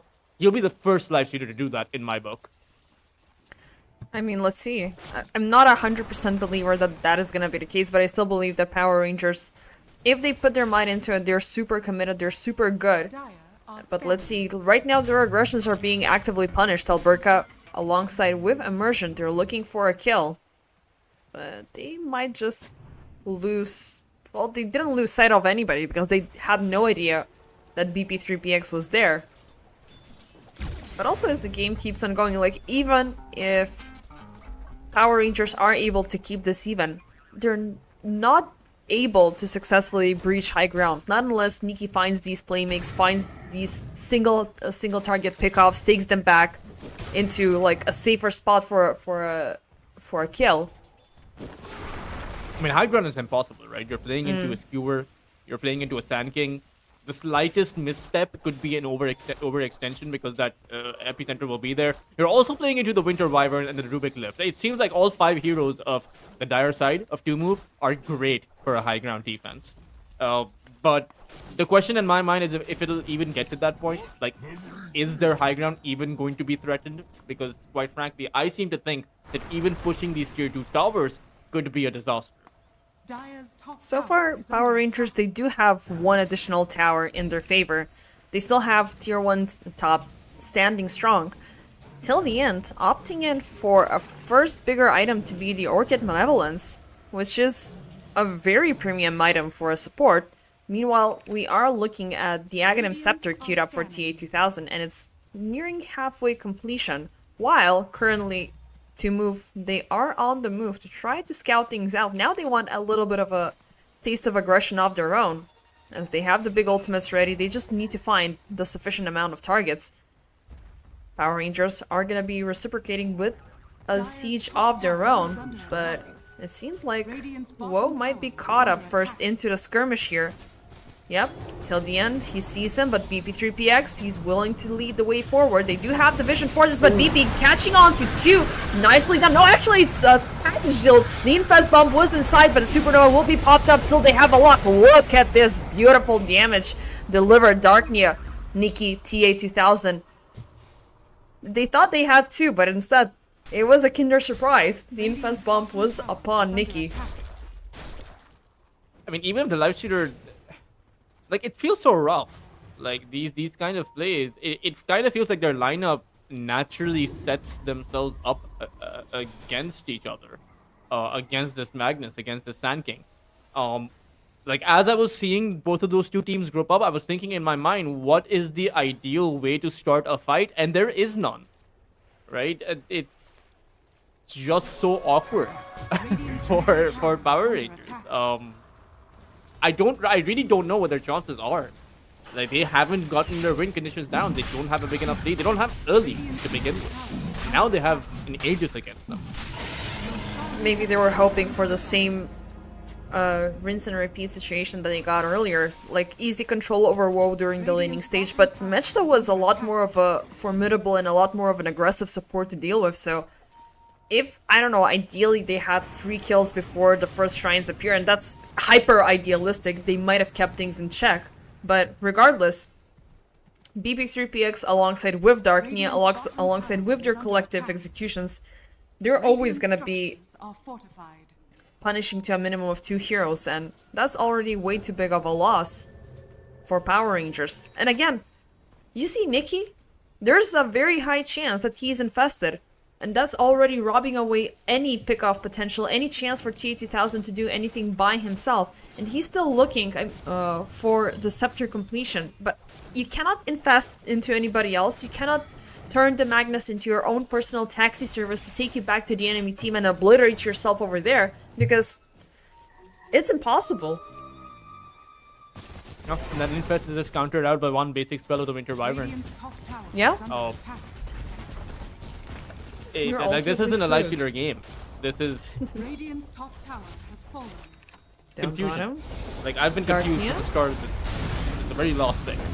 Oh boy. Yeah, this game is pretty much over. Basically. Yeah. This is, They were looking for Darknia, like, they were looking for something easy, but it's not happening. I don't normally say this when there isn't like a big lead against a certain team, but it just it very much feels like a last pick life shooter in this scenario, and then when the things don't work out in the laning phase, when you don't have this when you can't crush the other side, like if it's not one-sided in the way that you win the laning phase, you lose against the Medusa with the life shooter. I don't know, it's because we have a Magnus on the other situation, it's like always that comment that I have living rent-free in my head with PSG LGD playing against Team Spirit. We have a plan for the Magnus, and they never did. We have a plan for the Dusa. No you don't. And Albercus is roaming around with his Radiant, right? It's like, what is this Doom supposed to do? Like, I feel like everyone on Power Rangers lineup, or rather, no one on Power Rangers lineup has a purpose apart from the Tiny. Like, what do any of them actually accomplish this game? Or what do they hope to accomplish this game? I mean, I don't know, maybe they're just taking notes for game number 3. Because, yeah, I'm trying to look even through the optimistic prism that there might be a slither of a chance. But the second you show up, even if you are the ones being the aggressors, you're gonna be ultimately obliterated because you don't have a super strong of a lockdown aside from Nikki. You don't have super strong of a shutdown aside from Nikki. You don't have... What else are we looking for here? I mean, execution. It's only the Tiny that has a super strong of a role and a super strong of a presence. He will be getting the Aghanim Scepter once again, so that will finally result in a little bit of an extra damage. But you cannot keep them all together. You'll need to start either focusing on different itemizations such as Gleipnirs or whatnot, and TA2000 once again endangered the RP upon him, BP3PX. This time, he's gonna survive the primary impact, but in the backlines, Darknia is causing a lot more issues. He will take down the Wind Ranger, TA2000, there's the Doom. Okay, finally, that's a little bit of something. It's gonna be 3 for the price of 1, but you don't have the Dusa anywhere in the vicinity. So you pretty much were lucky for the setup. Yeah, a bit of overconfidence coming out by the side of two move. The Winter Wyvern was very close by, and I don't know why BB3 was man fighting a life stealer, knowing the fact that their Medusa is not going to be available to join them. They could have disengaged any point they wanted. They were the ones who initiated on that life stealer without their Medusa. So maybe getting a bit too ahead of themselves there, maybe not really, maybe underestimating what the Radiant side actually bring to the table. Because without the Medusa, the entire scenario changes, right? Without the Medusa, suddenly you do have the damage, you do have the lockdown, and the disables up, especially when you use that Doom. I mean, for sure the overconfidence got the better of him. But they were looking for the punishment. You know, you're seeing the enemy carry venturing too far out under your tier 2 tower, and it's like, yeah, this is a situation for granted that we're gonna, you know, easily take him down.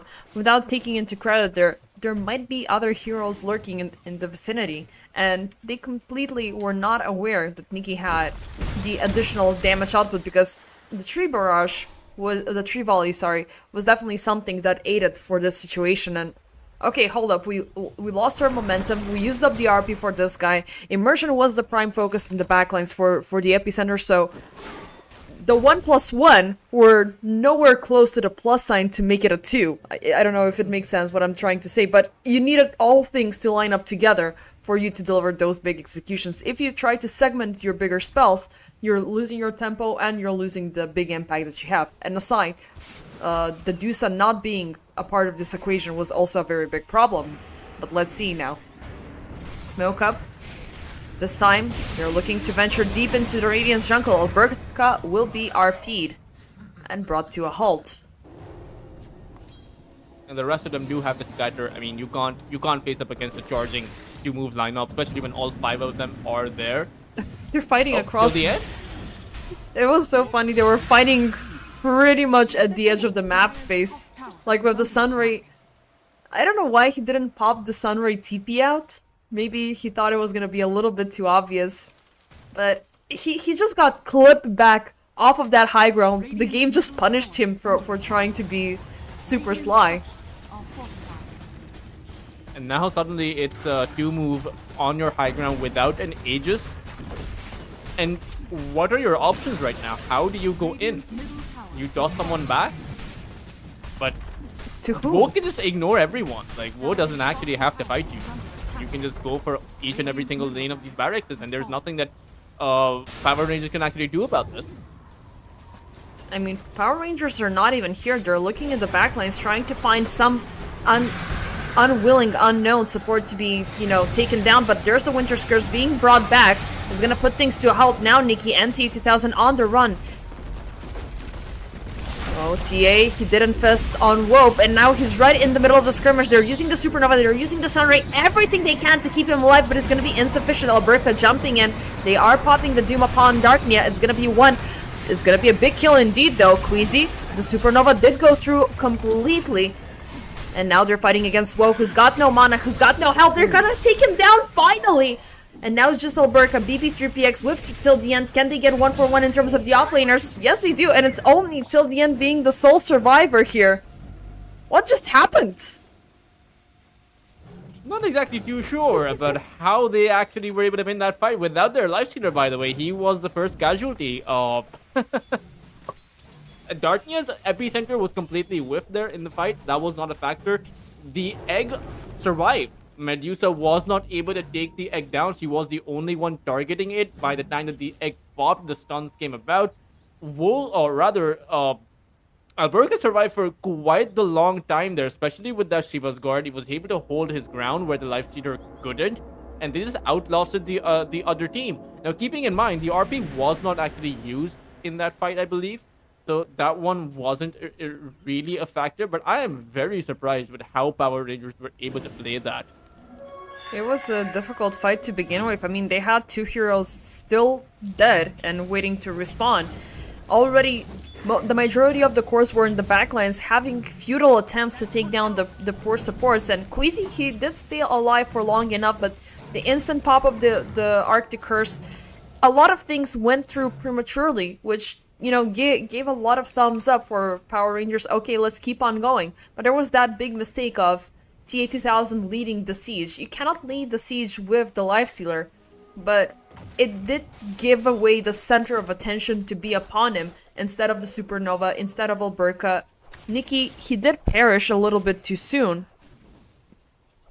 But maybe, I mean, things might be a subject to change, because even with the big commitments, even with the big spells available on the end of 2-move, it's not gonna be until the refreshers that they're able to fortify their ongoing presence.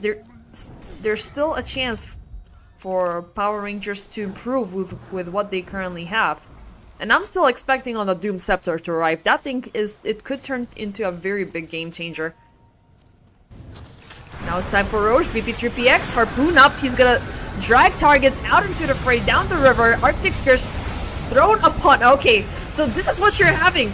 This is your power output. When you're bringing the initiation with every single thing, everybody just gets deleted on the spot, and it's BP3PX. Just give him more tips if you have. This was a very worthwhile setup. I mean, that's what happens when Power Rangers make one small misstep. Yeah, right? That is the natural conclusion of what this game actually comes down to. It's you know, when things are going your way, it's one hero surviving and the rest of you going down. When things don't go your way, your entire team gets wiped out and ends up with an ultra kill. Maybe a rampage if the Lifestealer was actually there with them in the fight. True. But also a big kudos to the 2-move supports, because the observers that were being placed there, they were anticipating for the next Roche to appear, and I mean, they realized Roche is not here, and we have everything off of cooldown, so let's just wait for him to appear. And they went down the wrong direction. They went down the confident path, and yeah, everybody being stacked up. That's your primary mistake when you're having this sort of a team fight.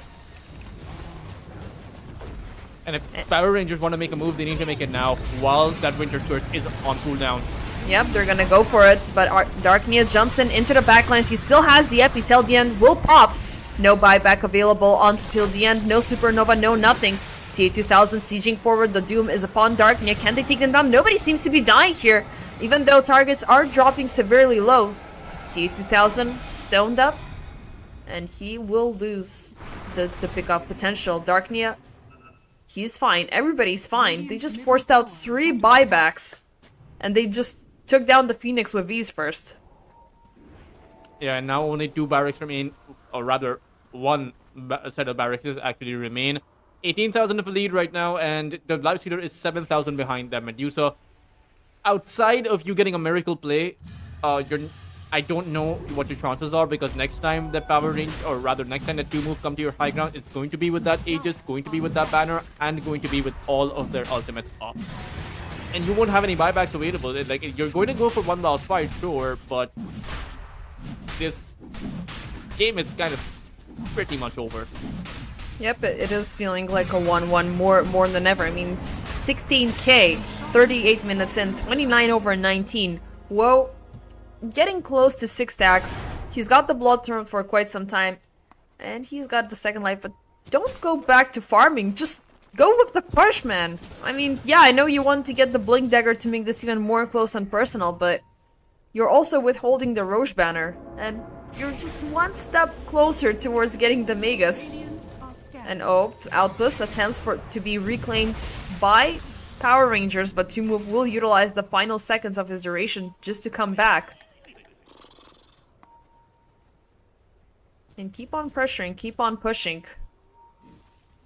Power Rangers have to go for a backline play like they did when that bot lane was being pushed in. That is the only way. You have to take this you have to take this Winter Wyvern and this Rubik out before the fight actually truly starts. That is quite ambitious because already they're completely surrounded. There's vision in the backlines. BP3PX will jump in with the initiation, but he's gonna be put to a halt. But with the Arcane Skirts, they're gonna keep him locked down. RP as a follow-up. They have no way to move out of this. There's the GG being called up. I was not a firm believer in this draft to begin with, but the execution was absolutely beautiful. The Lifestealer pick, it just threw Power Rangers in a very awkward spot, so maybe if they were listening to you and opted in for the Knicks instead, it would have been 10 times better. Yeah, the Wind Ranger carry would have certainly changed quite a few things from this draft. Even if you're, able to bring... Sure, you have some BKB piercing ultimates, but the thing about the Wind Ranger is if you manage to get the Wind Run off, then even in that RP, even in that Winter's Curse, you're still going to be dodging all of the hits. That is something to consider. And for Power Rangers, there was quite a few mistakes, right? Sure, the Radiance on the Doom is meant to farm, but then if two of your cores are farming up, you're still playing against the Medusa, right? No. This is not supposed to be a farming game. This is supposed to be a tempo game. This is supposed to be making sure the two move are the ones pressured, but it didn't ever feel like two move were pressured. It felt like the Winter Wyvern had the easiest saves on his carry, right? Like no Phoenix rotation coming in towards that top lane. Even the first Doom uses on the Medusa did not work out simply because they did not bring in enough numbers. And the few times they were able to pressure the Medusa, it came at the loss of a lot of space because those extensions, those kills or pickoffs required a full minute to get done. So quite frankly, two move, great job by them to even out this series, but I can't say that. I do think that it was Power Rangers who actually handed this to them on a silver platter. Yep, pretty much for sure. I mean, it was looking shaky from the drafting stage, and it went all the way until the game ended. Everybody, I mean, you could have turned the supports into a little bit more tempo to work with Nikki, but you also, the fact that you opted in for presumably a very late game carry, which was never able to contest the presence of the Dusa, you were not able to deliver the same level of play as you did last time. You were not able to punish to move way too soon. And to move with this, they were able to equate the score to 1-1. As for us, ladies and gentlemen, we're going to take a small break and we're going to be back with game number 3.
And ladies and gentlemen, welcome back to game number 3 between Power Rangers and Two Move. And then it seems like it's gonna be a 3 out of 3 Magnus picks. This time, once again, landing on the side of Power Rangers.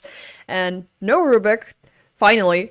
Maybe, I mean, it's not setting a path for a do so once again, but what do you reckon after the previous game number 2? What should Power Rangers take into consideration? Well, I mean, you have a Wind Ranger, so ideally, if there is a Medusa that comes out, you can just play the Wind Ranger as the core. It's also a 3 out of 3 for the Wind Ranger, as well as the Tiny, right? A 2 out of 2 for, rather, a 2 out of 3 for the Winter Wyvern. The only new heroes in the pool are actually the Pangolier and the Snapfire.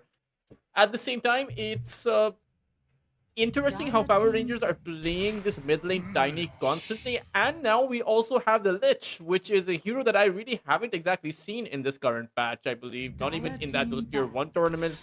Like, just a pretty new hero overall. As Two Move are going to pick up the Alchemist. I mean, this is interesting. Yeah, I mean, on both ends. I do believe I've seen the Lich appear once, and it just feels so freaking good. The Sinister Gaze for the pullback with the upgraded scepters, it's just very good for the setup. Like, you're getting everybody in an AoE, you're pretty much a Storm Spirit without the overcommitment, and once you get the shard early on with the Spire, you're able to chain frost targets really well and nicely. But with the Pango being already present, like, he can pretty much kick things off in a different direction, out of the center of mass where the entire team fight is happening. And I'm not really sure between the synergy of Snapfire and Pango, which is feeling a little bit contradicting. Snapfire does thrive on heroes that can give her a good stable lockdown, such as Mars, such as Underlord, such as maybe even Tidehunter, and Alchemist in the end. It's the second time I'm seeing Alchemist in the 741 patch, and the first time it was a win, surprisingly. Yeah, I am not sure about the Alchemist because I get the idea. You know, Radiance Interceptor, you give your Scepter to the Pangolier, suddenly he's the most farmed hero in the game, and he can solo kill the Lich, solo kill the Wind Ranger, disable the Magnus from coming out with his RP. But the problem with the Alchemist is that he is a really bad. He's really bad in the laning phase, and there's so many offlane heroes that can actually disable him down. Power Rangers can go back to their Whistleback, right? They can pick up any other offlaner. Each and every single one of them should be able to win the lane. So it is a bit iffy. Now, the good thing is Two Move do ban out of Doom, so there's not going to be that available against the healing on the Alchemist. Winter Wyvern also enabling that chemical rage with the heal. That Alchemist, it's very difficult. So you need someone that can actually build up that Shiva's Guard and someone that can build up that Spirit Vessel. And none of Power Rangers heroes currently actually do that. I mean, unless they, get a Void Spirit and throw it into mid, but it seems like Pango is going to be a mid option here. I'm looking at Dawnbreaker as being a formidable play here for Power Rangers. Final bans are going to be Tidehunter, Sand King, Puck, and Doom. Puck I would have agreed with, but given the history of Power Rangers, they are once again going to throw this Tiny into the mid and give the Magnus to TA2000. So I would actually imagine that Two Move pick up the Dawnbreaker, as because they do have the pick right now. Dawnbreaker's amount of heal with their existing heal is just going to be insane, and then Power Rangers can't initiate with the RP, right?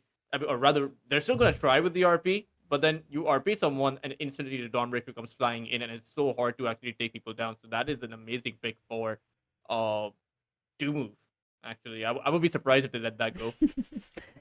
I still want to see a little bit stronger of a lockdown. I mean, you do have the Winter Wyvern once again who can keep targets all together and punish the RP, and then and you can end things up with the Mortimer's Kisses. But it's always the Pango, which is I don't like when you want to have things stacked up to utilize big spells. This guy's just throwing targets here and there and everywhere, and he's controlling the game of his own. Like, he's got a pacing, he's got an agenda of his own. And last pick for Two Move is going to be a Queen of Pain, so it seems like Pango will just, stick in the off lane. Yeah, it's going to be the off-lane Pango, mid-lane Queen of Pain. Makes sense, right? Alchemist, give the Scepter to the Queen of Pain. You have 2 melee cores against you. Once that Scepter comes out, Magnus and Tiny are going to have a really difficult time. An extended team fight is just not possible against the kind of lineup that Two Move have. Great drops coming out for the second time. even with the Alchemist, I would say. Power Rangers have a difficult option now if they go for another, rather, most offlaners are melee heroes, right, in Dota. But Mhm. if you go for that, then you're playing into the Queen of Pain and her natural setup. And if she'll have a scepter by that 17-minute mark at the very max, or 18-minute mark, and then what are you going to do? So it kind of feels like Power Rangers are once again boxed into a corner. And as it turns out, they won't actually pick up a melee hero. They will go for the Necro. Now, this is a hero I'm seeing for the first time. I mean, across the entire season, I haven't seen Necro in such a freaking long time.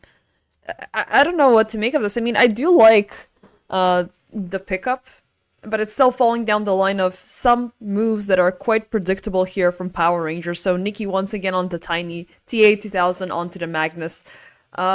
But which would you prioritize first in terms of the scepters? Do you want the Pango for the 90-degree swashbuckle, or do you want the Queen of Pain with the Shadow Strike being a lot more impactful? I think the Queen of Pain. I think it should be Darknia, because the Queen of Pain is someone that can build up that vessel, right? You get to that vessel, or even if not the vessel, then you go for the Kaya once you have that Aghanim Scepter. You can rotate a lot easier. And while that Rolling Thunder is great to have in this game, and the Aghanim Scepter, you can only play for as long as you have it off of cooldown. With the Queen of Pain, you don't once you have the Scepter, you don't necessarily have to actually play for the Sonic Wave.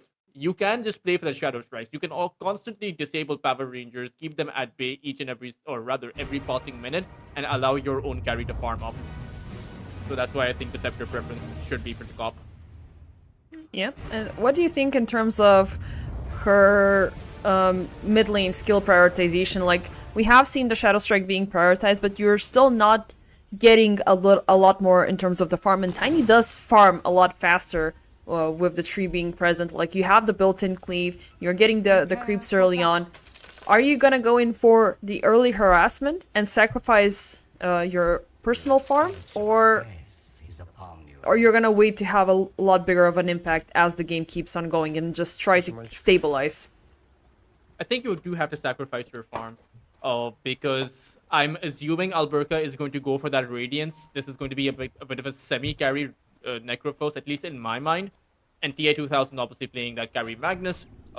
Nikki Cool will have to get to that Blink Dagger and look to create space around the map. There's really no other way. I do still think that the late game favors 2 move once more in this game, simply because they have the easier initiation and they have the easier counter initiation. And it's still a question mark whether or not the Reaper site is going to be enough, because you might have a Lotus Orb, might have those Glimmer Caves coming about, and it's again super hard to get that RP down, right? It's the Winter's Curse, is the Mortimer, is the Sonic Wave, is that Rolling Thunder. Each and every single hero on the other side is good at disabling what you want to do, which was the case in the last game, and we saw how that ended up.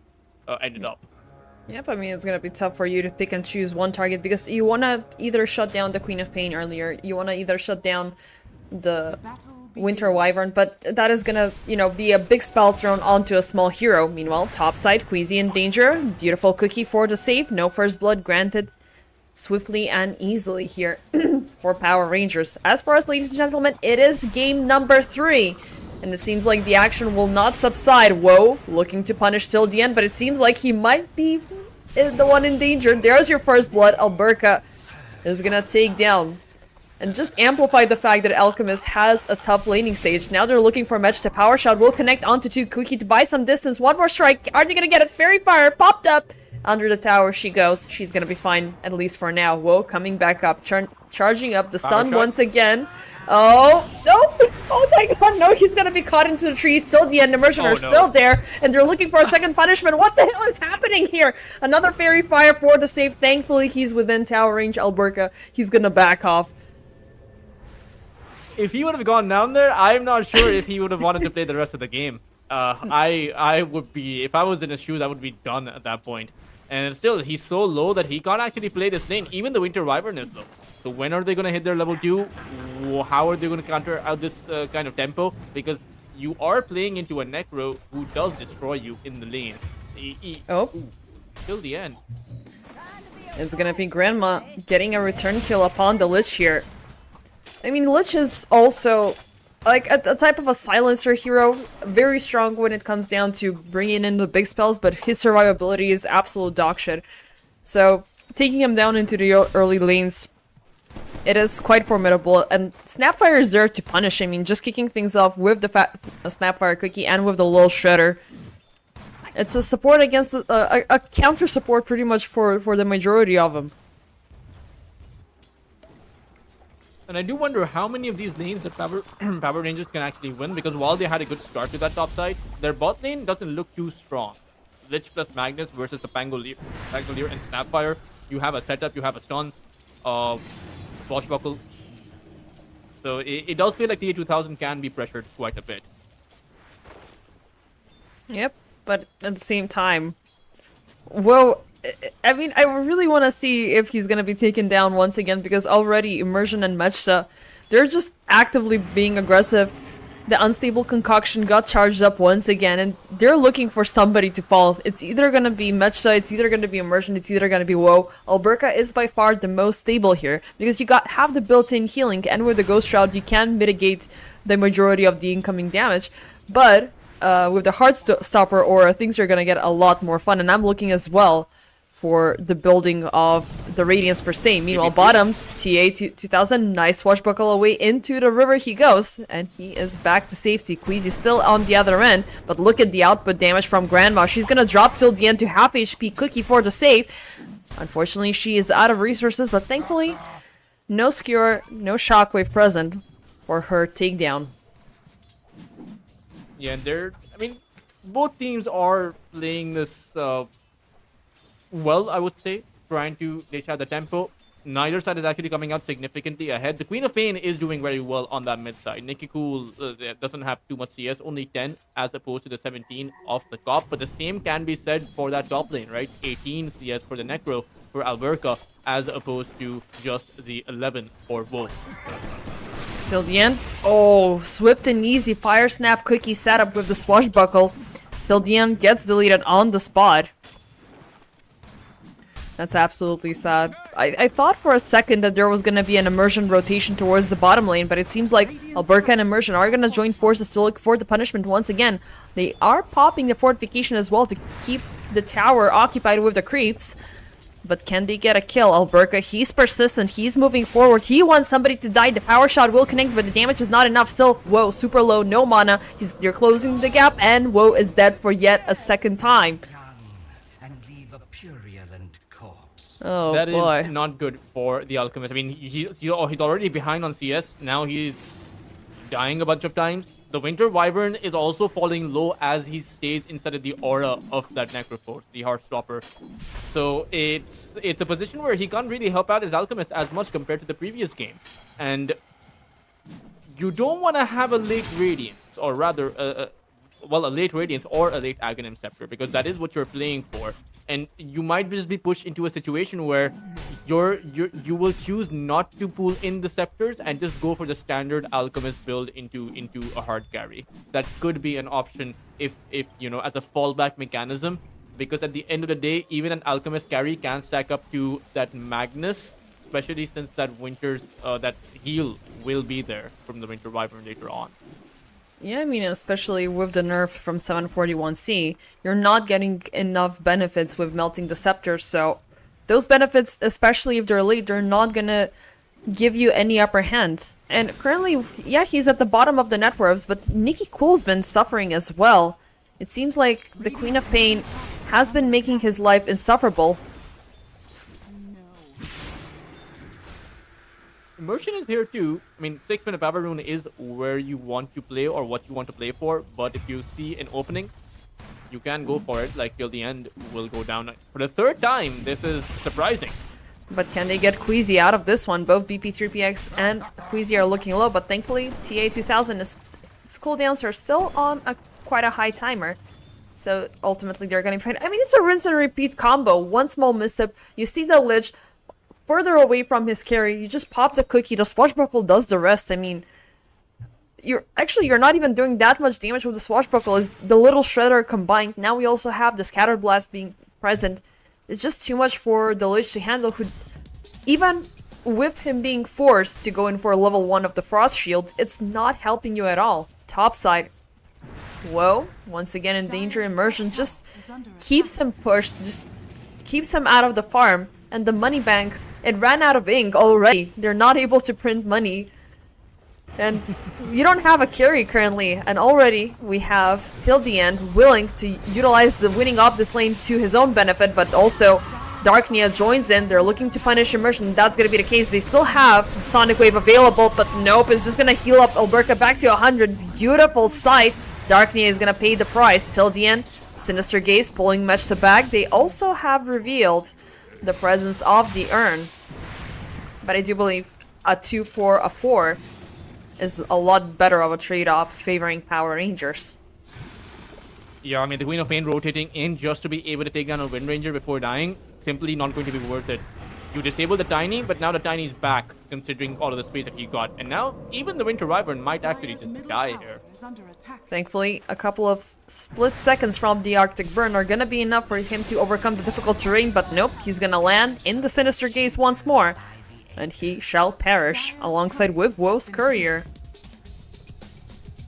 This is not looking too good. I mean, 8 minutes in, a 3,000 net worth advantage. Your Alchemist barely has a game. I don't know what he can do. I mean, he has a Soul Ring now, and he's gonna fall back to the jungle normally, where you have a 13-minute Radiance or a 14-minute Radiance. This might just be a 16 or 17-minute Radiance at this pace. And TA2000 has a free lane. Because while till the end it was the one going down, the Magnus was still able to fight back. The Magnus still has 61 CS, the highest in the game so far. So it really doesn't feel like Two Move are able to pressure the Magnus quite the same way compared to how Power Rangers are pressuring the Alchemist. Speaking of RP upon BP3PX, they get the Pango on the lock at a very nice timing before he's able to reach the Rolling Thunder.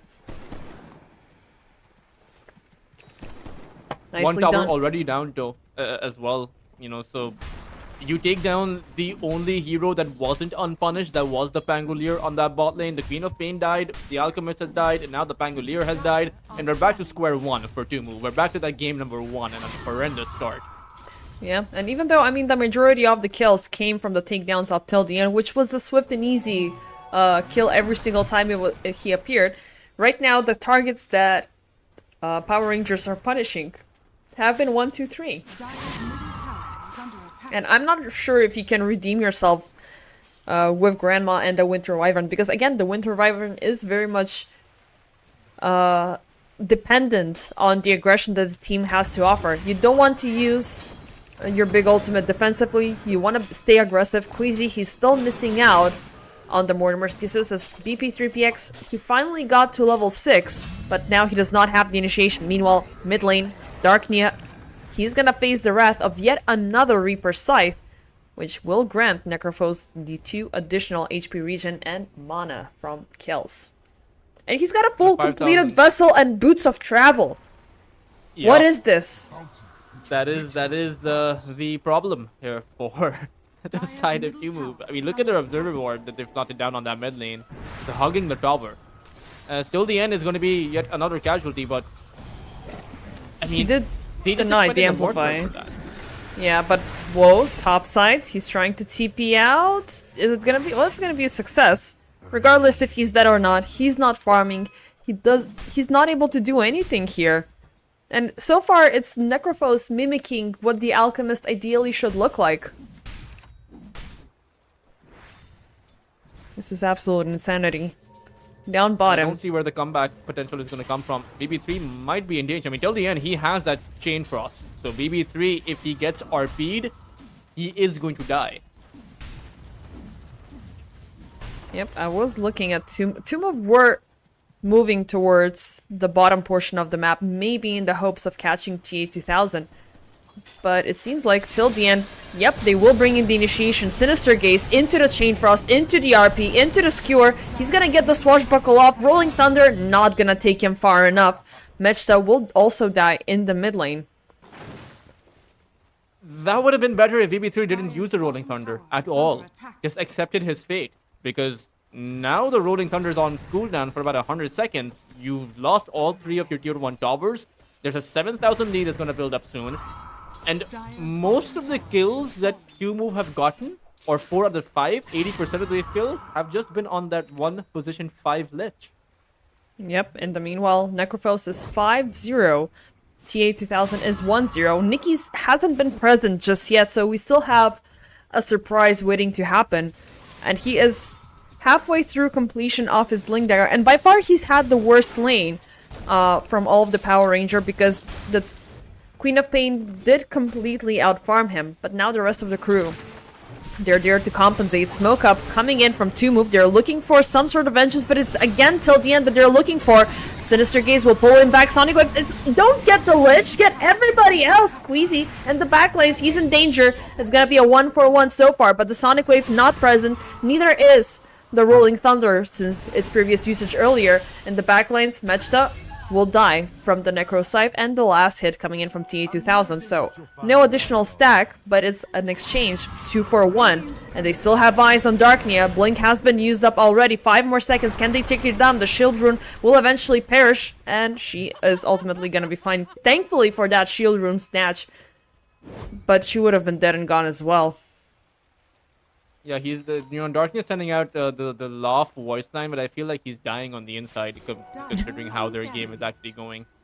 Yeah, I don't know if you have that, like, local mentality. Like, when you've reached that point of a tragedy, you cannot cry any longer. Like, your tears are your eyes are dry. You're just laughing at this point, you know, just to compensate for your misery. Yeah, you know, when you're past the point of any hope, you just laugh at the circumstances rather than be sad about it. I mean, they have mitigated some of the network disadvantage they had. You know, 6,000 to 7,000 now down to the 5,000. It's still a massive lead to overcome. There's still this Necrophos that once you see, you have to try to run around rather than contest. He has a completely free lane. TA2000 is a completely free lane. He is going to overfarm the Alchemist, right? He has that Empower. So while you still don't have a Radiance for Woe, TA2000 will be accelerating his farm, and the difference is only going to continue to increase. And Woe, once again under siege. I mean, that deep ward has been granting a lot of intel. Unfortunately, they're gonna lose the momentum with the early power shot reveal. So Woe, at the very least, he should be happy for completing the Sacred Relic. But we are looking at a skirmish around the mid lane. Darknia tossed. He's gonna get the Arcane Rune, but for what cause? The Arctic Curse is gonna be popped, but it's gonna be a pawn till the end. Once again, the Cold Embrace is keeping Darknia on the spot. They're gonna pop the Chain Frost. BP3PX rolling in, but he's not connecting on to anybody. He's running between himself and Immersion, who did pop the Wind Run with the Focus Fire. Nikki Cole once again with the toss back. 3 for the price of Null. You got the rune, but at what cost? Yes. This is just awkward to watch. Like, this is just like, I don't even know what to say. Like, they're just so far behind. I mean, TA2000, he's getting kills all by himself. With that, just committing in the RP, take someone down. Queasy is gonna lose the Shrine of Wisdom, but the only reason they're not losing the Shrine of Wisdom is because Power Rangers are probably think that the Shrine of Wisdom has already been taken. Otherwise, that would be a free shrine. And there's just nowhere for them to play. I mean, and also they're super busy, you know, killing everybody they see. Darknia, he's gonna be scouted out. Again, he pops the Sonic Wave. They can only be satisfied with getting it till the end, and that's gonna be the case. He's gonna actually get a 2-for-1 deal, as both supports will fall. TA2000 now in danger, without any further assistance, without an RP, without mana, he cannot go far. Finally, some return kills for 2-Move, and across all of these endeavors, Woe has been kept in the backlines, but it seems like Nikki and Alberca have found out where he is. Thankfully, the Scythe is not available for 10 more seconds, but the toss is there, the tree is there. He's taking away from the vessel damage and within the Heartstopper aura, and he's dead. At the same time, those are some serious signs of life, right? Your Queen of Pain ends up with a double kill at the back of that Arcane Rune. You also managed to find TA2000 for the first time in the game. So this Queen of Pain could definitely be that carry. Does need that Aghanim Scepter though. I think that could change quite a bit about this game. But he might just get caught. She's in danger. Big danger. Just the supports, I mean, till the end. it does, I mean, it doesn't justify why he got taken down so many times, but the second he finds a target with the Sinister Gaze, it's a matter of seconds before the shackle lands, and then there's Nikki. Oh, great, a treat. I'm gonna toss an avalanche and somebody's gonna die here. Nobody stands a chance. Everybody ultimately will grow to be immensely squishy towards what Power Rangers have to offer, and they're again looking for more. They already got Darknia, and they're looking for Woe once again. Nikki being super sly with the Invis rune, instant toss, instant avalanche. Alberca, he never knew what struck him down. They'll probably look for the tier 2 tower. They'll use a Mortimer just to be able to counter push this tower. I mean, they'll be successful in that regard, but it's just what are you exactly playing for by delaying the game, right? Your Alchemist is not a carry in this position. He has 7,000 net worth. He's 3,000 net worth behind that Necrophos. He is 2,000 net worth behind the Magnus. And it's only going to get worse. You know, the power spikes that the Radiant side are going to get are only going to disable the Alchemist's farm.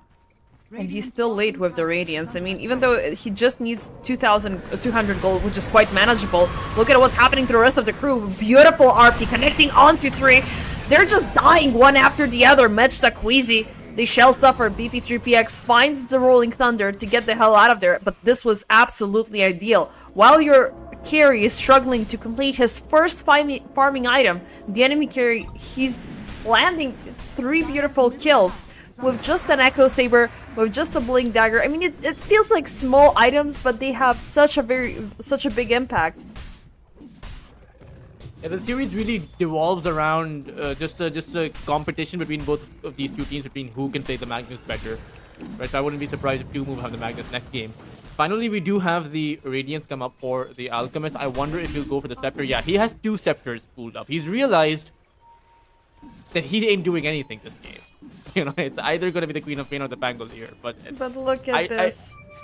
Look at this. He's once again under vision, and he's looking for him. Instant jump, and I mean, yeah, he's happy about the Radiance, but he's not going to be getting those Scepters anytime soon because the executions are there time after time again. See him under the Observer Ward.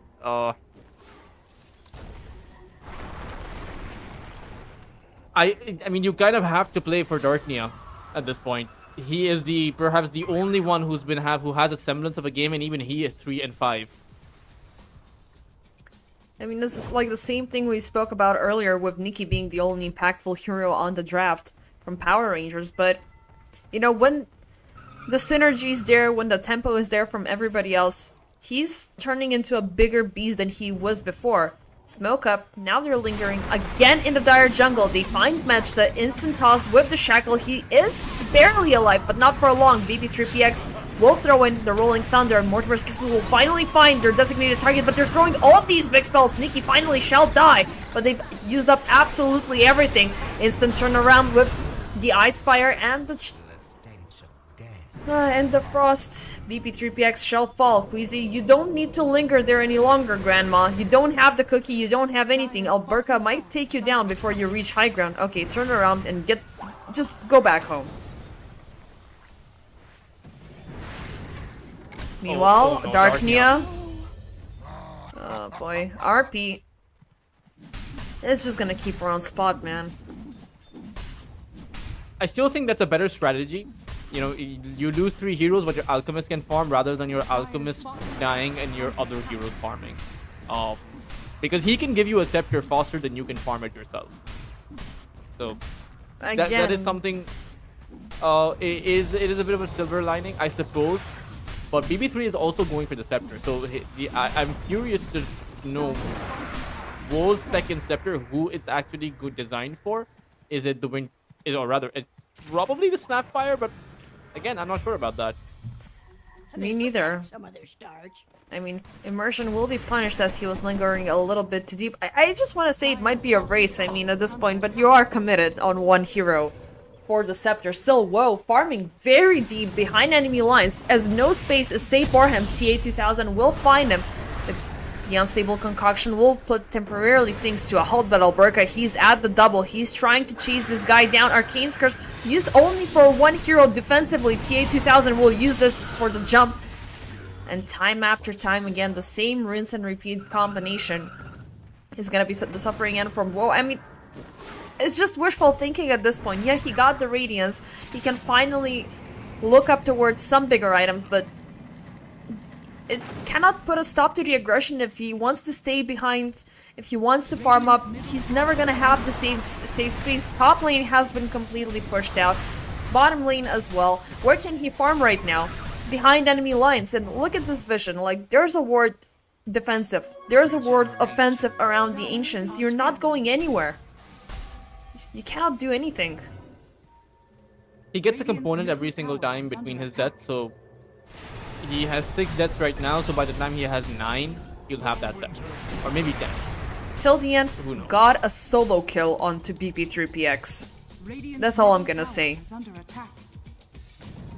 Like, till the end, who got taken down 5 times in the first 10 minutes of the game, now is able to deliver solo kills.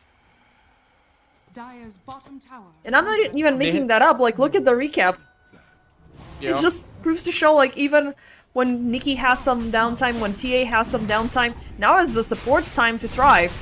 Immersion, he's always gonna be there for the setup, and, you know, he can create space, but space is not needed. This entire map is currently dominated from Power Rangers.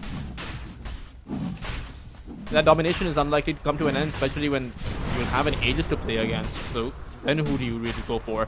The Mortimers haven't really been coming out. Winter's Wyvern hasn't been enabled, or rather hasn't been able to enable his team as he was in the previous. There's doubts in my mind as to whether or not you can even enable your lineup, like simply because of how far behind you actually are. Queen of Pain almost has that BKB, so if you can get to that Aghanim Scepter, BKB on Darknia Aghanims, you can dish out quite a lot of damage. The devil. Darknia. I mean, he's gonna be under siege again, and even Alberca, no, he's not gonna see him, so thankfully the BKB might be online at one point.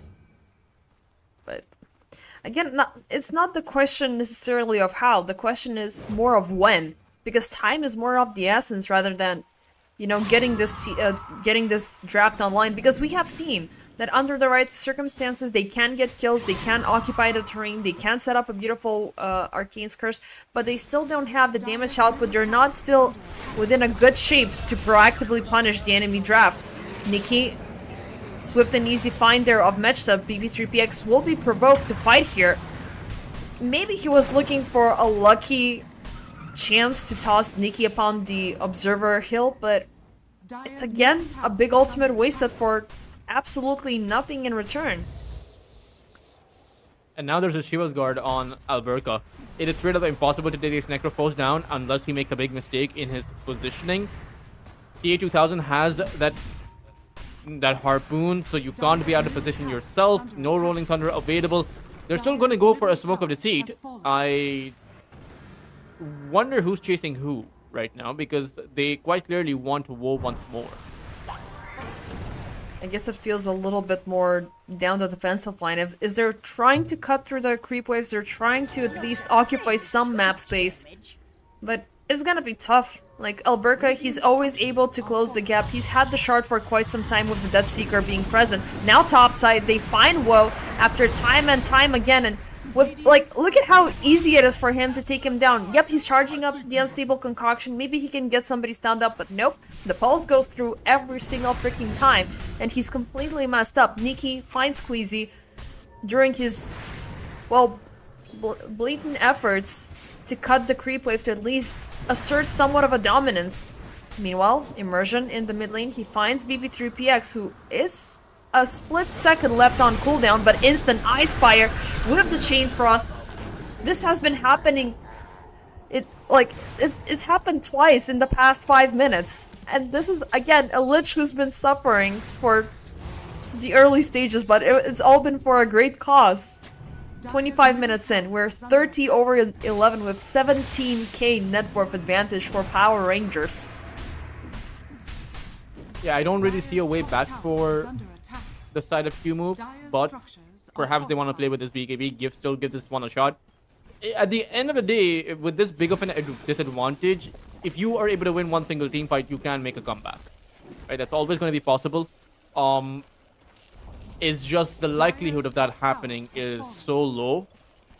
Like, I would actually imagine even if they were to dive the fountain, they would still come out with 3 or 4 kills. The first scepter is finally completed and is gonna be granted to Darknia, so with the BKB being present, that's definitely a very big item spike in her favor, but let's see if she ever has the chance to use it, because it's now or never. High ground is being sieged. The melee racks are almost dead and gone. TA2000 was looking for an opportunity, but guys, he's got a second life, and this is all a bait. Nikki with the toss catches Darknia. Woe is in danger once again. He's caught up with the Reaper sight. He's dead and gone. Not gonna appear for another 50 seconds. Well, I mean, he certainly tried. We can call that an attempt. I don't know what the Alchemist actually does in that position, so you should actually just go outside of your base to farm. Hope that your 4 allies can actually defend your high ground, because there's no... Apart from making yourself out to be a target, there's not anything else that the Alchemist actually offers 27 minutes in with just 1 item to play with. Arcane Curse for the defensive measures. They're trying to punish TA2000 for his aggression, and it's looking like it's gonna be the case, but Nikki in the backlines with the tree volley. He's gonna take down Mechta. BP3PX on the run. Alberca looking to close the gap. It's gonna be a TP out successfully, but you know things are dire when you need to TP right in your own base. They're looking for the punishment. Okay, Mortimer's kiss is finally used up, and it's gonna be Woe getting the godlike streak. This could pave the way for the second scepter to be completed, but the damage feels a little bit too grand, and this time it was Power Rangers feeling a little bit overly aggressive, not taking into consideration that they still can bleed and they can still be destroyed. And, I mean, you have multiple scepters now, so your Pangolier is going to be doing quite a bit of work. The Queen of Pain 2. If you can take an extended team fight, if you can take a fight that lasts for more than 10 to 15 seconds, you can probably win the fight. Especially since you'll be able to play around those BKBs. And the only one with a BKB is TA2000. Actually, even the Tiny now has a BKB. But still, an extended team fight would be very good for the Dire side. For 2 move, their Queen of Pain with that Scepter Infusion has as much net worth as Alberca does. And so you do have some avenues to continue playing this game. It's just you can't make any mistakes. Yeah. And the second you say that, BP3PX, he's gonna perish down the bottom lane. They are in close proximity to Woe, but thankfully, he's gonna TP right back home. But now they have a chance to push in bottom side, because even though the high ground defense is primarily dictated by Darknia, you're not gonna have any nasty surprises jumping in the form of BP3PX. And Nikki sieging up. I mean, just one strike and 1/6 of the tower HP is falling.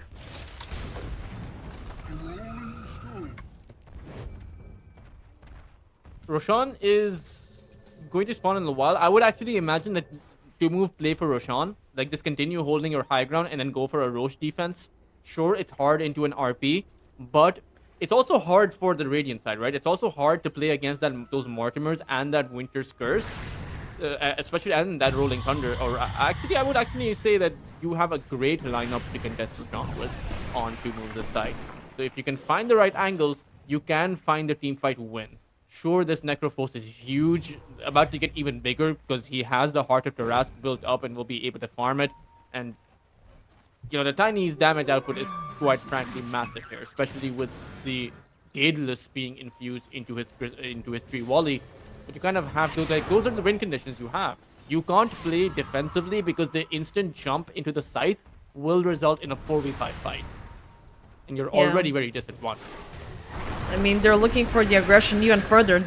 The Arcane's Curse is gonna be popped to put Nikki to a halt, but Darknia is still well within vision. He's gonna get the blink off in time, and this will alert the remainder of the crew to get the hell out of there. Still, Power Rangers, they're not stopping. They're not walking away empty-handed. They find Mechta right after the cold embrace. Instantly, he tries to TP out and is not going to be successful. Their sight will be used upon him till the end. They will die by the Sonic Wave. He will pop the Sonic...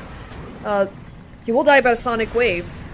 But it's just only a singular support in the backlines. TA2000 is hunting for more. He's going to find Grandma. He's going to find BP3PX. Alberca still leading the chase. They have Woe under vision, who will pop the BKB off his own to stay secured at least for a little while, but that is not mitigating any of the right-click damage coming from Nikki, who's just deleting a hero on the spot every single time. One more strike. Is he gonna get it for the kill? Alberca, toss. It's gonna be his life for Woe, but everybody, just everybody on the end of 2-move are dead. Harpoon bag, Darknia pushed away further from the fountain. Now he needs to jump deeper outside of his base to stay alive, but it's not gonna be the case. And yeah, I was looking for the ideal Roche scenario, but I mean, Roche chose to be fashionably late to begin with, so there's never gonna be a chance to do that. But maybe if you set things up with the Arcane Skirts, with the Sonic Wave and everything, there might have been a chance, because we did see Alberca fall off, but 5 are for the exchange. I mean, it's actually 6 heroes that fell, but the Winter Wyvern actually bought back for that fight, but it's still rough. At the end of the day, you still do hold. You know, you don't hold well, but you do still hold. That offside, taking a team fight over there for Power Rangers doesn't actually do them any favors, because you already have a huge lead. You know, like at that 20,000 net worth mark, it's really difficult to go to that 30,000 mark, because that requires consecutive team wipes. You're able to keep them at bay though. I mean, that's still at least something. Let's see, immersion with the catch, beautiful shackles. Even though they will misplay the power shot, still the kill is there swiftly and easily. And I love these harpoon plays being present. Do we have more than one though? No, it's just one. I was hoping to see one onto Nikki, just, you know, to be ever more so annoying. But he's got the complete dataless, which the best thing he can hope for from this point on is to get the moon shards to ever so slightly improve on the attack damage, on the attack speed. Yeah, I wouldn't be surprised if an Assault Quartus also comes out. Oh yeah. But the tree volley is, you know, stacks with that data, so you have that attack damage coming in. Roshan is now here, and because you lost that last team fight, the Winter Wyvern doesn't actually have a buyback. Contesting this is super hard. It will roar, and the rest of them are in position to actually contest. And they need to make a move right now. They're venturing out, but Roche is ultimately falling way too fast. Whatever they can get, currently it can only be neutral creeps converted into farm. It's gonna be Nikki this time, getting the Aegis of the Immortal. Well, still working his way up for the second scepter, because in the meanwhile he took a stop towards completing the BKB first. And he's gonna go for it. Who does he want to give the scepter to? Grandma? I mean, for the gobble up, maybe. It seems like your most viable option. What are you getting from the Winter Wyvern? I mean, yeah, you're getting the toggle ability from the Arctic Burn. But she's not your right-click carry in this current situation, so maybe you can take somebody, toss them right in the middle of the skirmish. Maybe Pango, so he can expose the enemy side a little bit better. Because you cannot give it to yourself. I mean, there's no mechanic in the game that is gonna grant you that. Nikki. Oh, he's gonna find BP3PX and I cannot look at this. Like, this guy with the Empower on top of him, he's naturally dealing damage as if he had the good old double damage rune. And now, I mean, TA2000 has a Satanic. So outside of taking him down within the Winter's Curse, or just the initial burst of damage coming in from Sonic There's Wave, the it's not gonna do curse. anything. He's gonna jump into the backlines way too deep. He's gonna pop the RP, only a one hero, but there's the Satanic. Right as you mentioned it, nothing can touch him. Meanwhile, topside, Nikki, he's cleaning house. They find Woe, they take him down. BP charging up, they won till the end, and it's gonna only be one hero. Buybacks are being forced out. Woe, he's coming back. He's looking for the punishment. Till the end, will force out a buyback off his own as well. But they're not stopping. They still have the Aegis. They don't have the RP though, as TA2000 was a little bit too ambitious with that siege. But they have alarmed to move that. Their base is definitely gonna be under siege. Darknia, Cookie. Oh, Queasy, that was quite a misplay throwing the Queen of Pain forward. But they might set things into motion for Nikki Cole to die within the Mortimer's Kisses. But nope, he's not stopping. He's not even, like, he's not moving even for the slightest. BP through PX in the back. Caught up with the Sinister Gaze. He's trying to stay put. He's trying to mitigate the oncoming pressure, but he cannot even kill a Lich for a second time. Darknia jumping in. Nikki's still with life number 1. He's gonna fall eventually, but all of the buybacks are being forced up. Nothing is available any longer on the side of Tumu. Alberca under chase. Can he survive this? He's got the Heart of Taras. He's looking strong. The health region is absolutely amazing. He's gonna get an Ultra. Can we get a Rampage? Can we get a Rampage? Darknia locked into the Cold Embrace, and there's the Rampage, ladies and gentlemen. Alberca has been absolutely unstoppable from minute 0, keeping the enemy carry absolutely locked down without any singular chance to take even 3 seconds of breathing time to focus on his farming, to focus on the benefits of the team, and it's gonna be a Game 3 victory for Power Rangers. Yeah, this game was a masterclass in how to actually disable an Alchemist as a carry, right? Alberca, just phenomenal performance on the Necrophos. Actually, everyone on Power Rangers focused on just being able to disable the Alchemist because they realized that that's how everyone else was going to get their scepters. And just focusing him down, the vision that they planted to be able to do that, and to mention TA2000 having an uncontested lane over on that bot side by being able to take out heroes, even using solo RPs for that. At the end of the day, Power Rangers got everything they wanted out of that game. Sure, that mid lane wasn't going too well, but even as the Queen of Pain rotated towards some of those side lanes, they didn't really get good trades in. And for Power Rangers, they're only now 1 game away from that best of 5 win.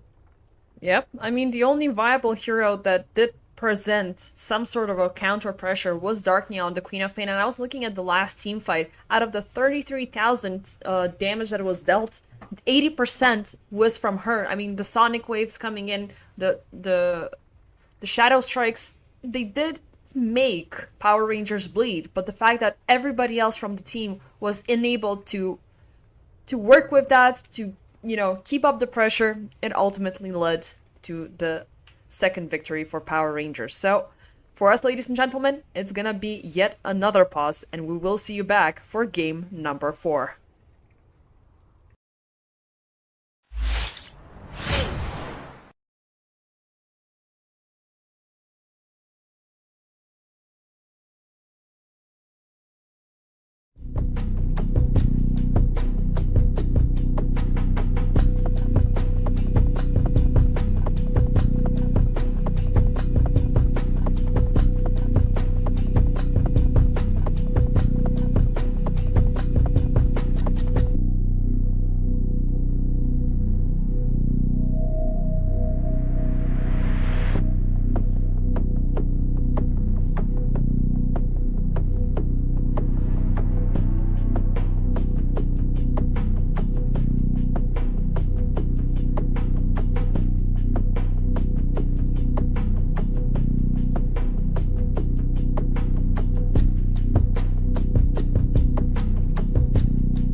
And ladies and gentlemen, welcome back to game number 4 between 2Move and Power Rangers. And Teltros, you are the witness of me crying because it's gonna be yet another Magnus play alongside with a Tiny, picked up by Power Rangers and amplified with the Silencer. As per 2Move, we have Underlord, which I'm really happy to see, alongside with the Lion. So, what's your take so far on this game number 4? Can they pull this off once again? Like, they've been working wonders with the TA2000 Magnus time after time again.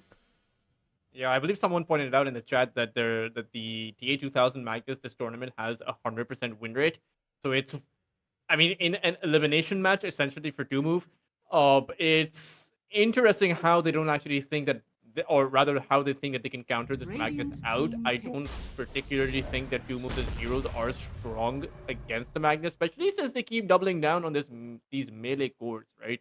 Sand King, Underlord. We've seen 3-man RPs, we've seen 4-man RPs come out this series itself. So melee cores against a Tiny, against a Magnus, and against a Silencer who can just pop that global silence if he sees that Sand King channeling his epicenter, or when that Sand King moves in, and suddenly you'll only have an epicenter in that kind of a scenario. So it's very risky.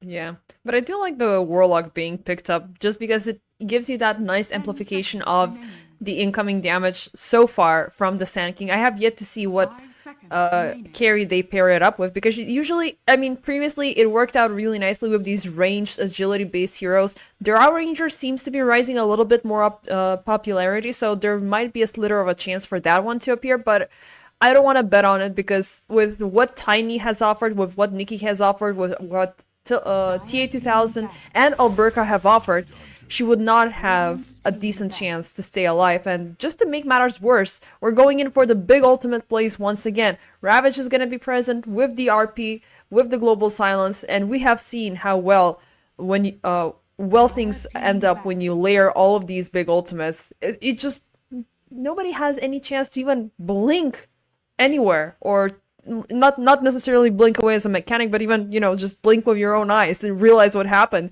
You're already dead.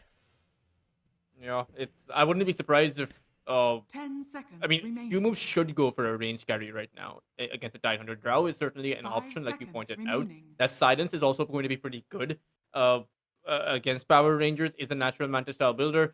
Or you may want to go for something like a Luna. I think the Luna is for both sides pretty good. At the same time, 2Move, again, could go for something like the Life Stealer. You can go for the Manta style on that Life Stealer. It's certainly an option. But I do think the Power Rangers still have the stronger draft. I think just in terms of seeing the previous 3 games being played out between both of these two teams, Power Rangers have the better execution. And that game number 2 was just an outdraft by 2Move, or rather just a bad in-draft by Power Rangers, right? So 2Move they have to pull some tricks out of their sleeves. They're giving Power Rangers what they want. Yeah, and also it's interesting, like, I don't think, I think maybe once or twice, maybe during the playoffs, we've seen a final pick to be the support, but it is yet again gonna be a Wind Ranger. Immersion, this is 4 out of 4 times that he has played this hero, and has been insane with building up the early tempo, with the early presence, and with the early lane domination for Alberca. We still yet need to see the carry reveal, but I don't necessarily agree with the Lifestealer, just because it's Power Rangers being insanely fast. 2Move, if they opt in for something very slow, we've seen how much those carries can suffer. Woe upon the Alchemist, it was a suffering end. Medusa was the best option that they had so far. She's still in the pool, but versus this draft, it might be difficult for her to persevere into the laning stage, but it could amplify the damage with the Warlock. You might have the early lane domination, because I'm looking at damage. I'm looking at making this 2Move draft a lot more impactful in the early stages of the game, when you can proactively utilize the gate alongside with the epicenter. Or even before that, you have a Lion in play. And I want to see miracles happen. I want to see executions. I even want to see First Blood being granted to them. And it's gonna be a Spectre. That is an interesting pick. You can take out the Silencer, theoretically. But again, if you do get caught, Spectre is one of those heroes that is very easy to take down. especially against when you have so many disables. You also pick this into a Wind Ranger who you can't actually kill all by yourself. Silencer is the only support that you can find to kill on. So it is definitely, again, one of those heroes that doesn't really appear in competitive play all that much. I would say it's more of a pub dominator than it is a competitive hero. But we'll see what tricks Vo has up his sleeve. It's still pretty good with the fatal bonds on the Warlock, I will say that. And you have that pick off potential with the Lion and the Underlord who can join you. So the Spectre has that global teleportation potential on anyone that the Underlord can come in. Lion can rotate around the map. So two moves certainly have a lot of options. But Spectre is also very weak in the lane, especially against a Tidehunter. Like, you can't do anything against a Tidehunter. So is this going to be another one of those games where Power Rangers just dominate WoW? I mean, it may or may not be the case. Maybe he can hope for an early catch upon immersion, but immersion is highly evasive. Like, he, regardless of which spell he kicks off, either the wind run or the shackle or the power shot, she's not gonna be able to close the gap without at the same time provoking the Tidehunter to pay attention to her and pretty much drop down any of her upcoming sieges. But I do want to discuss, is she, like, a lot of people are saying that she's been a lot better since her upgrade in 741. But realistically, aside from the pups, how has that been the case in pro games? Have we ever seen a Spectre in a pro game? I haven't. I mean, I don't think Spectre was picked at all in essence. Outside of that, wasn't really picked all that much in the previous Tier 1 tournament. I don't know if teams will pick it up in Dream League, but you're right. The damage is certainly okay, I suppose. Spectral dagger damage has been increased. Cooldown has been decreased on the Shadow Step, and there's been a nerf to the disruption overall. I don't think these changes justify the Spectre being, well, especially certainly not an S tier carry, I would say, and is very circumstantial in the way that it works. Simply because if the opponents don't give you an opening, then you're not going to be able to exploit the advantages or just the benefits of having a Spectre. It's very dependent on the level of competition that is faced up against you. That's why I think it's more of a pub hero than it is a competitive hero, at least in the current meta. We shall see. I mean, I really want to see her persevere because, for everything to culminate in a game number 5, it would be absolutely insane. But already, BP3PX having issues here. Body block by Alberca. First blood is gonna be drawn. Nicely done. Again, like, Power Rangers are living up to their name.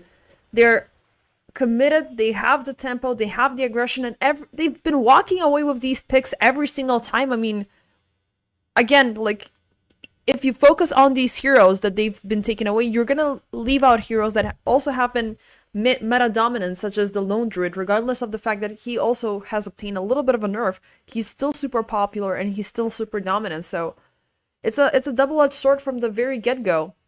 But in terms of the Spectre, I want to see her being utilized to take down the supports. But support play, takedowns, and that focus has been wrong for 2Move across the past 2 games that they've lost. And there's only really one support you can take down.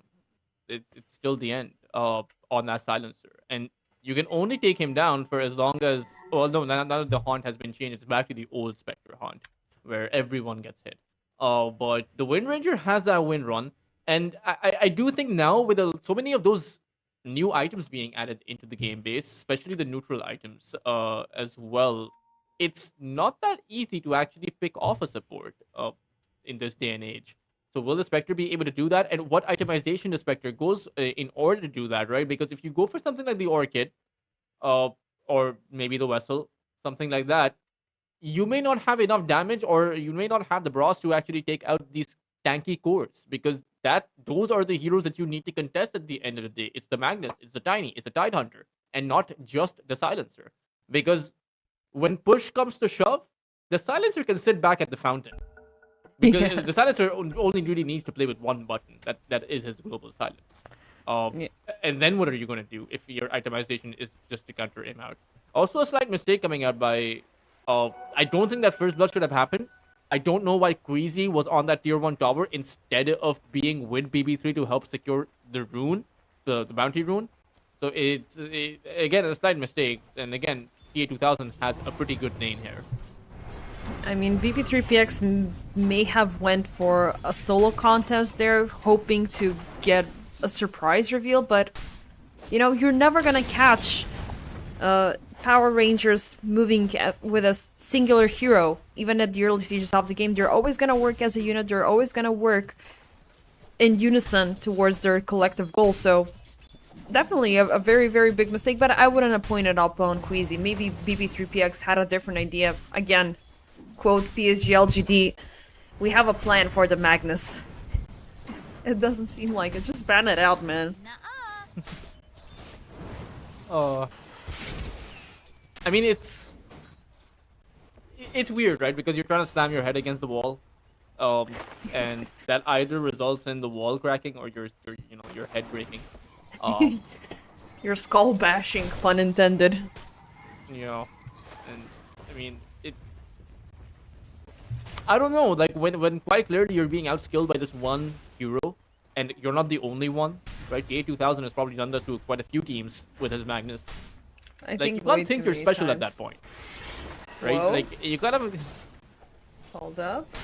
They're looking for Alberca, but are they gonna get the last hit from Immersion? Yes, indeed. It's a trade between both of the cores, and first Fishy coming in for Alberca, which ultimately is gonna be denied by Majda.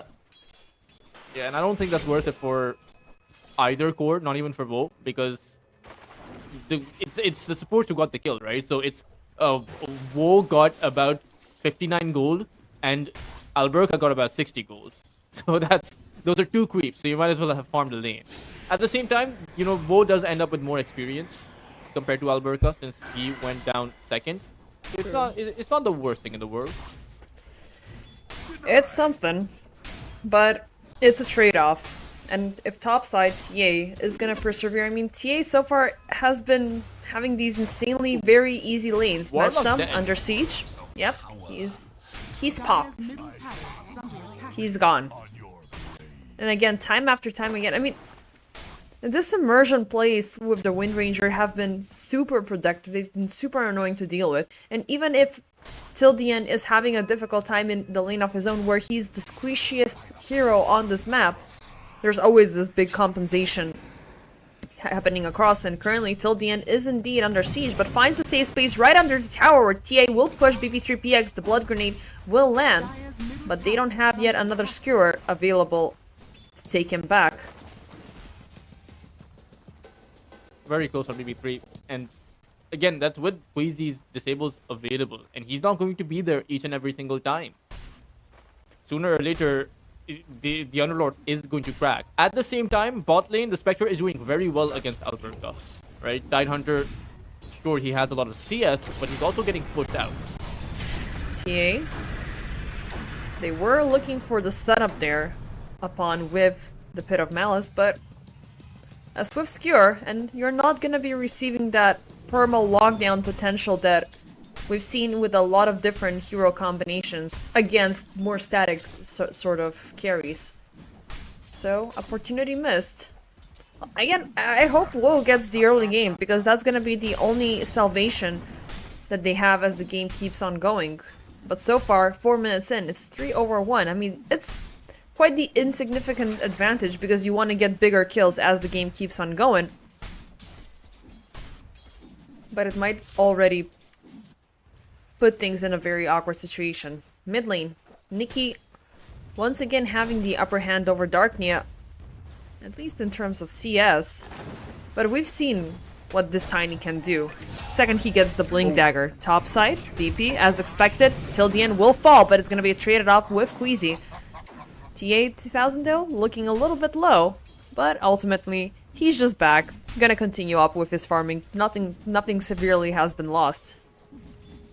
And in contrast to the 2 kills that happened on that bot side, this time around, both cores on that top lane do end up with the kill.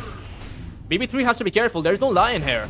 Oh, they're gonna push him back till the end. Second he comes back, but TP out is gonna be unsuccessful. TA2000 lands the final hit. Actually, it's gonna be the tower doing the additional heavy lifting.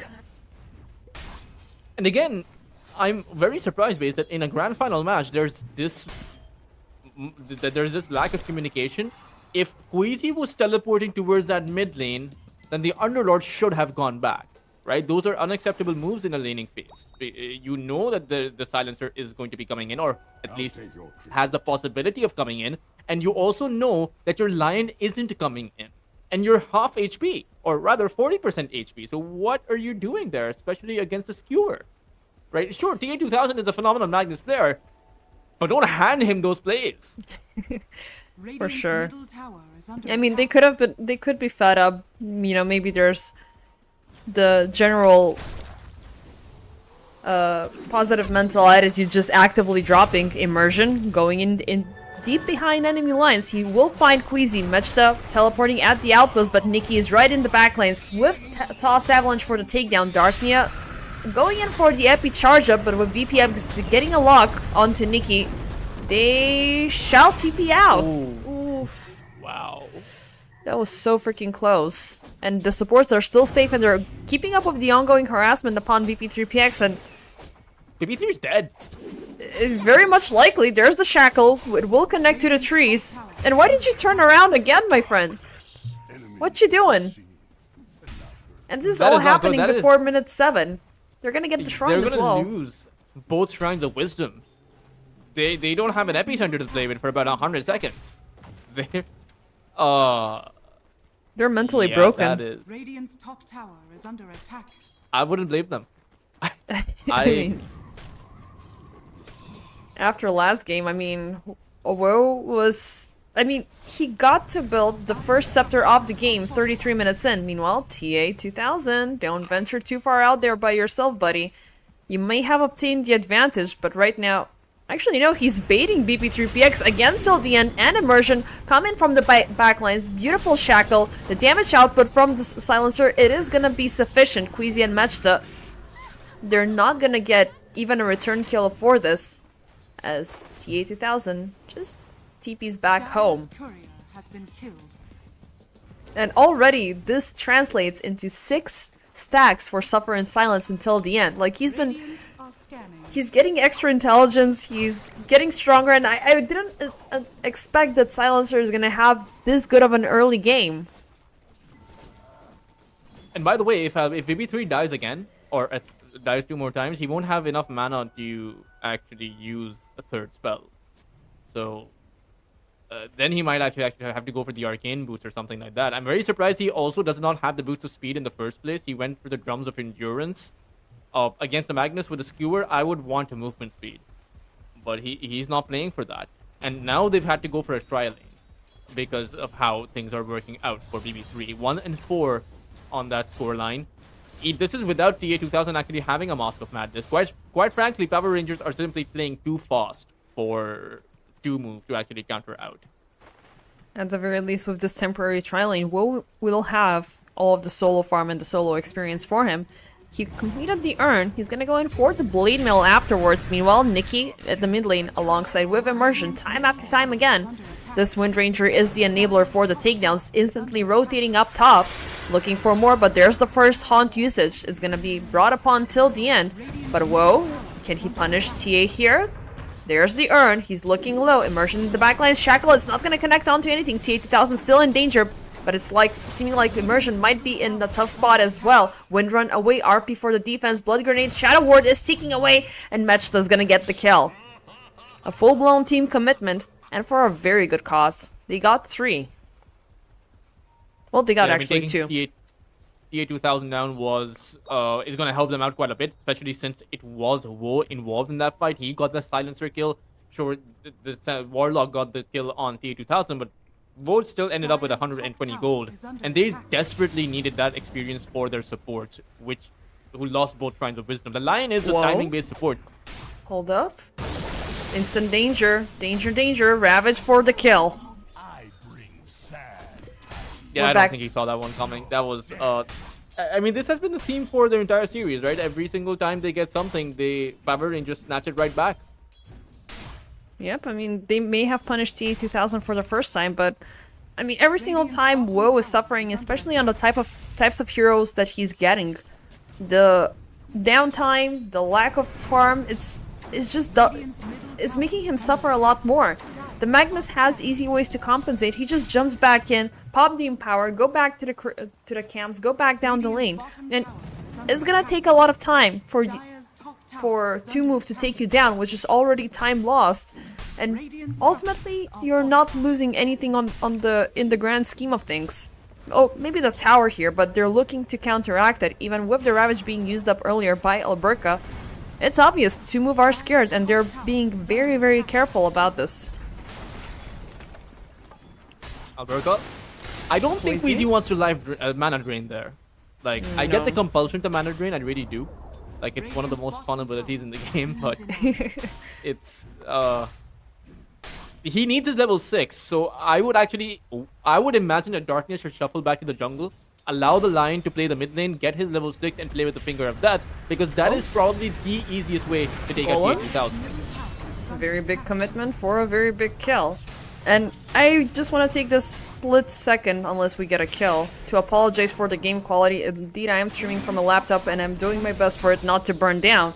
Immersion, going in for the focus fire. He still has the Shadow Ward on top of him, but still Mechta will fall. Hunt, pop down. They're looking for the kill. Nicely done. Immersion and the spree will be taken away, but now Woe in a tough spot. He's still yearning for more. The gate on the other side till the end. He doesn't have enough mana for a global silence, and he will be falling.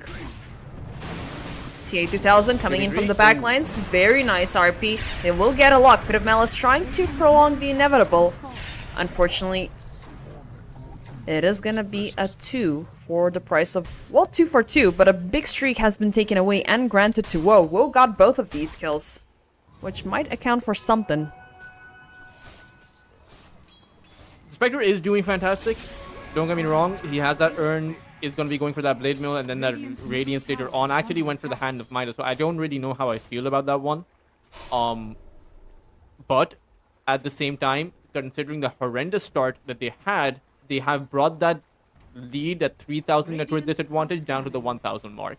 And you have a clear path to how to transition this game, which they didn't have for most of the games that they lost. BP caught up topside. Nice shackle with the focus fire. It's looking like he shall fall for yet another time, but the team are looking for vengeance. They're popping a smoke of their own. They have the epicenter without the golem for another full minute. But can they get a lock here? I mean, maybe if they work things out with the Lion, they can kill 2. But the vision is favoring currently Power Rangers. Nikki with the toss back. They have Darknia shackled up. They don't have the Hunt to respond to this aggression, so Darknia shall fall. Queasy had other priorities, based. Queasy wanted the experience from those streams. Yeah, so he's not getting 6, it. Unfortunately. Nope. Not today. And I mean, what was the game plan supposed to be if the Lion, right? This is where the miscommunication, or rather the lack of synergy, is really starting to hurt them. Like, if you want to go for a smoke of deceit play with the epicenter, sure, go for it.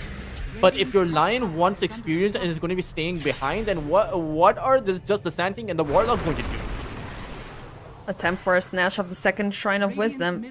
This time they will give it up, as already they have angered 2-move. I mean, so far they are on the suffering end. 16/7 with 4k network difference. Also, they've been doing a bunch of homework here around the Ancient stacks, which they're still a little bit of a challenge to take unless you pour all of your resources in with the Fatal Bonds and with the Sandstorm and the Stinger. But it's gonna be a lot easier for the enemy to take it. TA, there's the Finger of Death. This is what they were looking for. This is what they needed the extra experience for.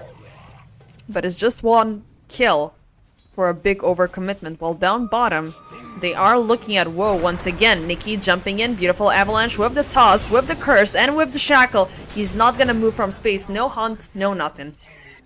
And Power Rangers are so good with this kind of play, right? They lose their carry, but immediately are able to take down the opposing carry. Even as Woe is the carry that takes down the opposing carry, like we saw a few minutes ago, he still goes down later on. And that's Power Rangers with the ultimate advantage of playing with synergy, playing with communication where the other team can't.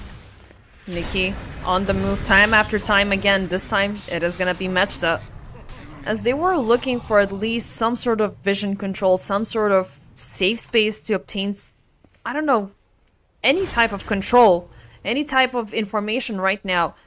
It is gonna be enough to prevent this ongoing siege, but again, time after times again, he's not stopping. He moved from bottom side all the way up to top. Now he's looking at mid lane again where Woe is lurking. They're gonna get the toss avalanche off once again with the power shot. He's gonna die by the focus fire. Oh boy. Under attack.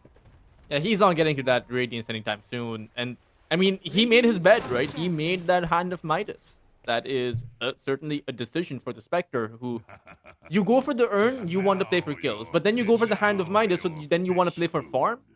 Like, make up your mind. What do you want to play for? What is the game plan and your win conditions, and how do you plan on achieving those? I feel like that conversation has been missing from two moves as far as from what I can see.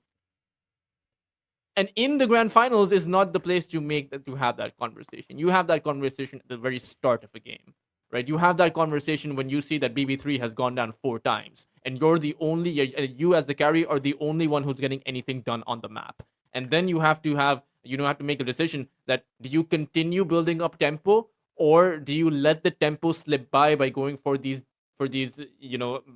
farming based items and allow the other team to get what they want done around the map. It's a difficult conversation, but it's it's a one that must be had. Exactly. You need to pick and choose, and also because Spectre is the type of a hero that walks on a thin line between, am I gonna stay back or am I gonna be aggressive? And you always are complementing that in terms of items. And now this either or situation, I mean, the Midas, okay, yeah, you are going for the long-term benefit for the economic stability, but you're not fighting. And this is a team that is actively pressuring you, and farming is definitely a privilege which the rest of the team, they cannot provide it for you. So it's a fight or flight, not fight and flight at the same time. I don't know what to make of this. T2000 does have less farm compared to his previous, I would say, previous performances this series. But at the same time, Nicky Cool is 6-0-3. It feels like the way that the two move are trying to adapt is by focusing all of their efforts on T2000. And yeah, it seems like first off it's gonna be till the end and focus down onto the silencer to rob away from the global silence. It's gonna be so far a trade-off between Queasy and the two supports away from Power Rangers, but now Alberca and Nikki, regardless of the golem being popped up, regardless of them being connected into fatal bonds, they're looking for more than, they're looking for big kills, they're looking for BB3X. There's the toss with the avalanche, rinse and repeat combo in the backlines. The Ravage will be used up onto Mechta only. Can he get the hell out of this one? Nope, the RP is gonna be committed at the very last second just to add insult to injury. They've lost the supports, but they got a core and a support out of it. And instantly, somebody dies. Nicky's again on the move. He's looking for more, and he's looking at Woe at the mid lane here. He's got the blink, he's got the jump, there's the toss avalanche. Till the end, he came back amongst the living here. But unfortunately, the damage output is insufficient. He does have the Blade Mail flying in, so next time around, applying that kind of damage on Woe is going to have a few consequences. But at the same time, you still get way more out of the fight for Power Rangers. Quite frankly, every single time Alberca shows up, every single time Nicky Cool shows up, you have difficult openings in that team fight. I don't even think they can take this Tidehunter out, and Alberca is about to end up with an Aghanim Scepter in around 250 gold, or by the time that he's done with the Sweep Wave and a neutral camp. So then you have that AoE gush to play around, and how do you do that when you're getting slowed down, when all of your heroes are getting slowed down, and your Spectre doesn't have a point of exit? You're just hoping that you're not gonna be in light of sight for that to happen. I mean, it's hope, but you don't have any escape maneuvers, you don't have any ways to move out of that one, aside from, you're being forced to commit every single time. And to answer the previous question that you had in terms of TA and his farm, in his network generally, there has been a very hard focus to move to try to compensate from the aggression and at least try to control one of the heroes, but It's again a pick and choose situation. If you're trying to focus TA2000, Nikki is gonna flourish. If you try to focus Nikki, which is a little bit more difficult of a contest, then Alberca will show up. And last game, even though he's not on that big of an active hero as he was on the Necropos, he's punishing time after time again. Darknia, he focused up the epicenter just for the silencer takedown. And now he's still very deep into enemy territory. Thankfully, he's gonna find the right angle to pop the Blink Dagger. But Nikki, he's right around the corner. He is. Oh no, he's gonna run into him. Oh, he's gonna run into him. But thankfully, the Avalanche will miss. But the Power Shot will still know where he's at. Oof, Darknia, he's just lucky. Topside. Are we gonna see somewhat of an aggression? Because with the space created, they're looking to do some damage topside. Golem popped up, instant response with the global silence, but now, whoa, he's gonna be pushed right under the tower, caught up into the RP, and the rest of the crew. Guess what, guys? It's time for dinner. And there's more to come. There's Mechta, and already 20 minutes in, we have the Nikki Cool Scepter. That was a perfect bait by the Magnus of Tier 2000. I do not blame I do not blame WoW for actually falling prey to that. They went in, the silencer pre-TP'd, and immediately when they tried to go for Tier 2000, the global silence was popped. And the Magnus Tier 2000, he skewered the Spectre into the tower, used the RP, and backed away whilst the Tiny and Tidehunter were teleporting in. So WoW got out. I mean, the entire team just got outplayed there in what the move. Like, for example, or rather specifically, Power Rangers were playing 3 or 4 moves ahead, while 2 move were, just focused on the 1 move they could make. At the very least, they did get immersion as he was lurking down bottom. But, you're giving away 1 hero, and then instantly the team moves in. This time, thankfully, Darknia, he did back away. So they are compensating just for a little bit of something, but not even a split second goes by that Power Rangers are not gaining any benefits. I mean, they have double the kills compared to 2 move. They have 7k currently net worth of advantage. And slowly, the map is becoming smaller and smaller. The tier 1s have been taken away. And even look at this deep vision, like, they know where they're at all times. They just need to wait out for their ultimates to get offline, or they just need to wait for some hero to linger all by himself. Oh. Darknia? That's an epicenter. Yep, there was an epicenter. Meanwhile, in the mid lane, BP3PX is gonna be thrown back, and he's gonna die by the trees. Immersion leading the siege forward. They find Mechta. Focus fire just for the Warlock. I'm not sure what was with the epicenter. Was it a mistake? Like, usually a lot of players are, playing with between R and stop and R and stop, but No, he stopped it multiple times, but he channeled it. And they had an observer ward on that area, by the way. It was dewarded later on, but the only real explanation, or the only possible explanation, is that maybe Darknia thought that there was someone smoked up there, or the other side were smoked up there. We're just trying to find a valid... Yeah, he's just given up, which is also a very high possibility. I mean, he's still trying to make ends meet in this game. I mean, kudos to Darknia. Last game, he was the most impactful player and with the most impactful hero the 2 move had to offer. Radiant's bottom tower But is under attack. it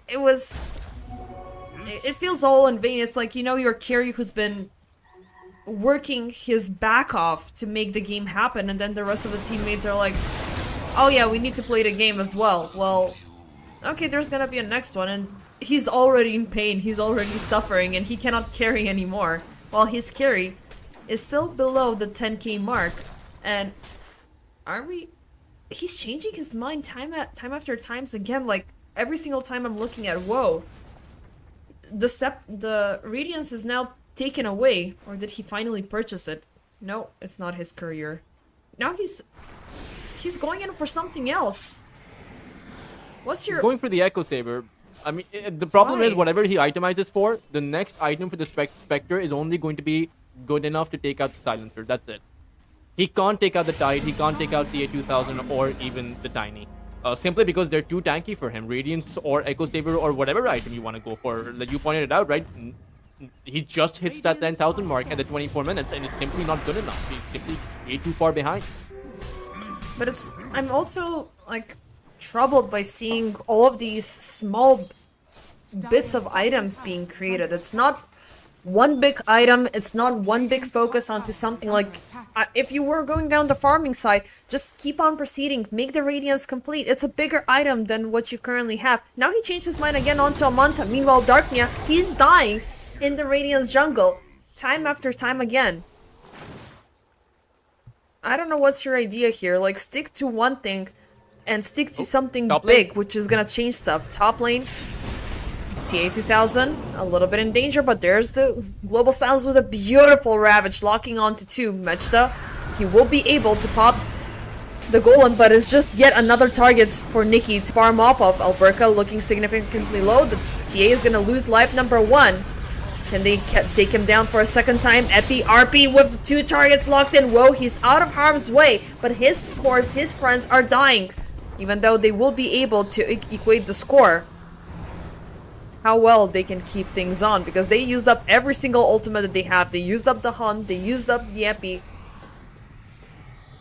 At the same time, I mean, not that bad of a fight, considering the fact that Darknia actually died to the neutral tree, or rather the Ancient Camp, instead of the skewer play that TA2000 went for. Now, he did have to buy back, so he did lose gold there, of course. Ooh. But Vo ends up with a lot of gold. You know, he's actually switched his mind to the third item, which is a Manta style, probably needed against that Global Silence.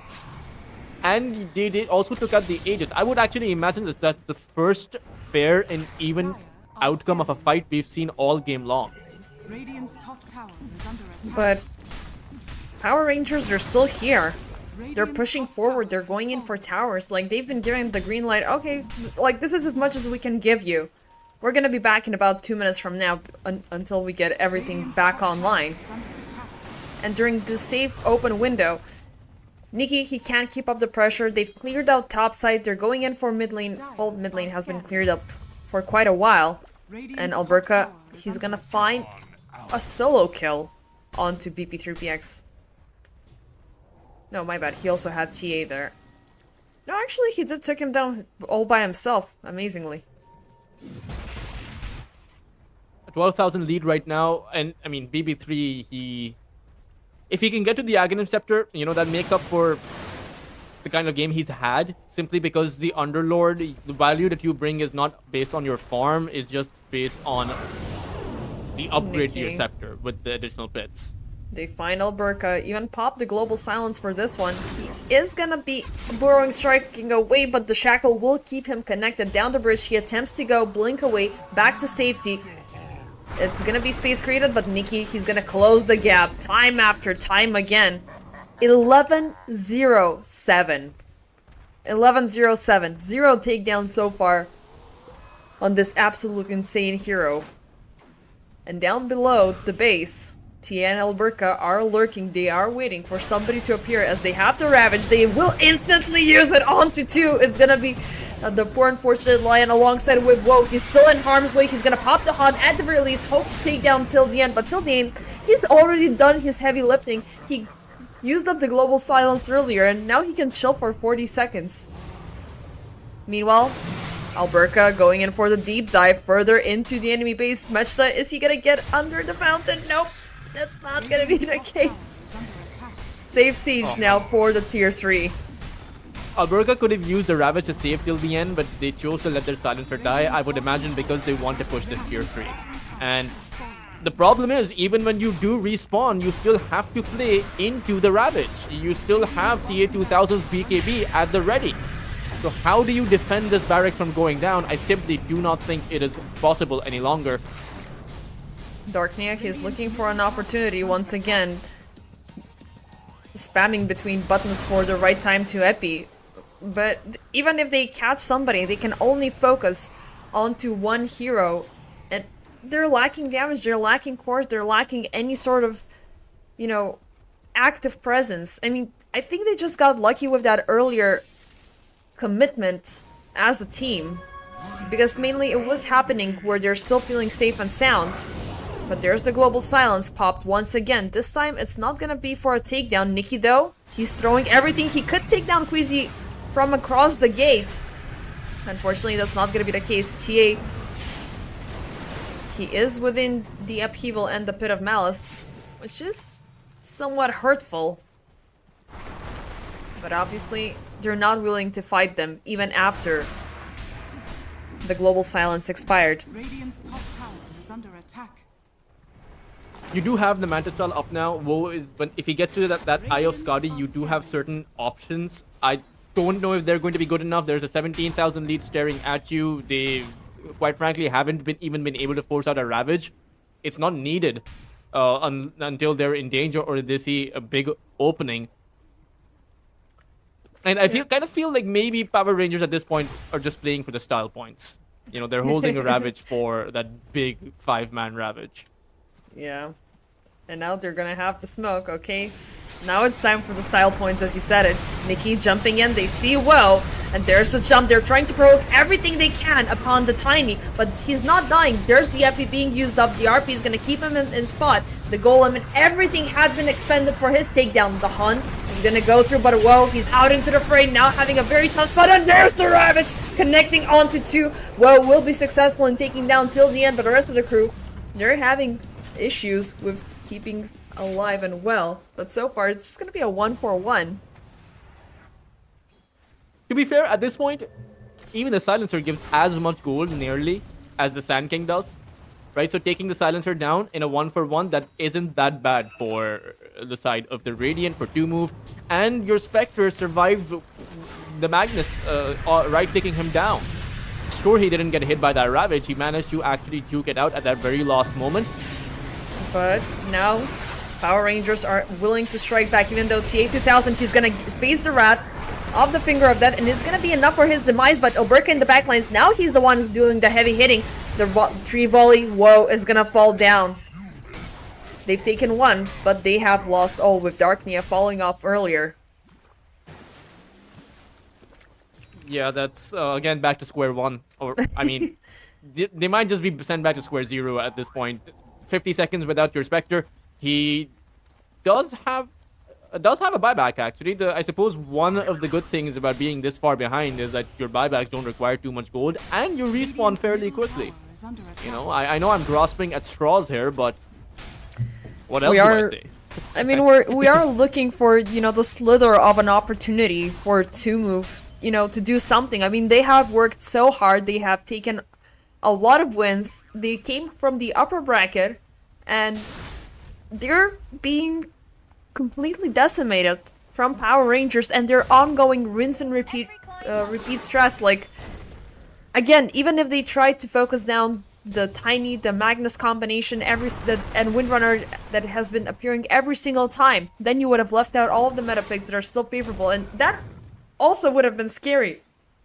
So you can never get Power Rangers into an awkward situation just because they're so freaking proactive and they're so freaking annoying to deal with. Global Silence used up with the attempt to save Immersion, but given that Darknia and Queasy are way too out into the open, it's gonna be yet another attempt for Nikki Cole to take down somebody. Oof, Mechta very happy about that TP. But Darknia, Nikki jumping in, they even wanted to force out DRP for this one, but he's never gonna make it across the gate. Utilizing this opening here down bottom, they are going for the first siege of both of the racks. Now Nikki, everything is once again thrown upon the Tiny. He's trying to bait out everybody into the open. Woe keeps up with the following. The Fatal Bonds are keeping them connected till the end. Might be the first one to fall here, but the RP alongside with the Ravage, it's gonna be enough for Woe to die. Buybacks are being forced out one by one. Darknia in the backlines, epicenter of mission success. It's gonna be Nikki dying for the first time in this game, but you're committing already way too much. TA on the run. Alberca still staying. He wants somebody to die. He's gonna dance around in the upheaval right in the middle of the Fatal Bonds, but he's just gonna die here, even though it's gonna be a successful trade for the life of Mechta. Was this worth it? They do still manage to hold that melee barracks, you know, I'm just saying. 2 move, they're still in this for as long as they have their barracks up. Now, even though quite clearly Power Rangers are just having their fun with it, I mean, a Tiny, he's diving that fountain, or right outside that fountain, even without any barracks of an advantage, right? So I do think that they'll settle themselves in. We saw just how easily they were able to team wipe do move when they actually seriously do commit. But at the same time, the longer you play the game like this for Power Rangers, the more farmed up the Spectre will be. The more farmed up Darknia will be. He's already at that Aghanim Scepter. He now has that Black King bar created. You have BB3 with his own BKB and will be able to get to that Shiva's Guard in about 200 gold. And then you might actually be in trouble once that Shiva's kicks in. Once Darknia is able to come out with that Aghanim, with that, full duration epicenter with the BKB. And once the Spectre has that Eye of Scotty. So this isn't a free game. I would say if Q-Move are able to hold off for 6 more minutes until that 40-minute mark, this could very well be a comeback.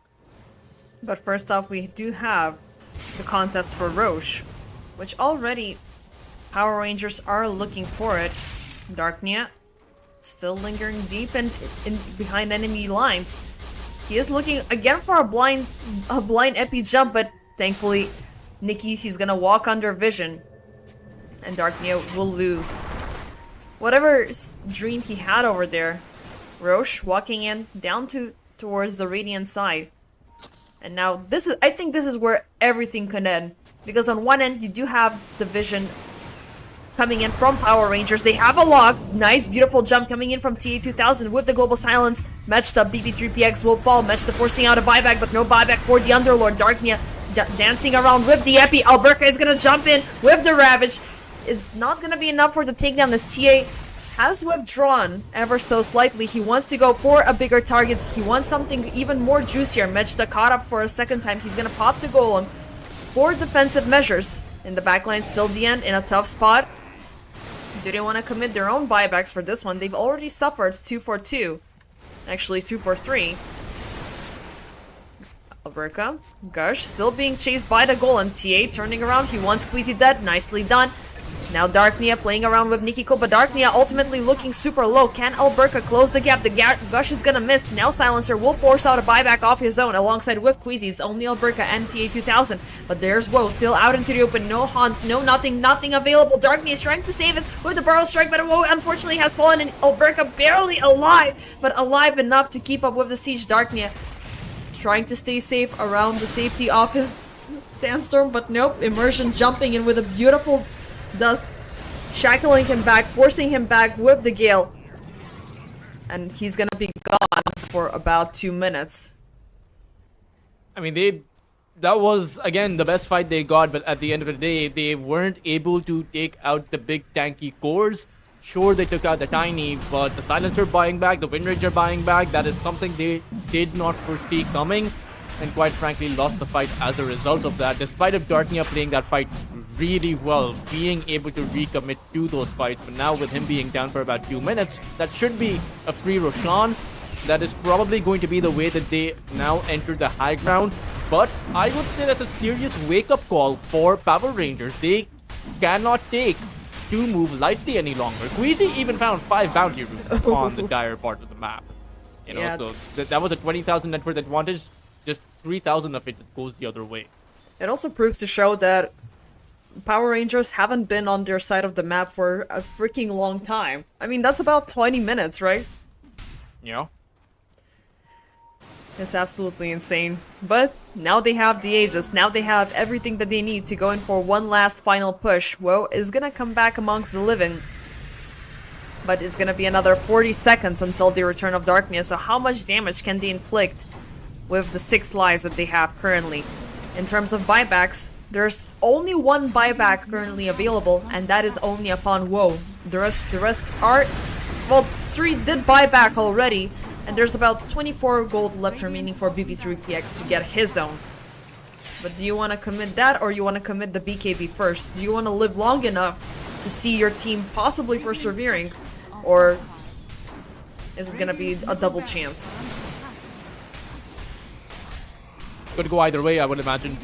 Woe is level 23. If you could get to that level 25 talent, could possibly see it through. The level 20 talent for BB3 is also just barely not there, and even the level 25 talent for the Sand King. So if you can take one more good fight, get your talents up, you can continue this game for a lot longer.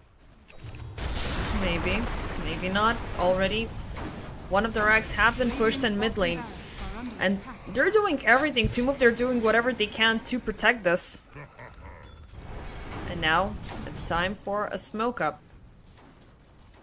But still, are they going for a second Shivas upon Darknia, or they're only gonna have the one on BP3PX? Because I'm looking at the Chasm Stone being present. But aside from that, what else do you build which gets the AoE impact? I mean, he could just have it as a standalone item itself, right? And just swap it out Sure. for something else. Radiant are scanning. Because 2 Shivas is something that teams do make it from time to time, but I would imagine this game you don't have that luxury. You're really far behind. So you want to go for something else. Maybe even just back in a Daedalus, you know. I mean, we already saw double Radiance, obviously failing, so... You know, some items you do want to double down on, like harpoons and whatnot and BKBs, but others you're just like, nah, man. You don't... I mean, it's good for the self-benefit, but it's not good for the long-term and the team-fight commitment. TA2000 is gonna jump and... Oh, but this time, BP3PX, he's gonna walk away. Thankfully, it was only a BKB being provoked here, but BP3PX, he's gonna take the stance. He wants to fight. He's gonna get hexed up, shackled up, pushed back into with the Guild Force. They're not overly committing for this. They just want somebody else to appear to make their big ultimates count in the backlines. Darknia jumping in with a beautiful epi. It's only gonna be till the end falling, but Darknia, he's gonna perish right after. It's looking bad, even though they're still locked in. The damage is coming through, but it's only gonna be for the Aegis to fall across the gate. Woe goes back to the fountain where he came from. TA2000 fresh up with the second life. They're looking for more kills.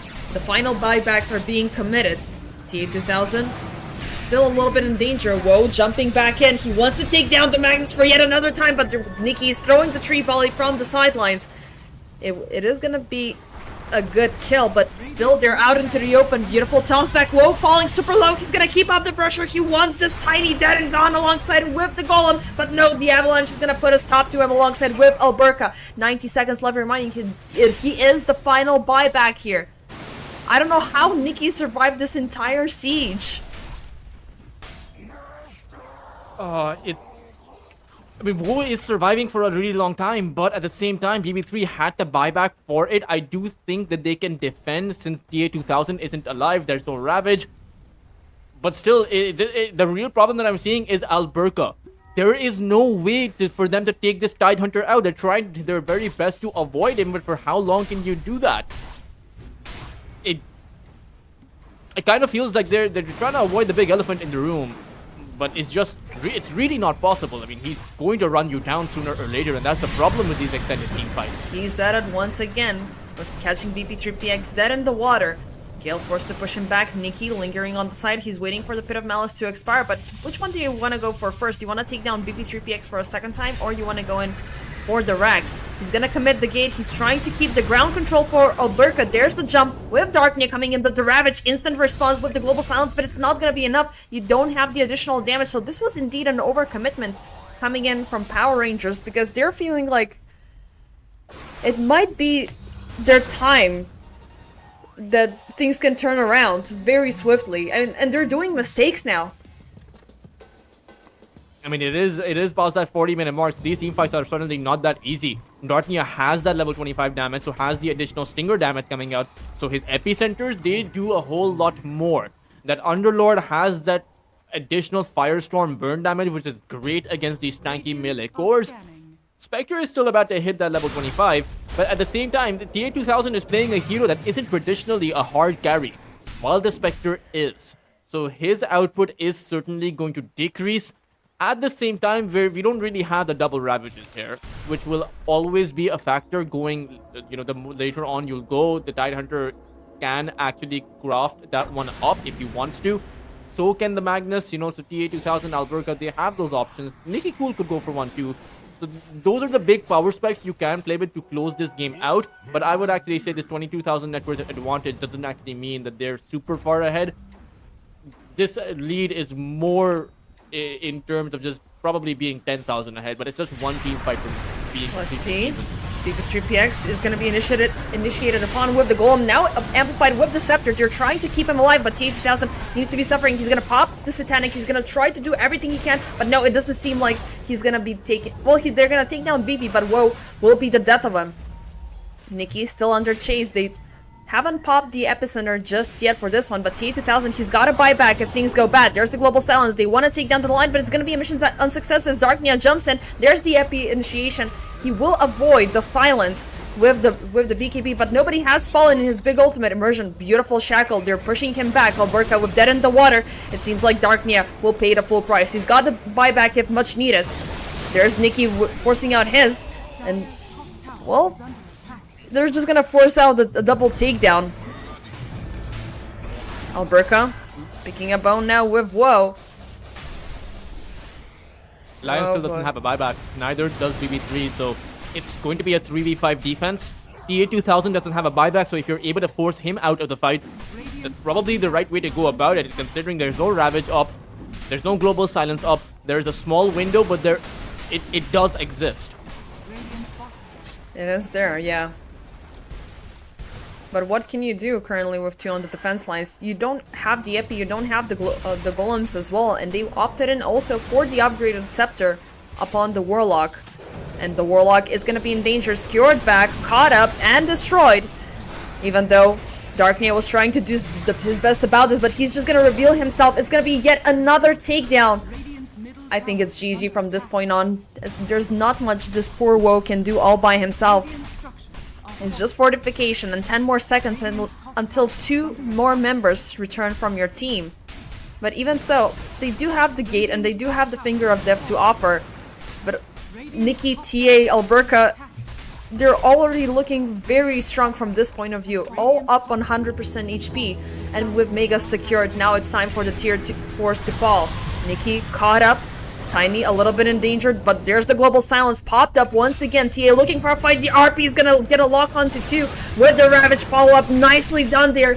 Whoa, last person, last sole survivor here to fight for 2 move. He's gonna be pulled back, dead in the water. He is struggling here, but there's no way for him to survive, and there's the GG being called up. It's gonna be Power Rangers, ladies and gentlemen, being your season 37 champions here at the European Pro League. Absolute dominance, absolute presence, and how can you get away with these 3? Why does it have to be the 3 of you every single time?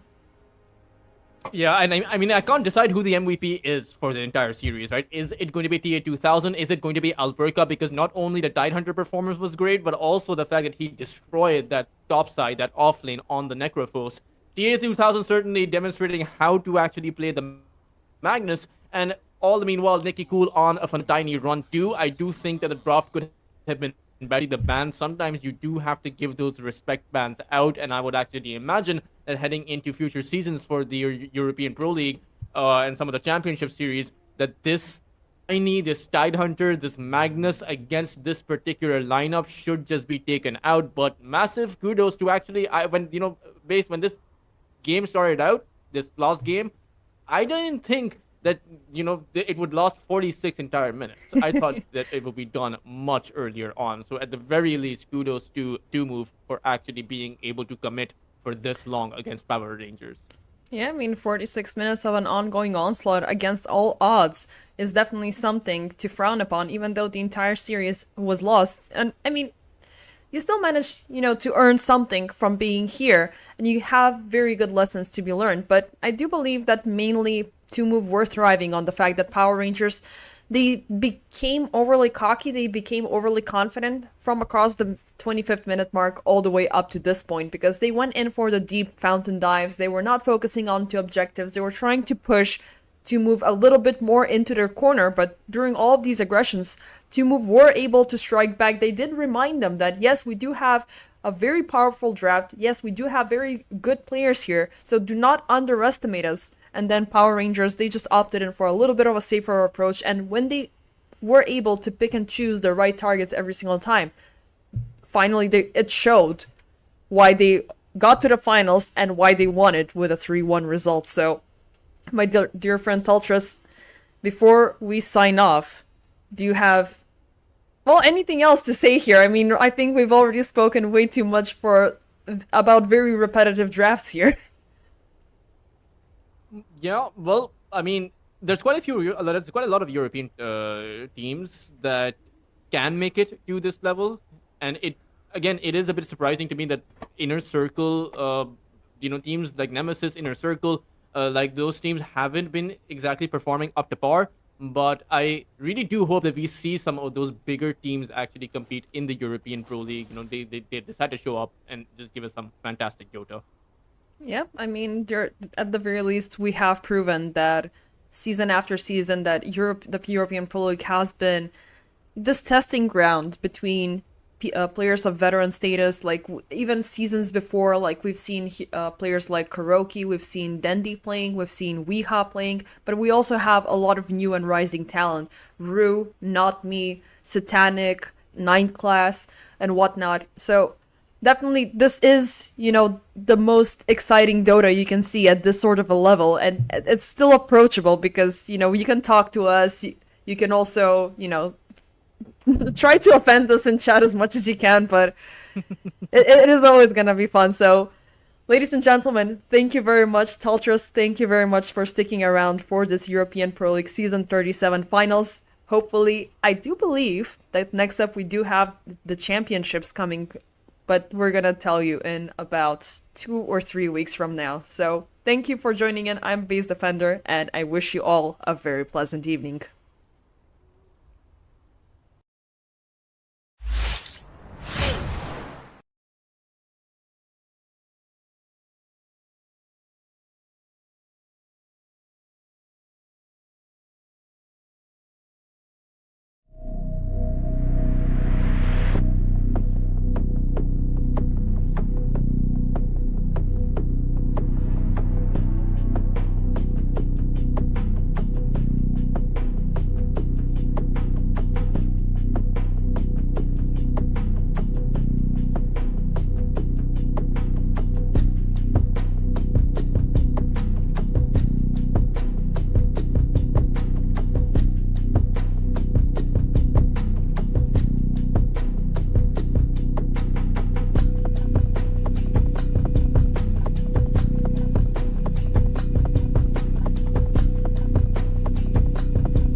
Bye.